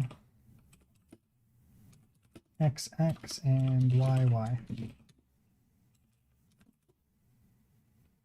There we go. Recompile. All right, so we've all recompiled now, and we can just respawn both characters. That's a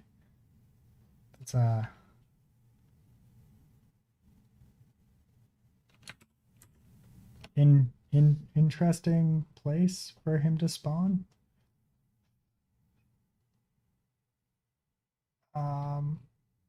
How did he spawn there?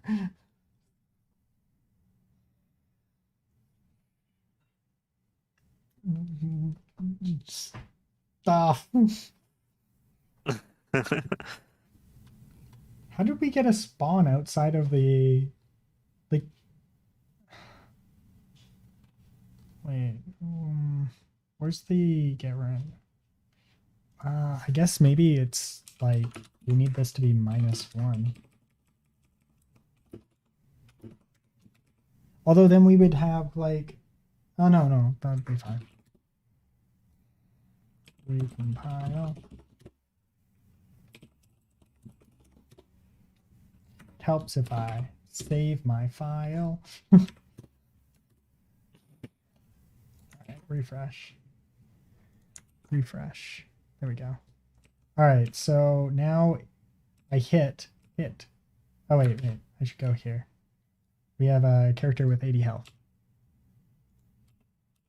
70, 60, 50, 40, 20, 100. Oh, they crashed. Sweet. Hey, we got a crash. This is like the best news. We got a crash. Progress. Progress has been made. We're killing the system. World. What is it? 44?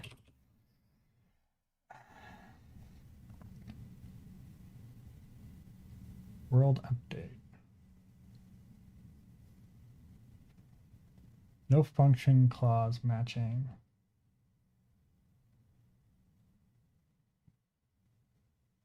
Wait, what? This is misplaced.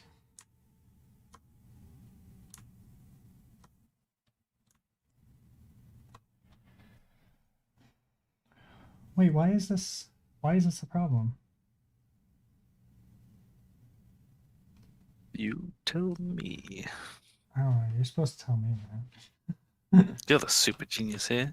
I am not a super genius.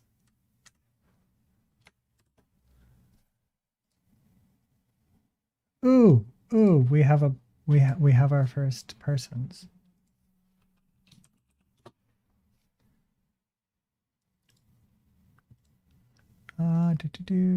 Copy image address.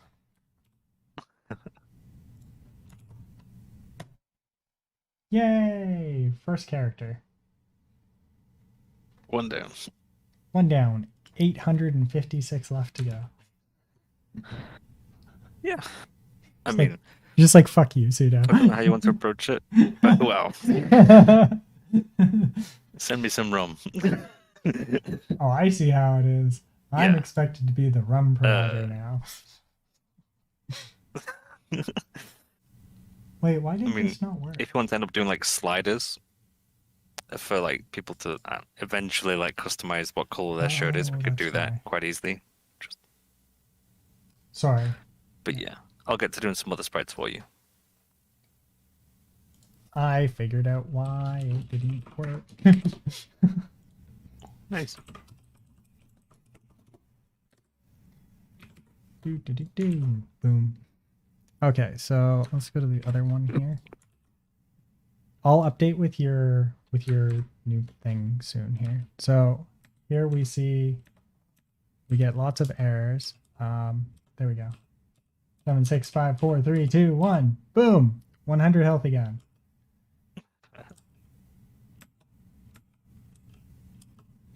Well, they didn't get updated properly.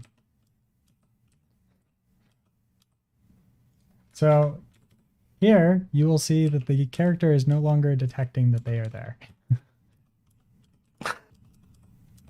So that's fun. We're not seeing any collision at all for one reason or another. Yeah. So fun. So this is going to be a problem in the player class.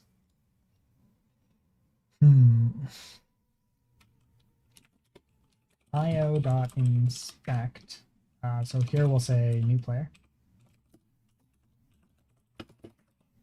Inspect new player. Label gen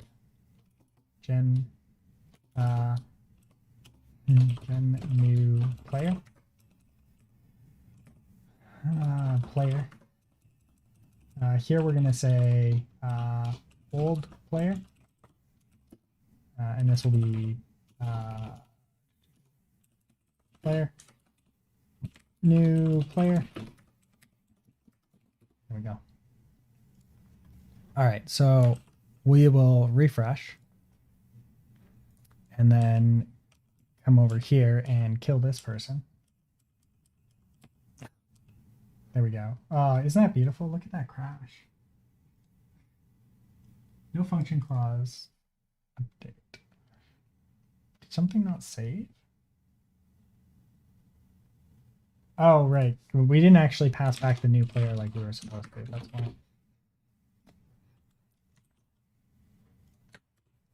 let me refresh this person too. Game development, it's fun. All right, 7, 6, 5, 4, 3, 2, 1, 100. But can I step on them? Yes, I can step on them. Okay, so here we go. Player. We have the new player and the old player. Are they at the same XY coordinates? They're not. XY of 1, 1. So the new player goes to 1, 1. The old player is at 3, 2. But the world isn't updating that. God damn it, world.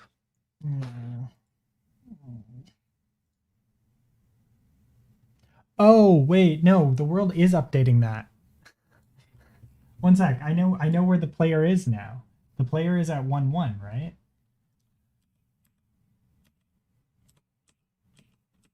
He has to be. If he's Wait. not there, where else would he be? Where would 1, 1 be? There he is. I found him. He's invisible. That's why. It's because he's not being rendered by the game. Because there's no concept of respawning yet. I found him again. There we go. Yeah, okay. All right, so players now respawn invisibly.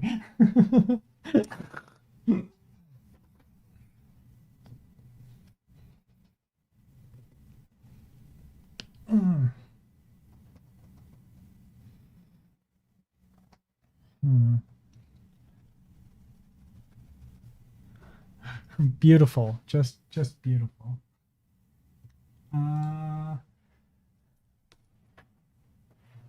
Should I just give them new players?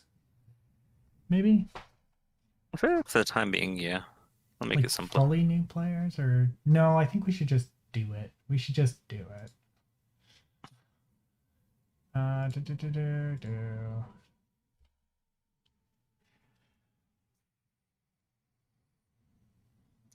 Gotta think of how I want to do this.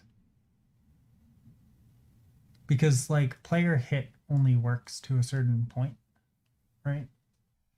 Mm. So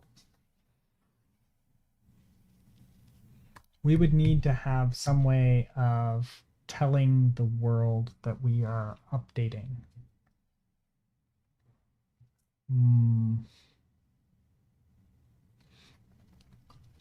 I could do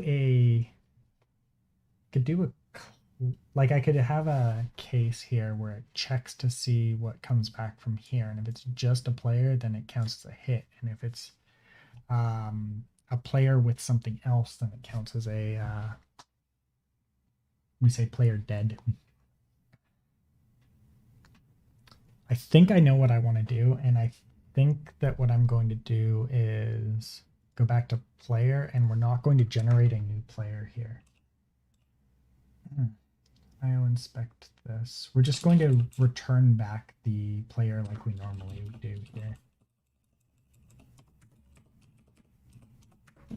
All right, so the player will no longer deal with respawning itself. What we're going to do is we're going to do it in the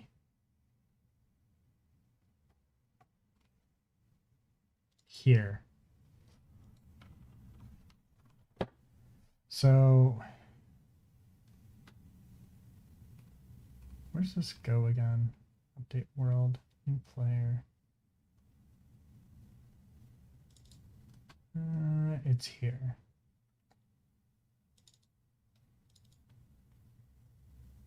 Okay, so this will be player hit, and what we'll do here is we will broadcast. So here we'll do it here. So if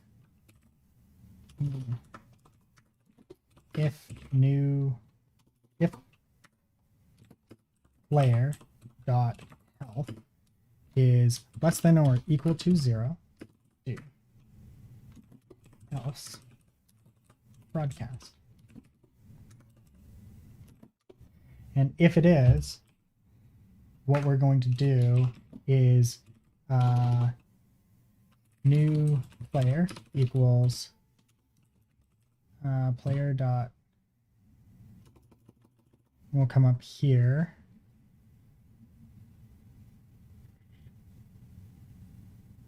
New player.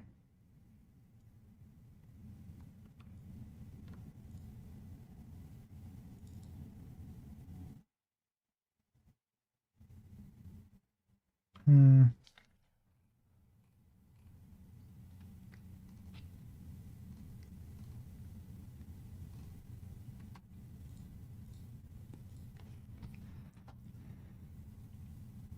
Hmm.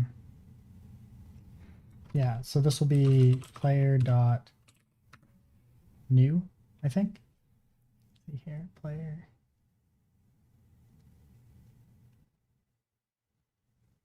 Oh wait, no, that's not great either.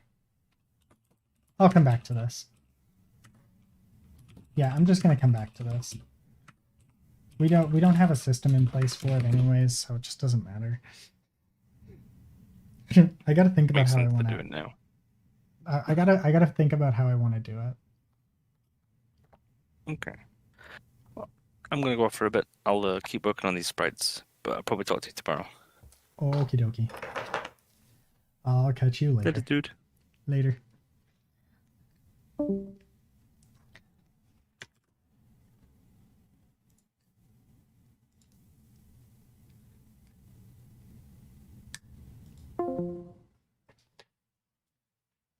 I feel like we're just rewriting the same code over and over again every day.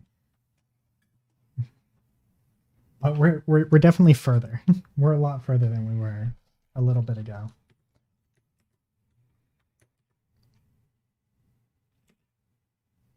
Hmm.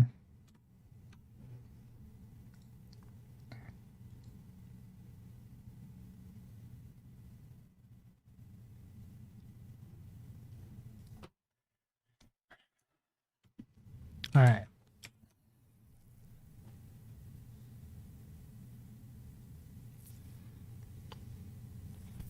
Okay, so we've got what do we got? We have collision detection working. We can figure out if we've hit what we've hit, right? And we can hit people.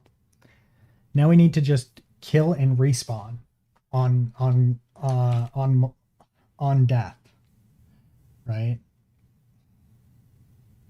And that's going to be I think fairly easy to do. I just have to think about like where I want to put the code to handle that. Just because I don't want like, and then I've also got to write some front end code for it too, which I'm trying to avoid doing as much as possible. Mainly because tomorrow I've got Patches is going to come and work with me on this, so he'll be doing front end stuff pretty much all day tomorrow. Oh, yay! Well, we've got a better version of the game. So this will be, let's say 100 by 100 now. And I'm just going to refresh this and see if I can get into a, oh wait, we need to restart the server.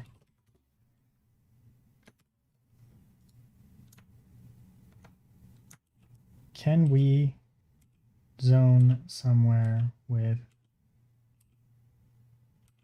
a black screen? No, it doesn't look like it.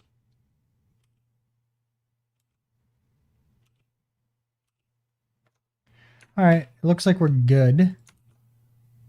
We're all good in the hood. There we go.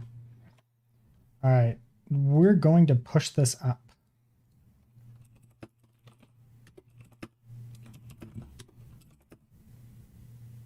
Actually, I'm going to add our first sprite, our first top-down sprite.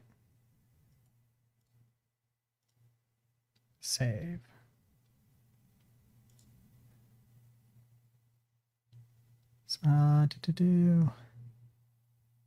Elixir, MMO, assets, static images, player.png,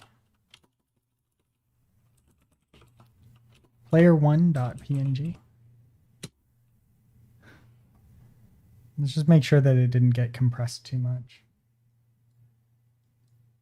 Yeah, seems to be all good. All right, let's add him to the beginning here. Go to here and here.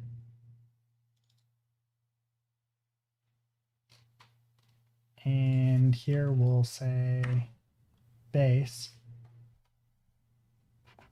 We go to sprite base.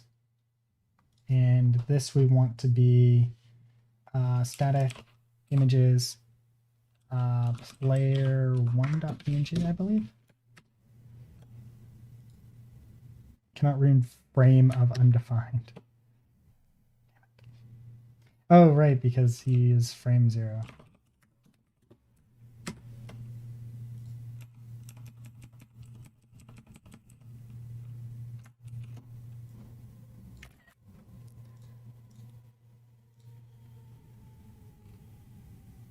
Desktop.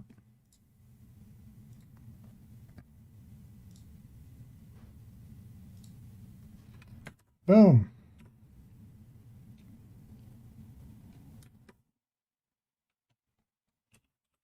Status git commit git add here.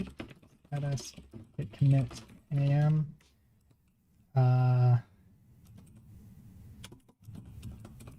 Collision working. Push origin master. Oh, right, I need to bump the version to 3.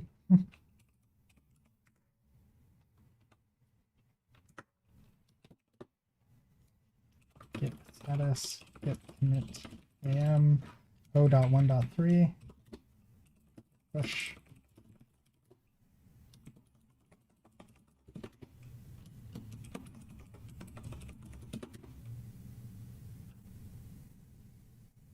Boom. Okie dokie. Then we're going to go over here and we're going to do get full origin master. And then we want to do a non-regular build here.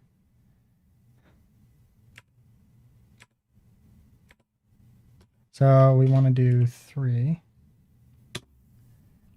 We want to get full origin master, make sure that we've got the most recent one.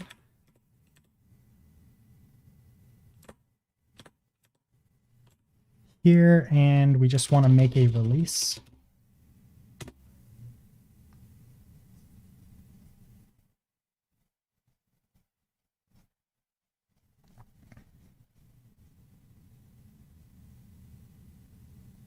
So this is a full release rather than a regular release. So here we do Elixir distillery.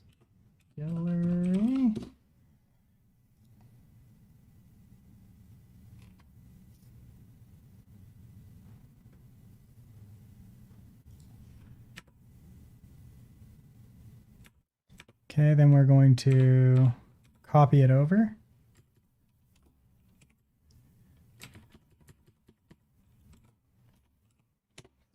And then we're going to do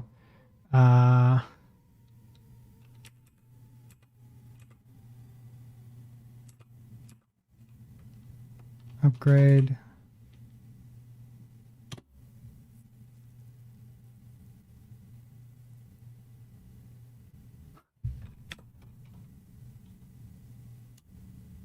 maybe update.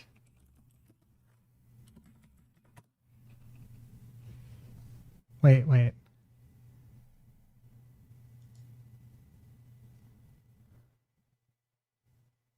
Release for release. Unpack a release upgrade for installation. So maybe unpack 0.1.3. Failed, no such unpacked. Damn. CD local deploy. I think what we need to do is just rm. We need to do a bin MMO stop.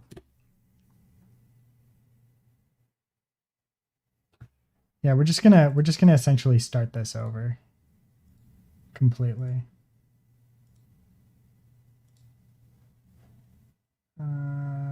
Getting started. Guides, Phoenix.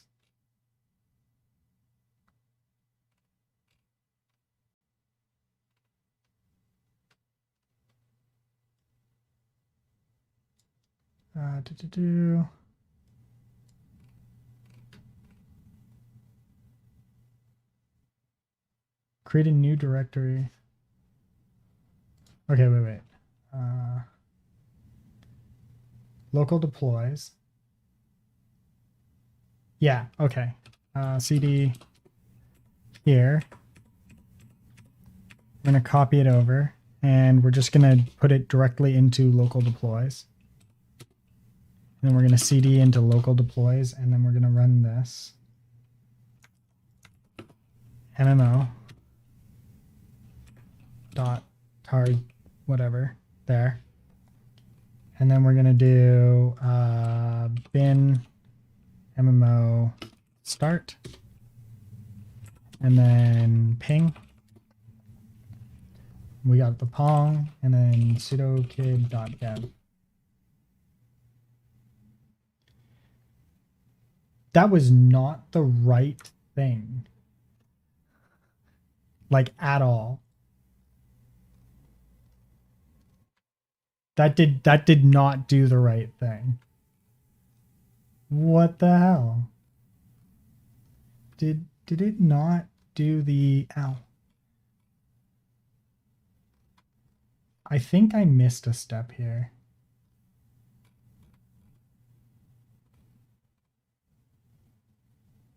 To build the release.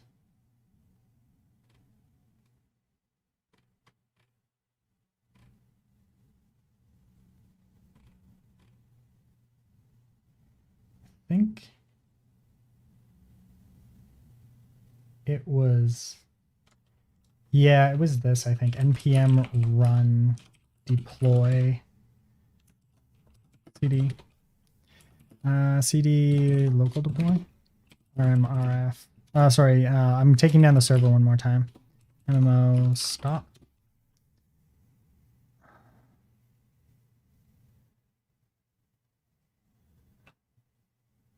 All right, the server is stopping. CD, then we're going to rmrf all of this. CD back out, and then we're gonna do this step here first. This should build all of the JavaScript stuff. There, that's built. And then we're gonna do a mix phx.digest.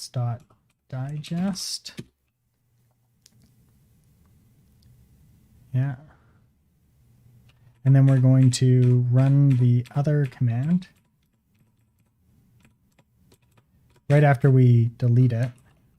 rmrf build prod rel MMO RPG MMO releases 0.1.3.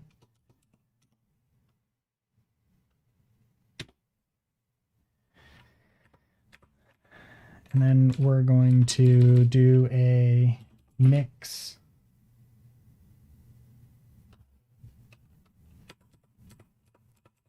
We're going to do the distillery release here.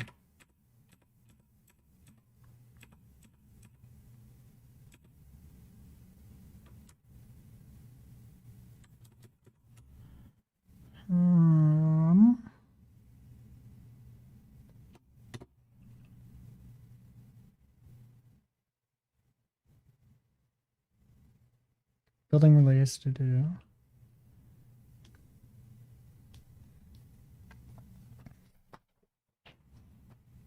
And then we'll just copy it over like we did before.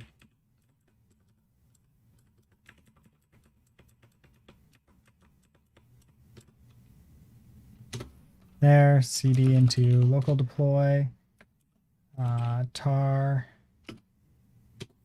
there, and then bin MMO start there, and then we come back to here, refresh, and we should have the right stuff. Yeah, we do. There we go.